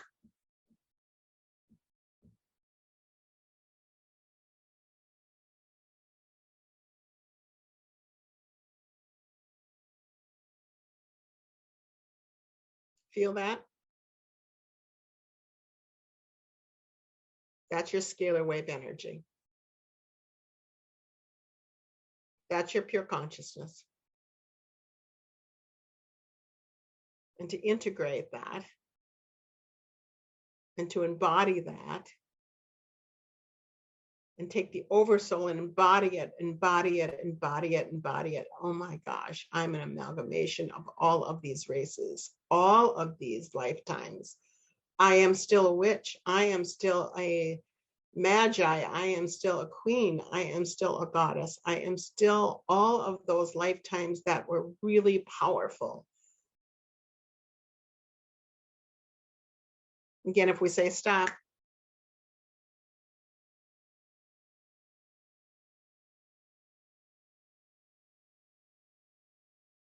just hold it there.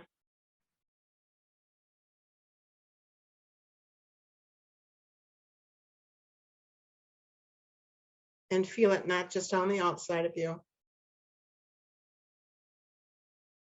That's the inside of you. That's your pure consciousness on the inside of you.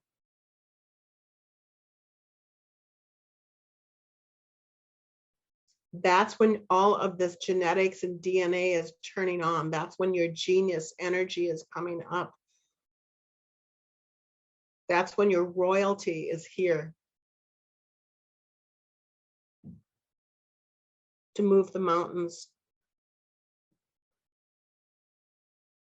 to make the flowers grow like the avatars did, and turn those flowers into paintings and the paintings into flowers. And to say rain when we need rain.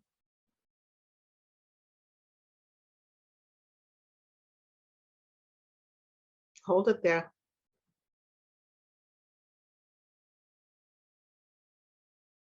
That's your 0 point gravity. That's your scalar wave energy. That's the integration of the divine.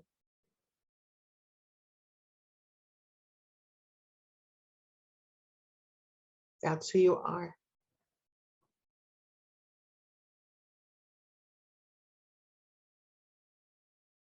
So at the Hope Interfaith Center, what we have done, and these are just a few of the groups, Girls on the Run, 7, 8, 9, 10, 11, 12, feisty little girls, running through that center, bringing mud onto the floor, maybe stealing pens from my office. They are such star beings, such star beings. And having that energy there, supporting those little girls, that rambunctiousness, and saying, not saying, shh, and not saying, can you tone it down just a little?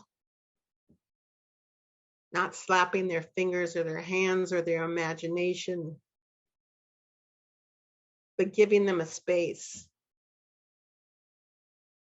that allows them to be this expansiveness of who they already are.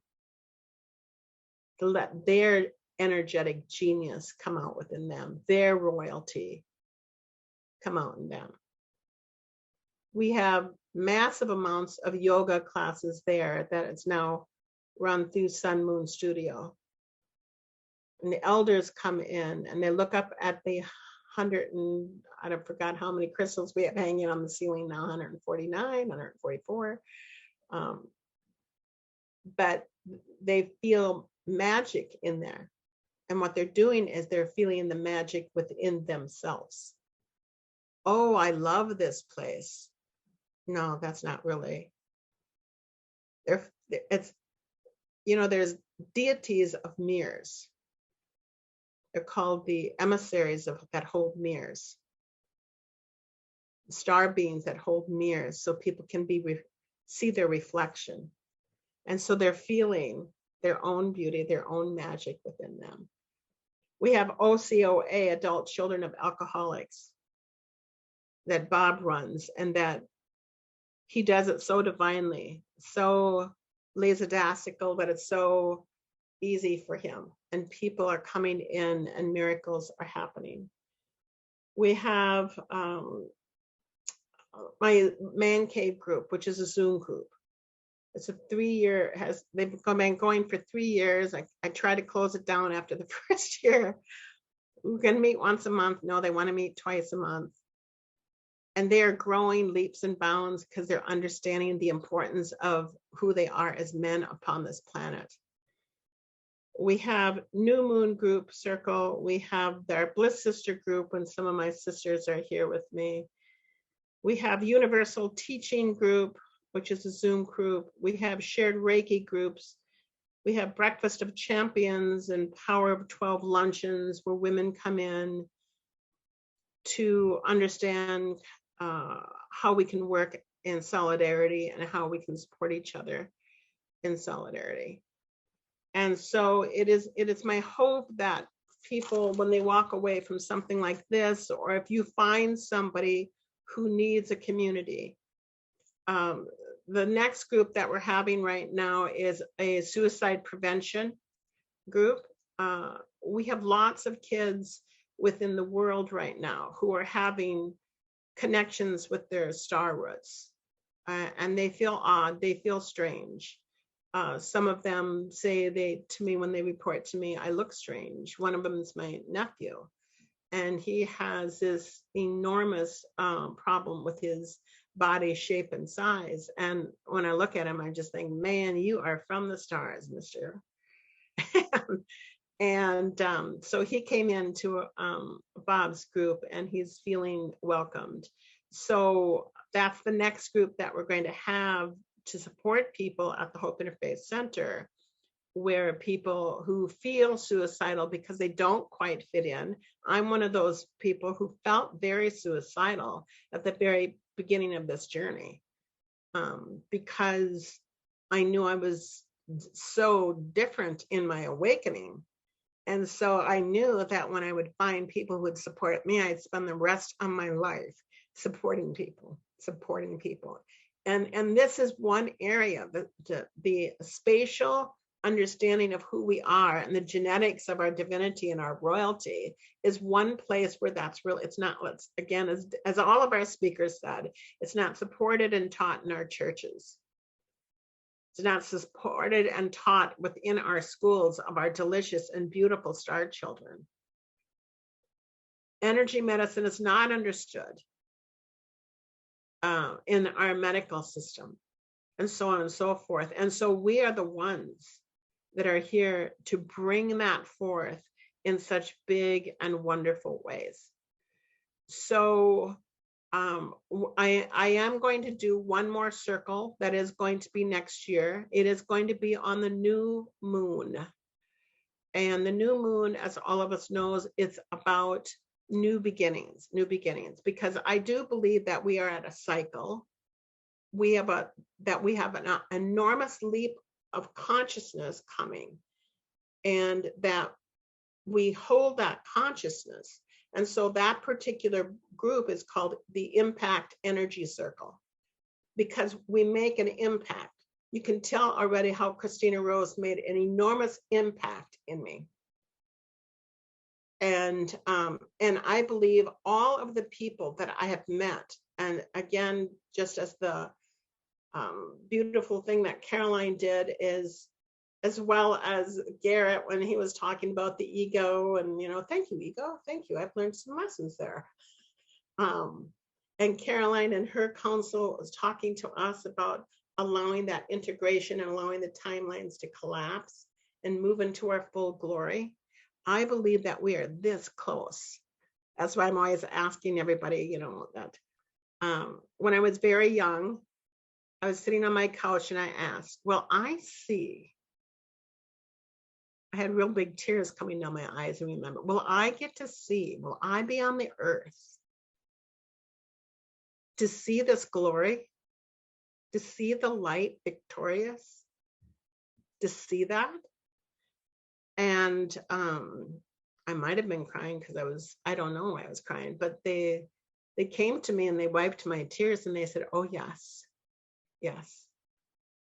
you'll be able to see it. And we will be able to see it. We're that close. So I personally want to invite you to that circle. We've got a good number that's already joining us. It will start in January. It's just another way to support all of you to go the next level. It's only $10. I try to keep it as cheap as I possibly can. It's $10 a month to move us into the integration of our truth and who we are. And to be able to hold that in the grocery store and on aisle 8 is a magnificent feeling. I don't have to be on stage. I don't have to have a 40K of likes or thumbs up. When you can hold this integration, this amalgamation, this energy inside your body, when you're eating Fruit Loops with your grandchildren, and you're just smiling, and they're smiling back at you. Whoop, whoop, whoop, whoop, whoop, whoop, whoop, whoop, whoop, whoop, whoop. It goes out in concentric circles.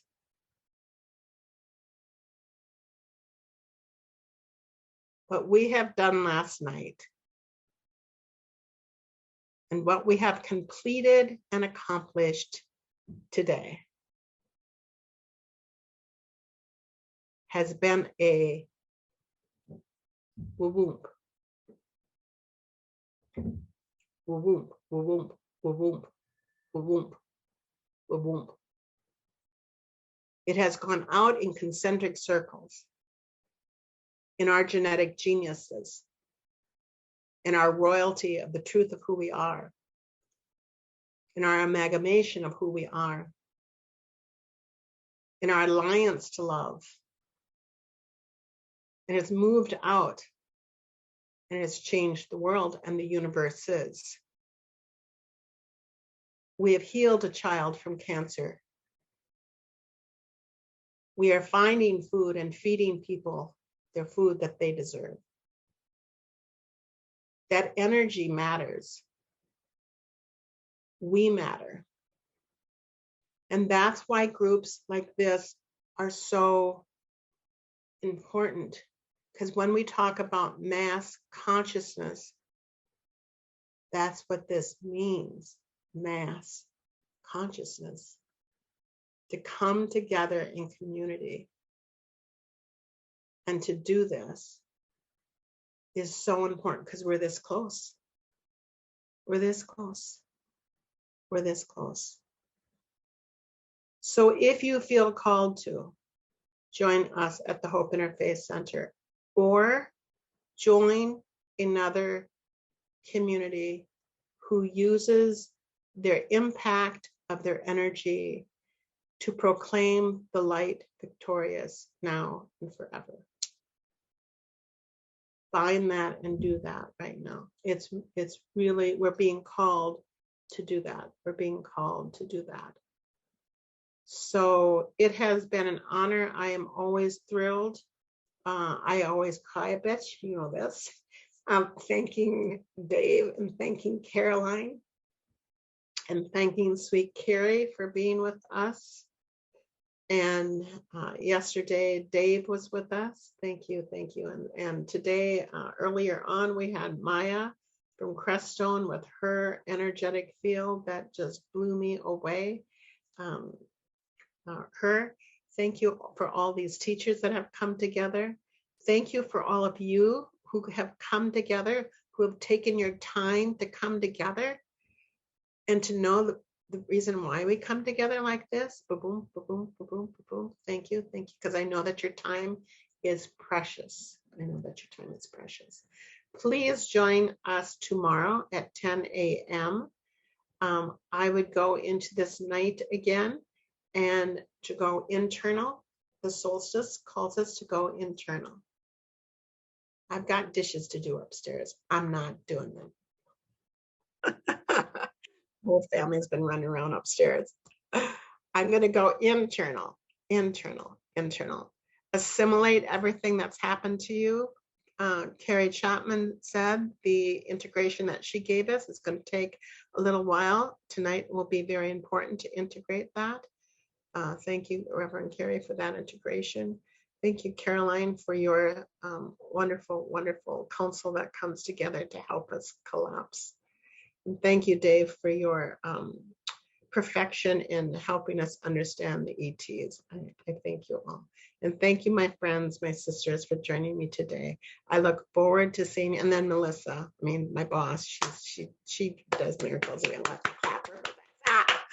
I text her, gotta get this thing going, gotta get this thing going. Thank you, Melissa. Thank you. Thank you, everybody. I love you all. Have wonderful, sweet, lucid dreams tonight. Bye-bye.